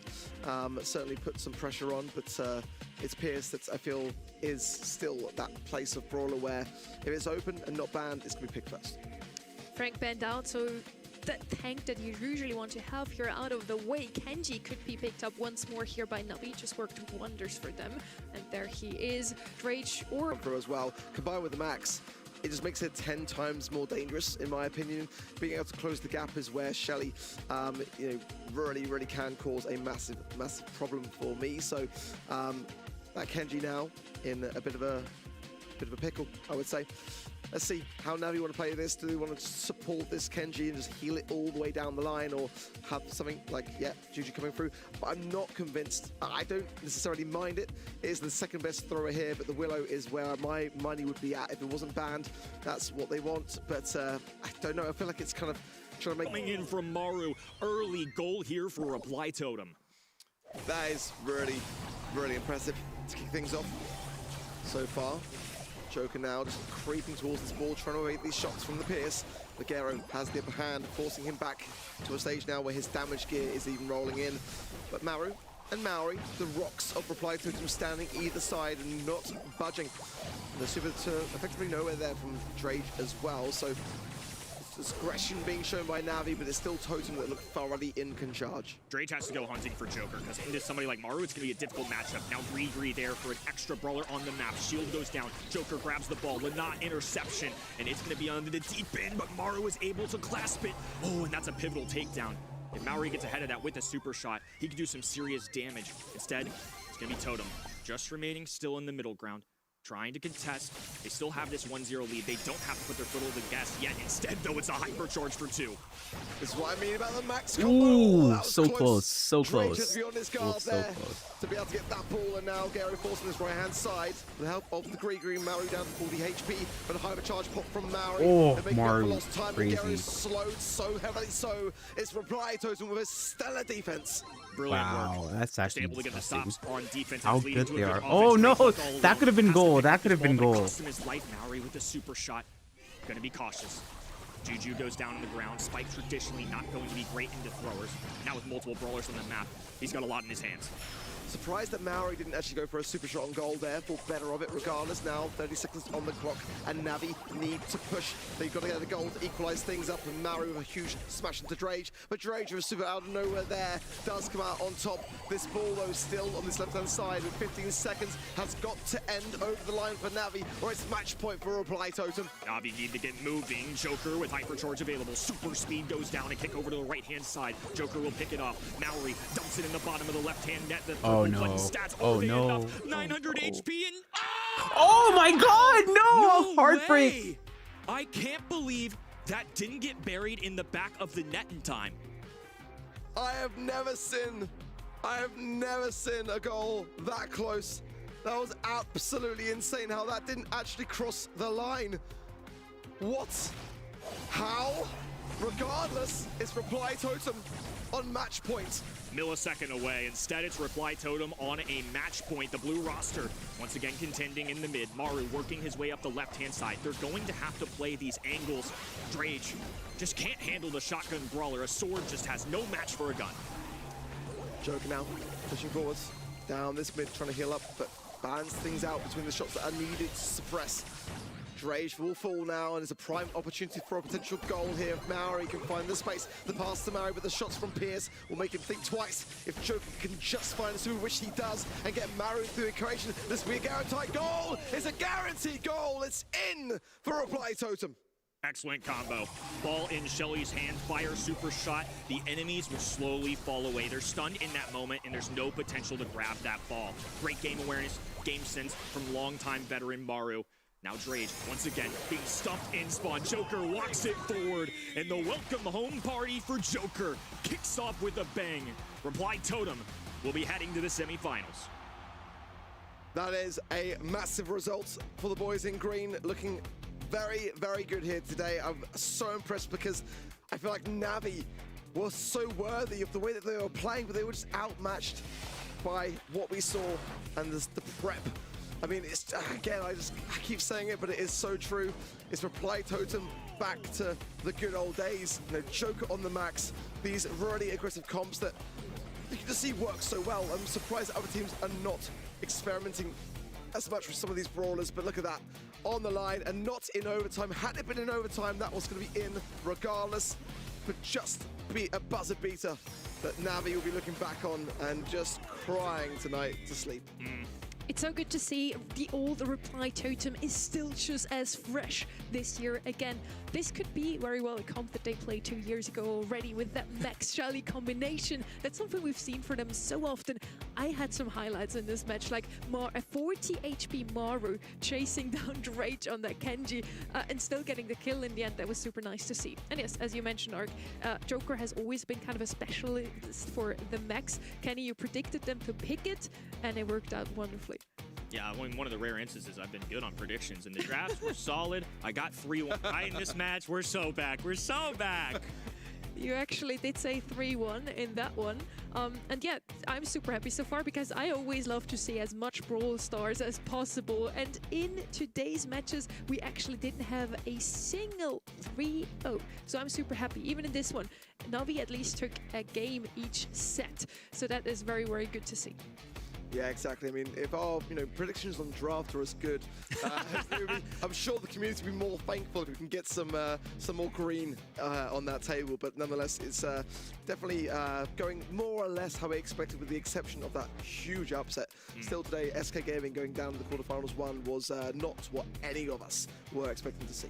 And now we're looking at our predictions for the semi-finals. A foot is predicted by us from that semi-final number 1 against CMM. CMM had a great showing against SK Gaming, And arguably, SK Gaming is the bigger titan to foe than Foot Esports, yet still we say Foot is still going to take that one. Why is that? The unanimous, sorry, I was just nervous. The unanimous death, just inherently, we've not been great on track record this weekend, so don't want to curse any teams, but I will not take responsibility. I think Foot are somebody in scrims who have shown up so well. A standout for me. And Guesty, of course, one of my concerns and why I partially picked Team Heretics, it's his first day. Do I expect Guesty to have a long tenured career in this region? Absolutely. He shows so much potential being paired with Angel Boy. Exciting combination.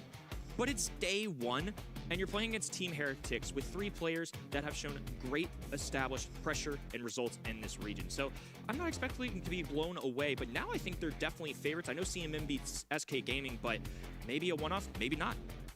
And then for that second semi-final, we said Humble is going to take this one. Ark, what does your gut say there? Well, my gut actually says Reply Totem, but it was all completely on me because I didn't get my predictions in to production as we were literally casting the match. I was so impressed. So impressed with Reply Totem today. And I just feel like in this first month, what we've seen so far and just how the narrative has unfolded across the regions, it wouldn't be the craziest of things to go with something like that. I feel like Reply Totem today could very well win the whole thing. I mean, again, I think what we learned yesterday, anything can happen. So it might very well be Totem versus CMM in the finals. It could be Foot versus Humble. It could be any combination of those. And those 4 teams are now your best 4 teams in EMEA. Many people say this is the most competitive region, so we always see some new faces in the monthly final. I want to say it again. Last year, we only had 2 teams in all of the region who consistently made it into the monthly finals, Kenny. 4 new faces into our semi-final. So it might very well be Totem versus CMM in the finals. It could be Foot versus Humble. It could be any favorites. I know CMM beats SK Gaming, but maybe a one-off, maybe not. And then for that second semi-final, we said Humble is going to take this one. Ark, all of a sudden, you've got hopes of something like a Brawl Cup if you keep this up. I didn't know that SK lost. Surprised. Yeah, look just how surprised Semantic was hearing about that. Yeah, I mean, surprises all around, to be honest. We finally move on to the semifinals, very so tiny that's head. cool. I've just had to adjust the headset massively. And secondly, the predictions master is back. Okay. Right. Seems to be on top of things today. So worst case scenario. Just follow me. I may have fell at the first hurdle in East Asia, but don't worry, because I'm back. Once more, we do want to show you just how a surprise Semantic was, seeing how today went down overall. The first monthly final is honestly the most important one, so like, it's literally what you said, the road to Brawl Cup, road to World Finals, less slots, everything. I think SK just lost. Oh my god. Okay, can we do it again? I'm sorry, that was a bit crazy. Yeah, I can hear you in the background too. Oh my god, that is so crazy. Okay, go again, sorry. No, you're totally good. I'll take it one more time. I know that's insane. No way that happened. No way around it. Yeah, I did not expect it either, obviously. Sorry. No, you're okay. All right, let's do it. I think Humble even was expecting to meet SK Gaming later on in the grand finals. Kenny, you had that interview. What a funny moment. Yeah, I mean, honestly, we were both shocked. You guys were casting alongside, and when I was chatting with him, it was happening at the end of that SK Gaming match. And like him, I couldn't help but just glance over at the screen and say, I'm sorry, say that again. Did SK Gaming just lose? So I'm sure that was partially shock and partially relief for Semantic and Humble. Yeah, I mean, they have to face off against Totem first and then potentially against CMM, which nobody really even saw standing in the semi-finals. They're here now, though, and they're going to start things off on Shooting Star against Foot. It would be one hell of a run if they do manage to win this one, to be honest with you. It really is like a surprise to see them even taking down SK Gaming. But on top of that, if they took down Foot Esports in the same month as well, it'd probably be one of the biggest underdog stories we've seen across the entirety of BSC. Yeah, no, listen, I am as well. If you can beat SK Gaming, you can beat the majority of teams in this region. They've just got to show up the same again. That's what I've been saying. If my predictions are wrong, but the underdog ends up winning, I'm so happy either way. Who cares about our predictions in that, in that outcome? Now, CMM versus Foot Esports. Despite the beautiful run they had against SK Gaming, and SK Gaming being the first seed, we still say Foot is gonna take that one, just because they looked so phenomenal in their match against Heretics as well. Sam. I'm super happy that neither of the quarterfinals actually went out in a 3-0, but Foot looked just a tad bit more dominant with the 3-1 compared to the 3-2 from CMM. Pressure at an all-time high in this region. I mean, this is not one that you could normally slip up in. You also How's don't it have the going, luxury Zim? of there being 9 spots like last year. And obviously, Not Brawl much, stuff bro. I just cup woke still up. to come. How are you doing? Doing good. We had a lot of upsets But in the right now, EMEA. you have to Like a play with lot of and if upsets. you're CMM, you've just It's suddenly kinda been given a crazy. chance. SK Wait, Gaming I going gotta- down, but I for gotta look at the esports, bracket. Hold Yeah. on. you can't be What's that upset. Here, seeing I'll CMM. post it inside the If group you know chat. that SK Gaming was a possibility, and now you Bet, get somebody bet, else, bet. a much more unlikely underdog. Boy, this could be a great debut for I'm Guess. SK Yeah. I'd be very thrilled if I was for Esports, to be honest with you. You know, you're expecting to face SK Gaming in the semi-finals, and the same goes for the other teams on the other side. Like, if we make it to the finals, that's probably going to be crazy. facing SK. I think Yeah, even I the thought players would TH have predicted was SK to gonna come all the win way that. through. Honestly, a lot of goats, Marseille bro. have That thought. sucks. Yeah, I very, think very everybody strong expected scripts, but it was a question of whether or not it was going to translate to the big SK stage to win that. with Team Guesty being Heretics, so new. like But clearly Guesty has is they like played crazy, very, bro. very It well in was their initial disgusting match. how And good I think Guesty and they're Angel gonna Boy go were on. together. CMM probably put all their Yeah, scoring yeah, they're a power very in good that team, first but round. They wanted I to just hope really my even goats make it can into win. the semi-finals. But yeah, Let's see how I well don't they know. prepared I think for I hope we Shooting don't Star see in like a bro. The Humble Foot finals could be tough for like the rematch. That would be fun. The think the that's Totem probably Navi one was also a really good match. It was pretty close. Oh wait. And Drage Navi is. and Drage made some really yeah, good like no, plays and some insane clutches too. We have some very Ooh, classic Guesty aura. maps here, ones that have been in the back pool for a very long time already. Shooting Star is one of those, and we're starting what's our this draft? Wait, they're Mortis semi-final one? number No way. 1 with a Mortis pick on I don't like Shooting Mortis Star. one. Oh wait, That's no, wait, something there's we've seen, Tech. They go I think, Mortis in one. all of The other team goes 2025, but Kaze, then they in go this day and age, with 8-bit. the buffies out, definitely makes a lot of sense, Kenny. What a world. Mortis first overall pick in the most historic open range map. It's just insane. I mean, it just goes to show how good players feel Mortis is, because it's not an easy brawler to play either. I mean, for folks at home, it's definitely one of the harder ones at a higher level of something like ranked to excel with. Yeah, they would where laugh pro if players they are just found that confident. Nani on that left-hand No, I side, think they one of could the still- oldest they could sharpshooters still in the game, date, is the sharpshooter that counters sharpshooters. So it makes sense why it's an early pickup, especially when you see brawlers like Angelo, Pierce, RT, Bell out of the way. Ooh, Ollie. It just makes too much sense to grab. Yeah, they're going to go with an Ollie over the other side as well for CMM. That kind of aggression to balance it out against the Mortis, have that capability of turning the game back around. I think it's something that's quite smart. Listen, across East Asia yesterday, I was like heavily critiquing these super aggressive compositions we saw, like a Byron, Mina. I want CMM to win everything just not because fan it of would be a that, nice and to be honest, I storyline. prefer a more long-range matchup on Shooting Star, but this is clearly what works. Yeah, no, the Mortis first pick, it's a bold one, but I do believe that Fleet Sports have got the players capable of making it work. Byron That's maybe true, right? to support that Mortis Gus it is. In the end, you can always give him the Like shield. Angel Boy's always been the GOAT, Guesty, but like does with play him Guesty, in it's the kind end, of crazy how dive good in the team and go is. even more aggressive without risking his own life. They look very Now, dominant. it's perfect for Esports. They probably will play Mortis in mid here, can easily pick up. That's okay. It's both of the brawlers I mentioned. We're really good at drafting today, Kenny.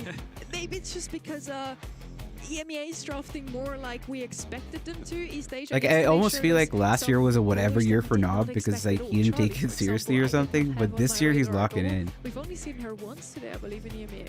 I was with you at bare minimum. I expected one of two of the brawlers, but this is so different than what we're used to seeing in terms of logic going into draft strategy. For a really long time. Oh yeah, Nob was like really playing well.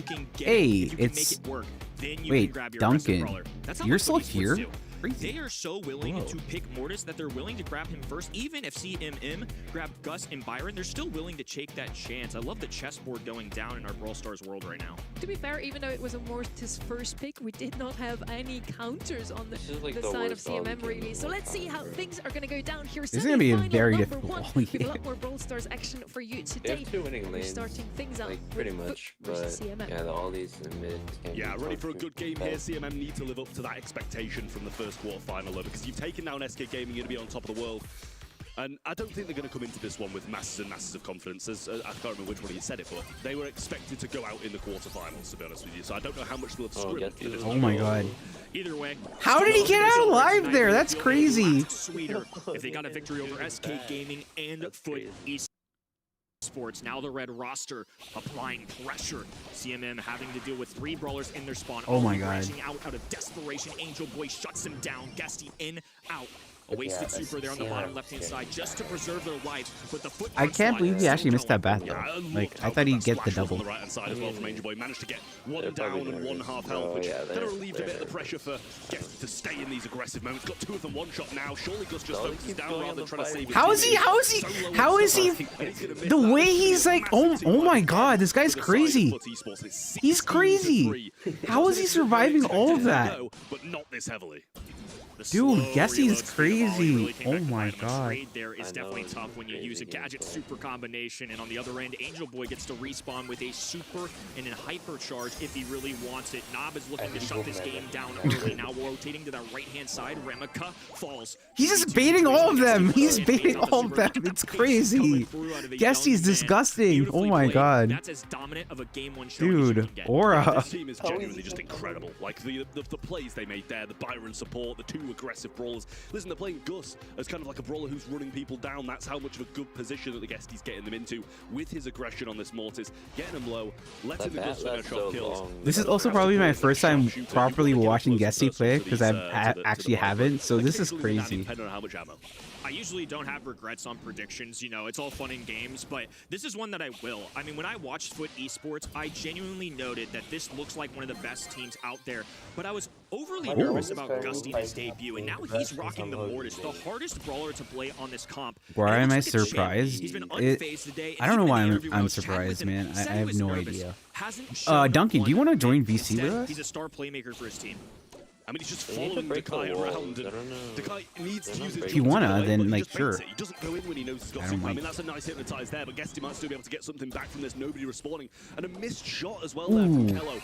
Maybe his nerves are starting to show a little bit more. This is still in a good position for CMM, but as I'm saying that, some great connections from Nob will flip the game. No weak points on this Foot Esports comp right now. Guesty diving in, rotates between a few. Oh, look at the perfectly timed gadget. What a creative way to deal with that. He gets so much value with every interaction that he does. Even if he dies, he gets so much value in that. It's crazy. And now Foot Esports with the lead are able to retreat if they want it. Instead, though, they're not moving a muscle. They're sending Guesty right back in there. I think it's smart to try and keep the nannies, the Pipers back in spawn. Come in here and still in the lead, but he does go down. I think he's got his hyper charge to go along with it as well when he comes back up. But they've got to be cautious now. They had like a 15-star lead in the previous one, and they could go over aggressive, but you don't want to. That is disgusting. Oh my God. Oh my God. Oh my God.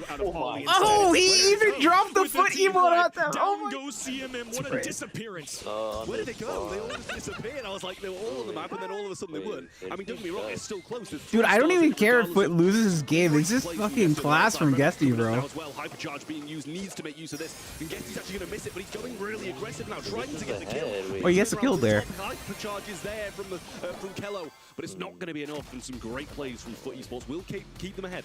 It was a bit more sketchy, don't get me wrong. I thought that maybe could have flipped. They were slightly overconfident, but I think that confidence is warranted after that first. All went according to plan. I think it was really smart actually to send Guesty down, knowing he had a guaranteed kill because Nani's a sitting duck.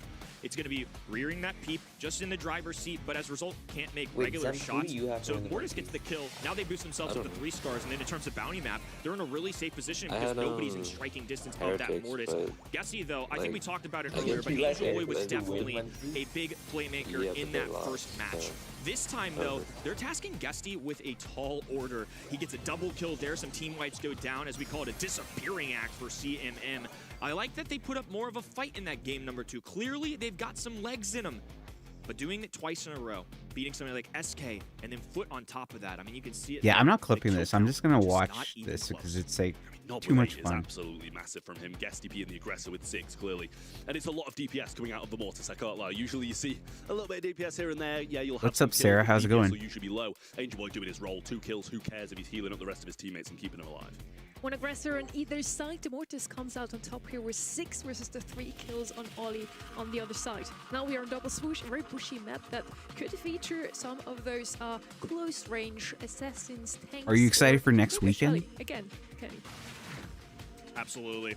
Definitely a fun map to watch. I think Gym Draft just in general right now has been. You're the only one playing monthly finals next weekend, so yes. How many different kinds of compositions we had in the band stage? A double Sandy band. Poco, somebody that we were kind of keeping our eye out for today, was somebody that didn't show up in East Asia like I thought it would in EMEA. Thought it'd be a little bit more of a factor. Tara is a first overall. Z-Sound's like the one in Texas where like KJ is also. I think it's you know my love. Oh, okay. I think in general on this map it can do really well. Janet going to come over the other side as well. I think with the drop the base can be very solid, scouting out a lot or just jumping away, keeping that extra line of defense against the aggressive. I mean, kind of reminds me of everybody going to Reddy's house like a couple years ago. Yeah, you know how much I love the Tara. I'm never going to complain about that. I think like Portas left open, could be picked up here by CMM. They already have their mid-pick Janet that can always just fly out of harm's way. A brawler that we haven't seen in a very long time. I feel like she kind of got replaced by the likes of Gus, the Sandys. Wait, really? A lot of other mid-brawlers to carry. I didn't know Reddy and no Mortis, Z but also live a very together. aggressive brawler. Tara, actually you said you were surprised, Kenny. She's the most. Are you just making shit up? Over the course of the last 2 weeks, alongside Otis and Spike, all of those have been banned out, and finally we have that Mortis. I swear I'm not. He's just I feel so like the strong in CMM the logo is a little surprised. off center, right? Like it's a little higher than it needs to be.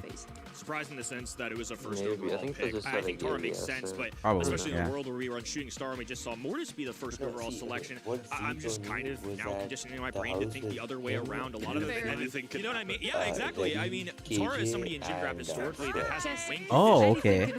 Anything. Wait, so Reddy also moved? And now, Listen, I love a Chester. I don't know what you guys are laughing And- about. and now we Listen, this have, brawler, I think it's very solid. You know, it does depend heavily in the right situations. You can make a play or you can end up with some slowing. Oh, that's crazy. When you need a stun or a massive bomb to drop down. It has its moments. It really does. Up close and personal with quite a lot of brawlers. Wait, what about Alianis? Is he also like joining you guys or He's not? great, but we haven't seen him once so far, and that's probably for a reason. We'll see how well CMM do. I think that's something we see from those younger rosters in general. Either a super surprising pick because it's one of their comfort brawlers, or they just go with pure meta, and CMM dares to be a bit different today. Janet going to be a traditional mid, but it's not. Gets the early takedown. It's because Gusty is putting so much pressure on the Assassin 1v1, the young prodigy. Getting a big victory on that right-hand side. Meanwhile, Chester. Like, guess he's going for a Mortis-only monthly finals win or something. Imagine. yeah, It's definitely a brawler they don't see as often. There's an anti-tank feature, has a shot that fans out, so good for vision. A lot to like, but definitely more traditional options on the FUT Esports side in our modern Brawl Stars. Yeah, well, it's Psychic Enhancer coming in here as well. They're not going to have the support from beyond, which I think is probably because Jack can just run them out a single shot, to be honest with you, and just trying to fend off this attack now as Remika's still coming forward. He's trying to do the same on the other side, but unfortunately, he can jump and fly away, so he's going to be in safe space at the moment. Now going in, though, choosing to try and take this on again, but Remika with some great defensive capabilities. Each side has brawlers that have the opportunity to fly away, whether it be a Crow super or a Janet jump, like you mentioned, or of course with her super can also jetpack away. Something that at a pro level you'll especially see. They want those gym carriers to be safe. You don't want to put it in somebody like Gussie's hands. Oh yeah, Ali's going to be a menace on lane, but at the same time, you don't want to put yourself in a vulnerable spot. Bob's just going straight for it, puts himself in the middle of three and uses the jump to get away. I think he thinks that he's going to have another one before he's going to be put in harm's way towards the end of the game. Tara super available here as well. Just need to fight this Chester, and that's exactly what Nob's done for him. He's waiting in the wings, doesn't want to pick this jump to bait now. Going in, think he's going to have the jump, but I think that means Guesty might be able to go for him. Actually thinks better of it. Oh, Remika should have got that one. Well if he was that little bit closer. Kello with just great awareness, jumps away, wastes so much utility and positioning out of FUT Esports. Now he's rotating up, must be close to cycling in that gadget because otherwise they would never dare to make that move. Guesty lurks right hand side. Now at the top of the map, Ali getting frisky, a jump away from Nob with low HP as a double kill goes down. Guesty looking for more. Kello has to be careful. Oh my god. Oh! That was clutch from Kello. Guesty almost going down here, but does survive. Good kills up top, and it's the one gem lead. Guesty wants to go in for this one, actually doesn't grab it. Dakai will get the kill. That's going to be enough to keep this count until the end. He committed for that. That's probably why. Oh, ouch. And that should be enough. Angel Boy got knifed. Oh my god. Throws out a super and a gadget, but it's not quite there. Nice stuff from CMM. Good bounce back. They had their moments in that game, and it could have gone very differently if they just kind of pulled off that Tara Mortis play. Oh, they really need to fix the music for next week, though. having the ball in her hands. Every time that she was about to lose those gyms, it's the same boring track the entire time for the draft and for... Janet is not here to get kills. She's going to leave that to Ali, the aggressive brawler, and somebody like Chester who's going to climb up this left-hand side. Kello's just going to have to sit back, relax, get the damage where he can. Some vision is nice every once in a while. Like, last year's music was pretty good, but last year's production was interesting. Well, pretty close to the start at the moment, but this Ali kind of lurking in the bushes, just stopping everything from happening. I'm going to guess Mortis is in the back line here as well. Guesty trying to get the job done, and actually I think does there as well. Good kill from Remington on the front side, but has to jump away whilst he's got this gem. Doesn't want to overcommit. Kello still holding on to gyms. Ali has one in hand, so it's going to be difficult to kind of task with that. It's only one gym compared to something like 4, so I still think you put foot in the gas pedal a little bit. Guesty looking for it, though, going to be on the bottom right-hand side. Swoops in. Now Kello feeling pressure from multiple angles. The surety with which Guesty plays is crazy. Like, he has this supreme confidence in his abilities. And every time he lands a tag, free vision in those bushes. Well, Remika going in biz here, trying to find this. It's like fundamentally the read of the game that he has is crazy. Get the kill there, Guesty with another kill in the backline as well. Still pretty even. It's just trade after trade after trade. Still got his flight, but he doesn't see the Oh my god, he's crazy. Turns the game on its head brilliantly. Jesus Christ. They've had just about enough of this Janet getting away. Like, seriously, this guy looks like he's playing in like goal lobbies right now. This monthly finals. Kello, who drops down, super, makes the connection. Angel Boy safely escorts Mortis to the back line. Foot Esports will tie things up. This time, they were able to execute those plays. Janet wasn't so lucky. It wasn't always an opportunity to use those supers and waste those gadgets. Yo, that's true. Because you get the weird modes, like the Christmas ones. That was... And they do it with enough time on the clock to grab those gyms and walk away, they're probably going to be in good shape. They've been having a real hard time doing just that, though, and that's the issue. Janet always got to jump, always got to flight, and can't seem to bring her down. But a little surprise shovel from Guesty managed to get the job done in that one. Now Remika, as always, jumping forwards. He wants him outside the bush, and Guesty will win that 1v1. That's a big start for them, too. Having pressure early on makes Kello look really direct. It's harder to charge that super if you're not landing shots. The good news for Janet is, if Mortis is pushing you, especially if you help from somebody like Chester, what if we get like a 10-side Guesty grand finals of the world finals? The gyms are safe. Well, they've scouted him out well there, but haven't managed to stay alive. What if we get a Zemp Guesty? Just about picks up the kill. Guesty might be able to do the same on the other side here. Zemp Guesty. But he chooses to just wait. Takai's still there, ready to take on this battle. Now, Angel never know, man. Position on the left-hand side will get the kill, and Guesty will pick up the right-hand side as well. He trickles down on the left. Full control to foot, and a big gem lead. Great positioning, and now Angel Boy hiding in this grass. Does have a super available. Takai, of course, can scout from the distance. All those shots will sprinkle. Why'd you shave, by the way? Was it because everybody called you Unk?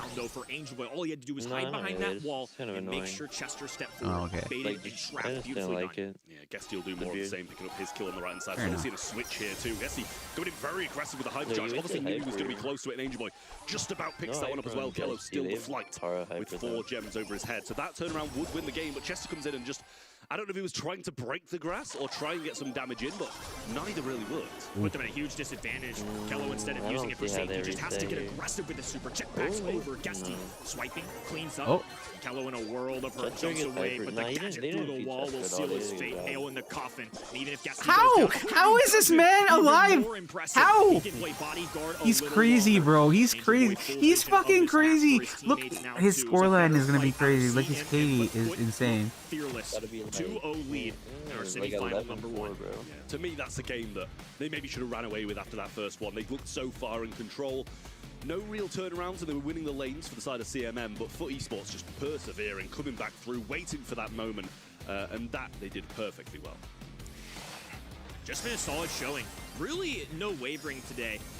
Little blemish on that scorecard in the opening match, but overall, I haven't had a moment today where I felt like Foot Esports are going to lose this match. Ooh, I don't know about Foot Esports. That is not a thought that's entered my mind one time, the viewers at home. And finally, we're starting to see Guesty get a little comfortable here. He's played Mortis a couple times now, in both times he's been a huge instigator. Not to say that Foot Esports overall haven't done their jobs. Knob doing a great job of also not dropping the gyms. This is my first time watching this guy. It's actually crazy how good he is. I think this is just a trio that's doing He reminds me actually of how Linane was when he first joined the scene. I really feel like CMM is severely underestimating Mortis at the moment. Yeah, when Linane Mortis was there, oh, that was crazy. Pick, well, we didn't have any Guesty seems crazier. really on the left-hand side. Anything to stop Guesty on that brawler. And now in this one, Mortis was still left open. They decided to go with Ellie instead, and it clearly did not work out. Guesty with whopping 14 kills. He was always in the lane of his opponents, just hiding, so Jenna couldn't really pick up any of those gems. Talking about Jenna though, I do want to highlight Kello for a second. Seeing what I'm seeing here, I don't... I feel like all the teams are going to be fighting for second. And I feel like any sets that Foot lose are because they're trying out things rather than them actually losing. I don't know, it's just crazy how good they are. He was just getting away every single time. A jump, evading a Mortis and a Tara super.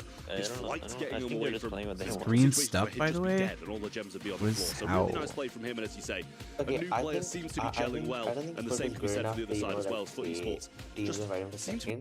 I'd say Humble and CMM to please wake up, because I want to see some more Brawl Stars. We didn't have any 3-0s so far. My prayers have been heard. Maybe, I want CMM to win a set at least. So let's see if the draft is going to be going their way already. The third pick here with Otis. So we're stuck or something? Now they know we have to ban Mortis. I don't know. Do it anymore, so they learned from their past like you guys can see it, but apparently like kind of critiques of what's going down, and EMEA alongside kind of stuck on is YouTube definitely or a something. problem I'm in not set sure. number 2.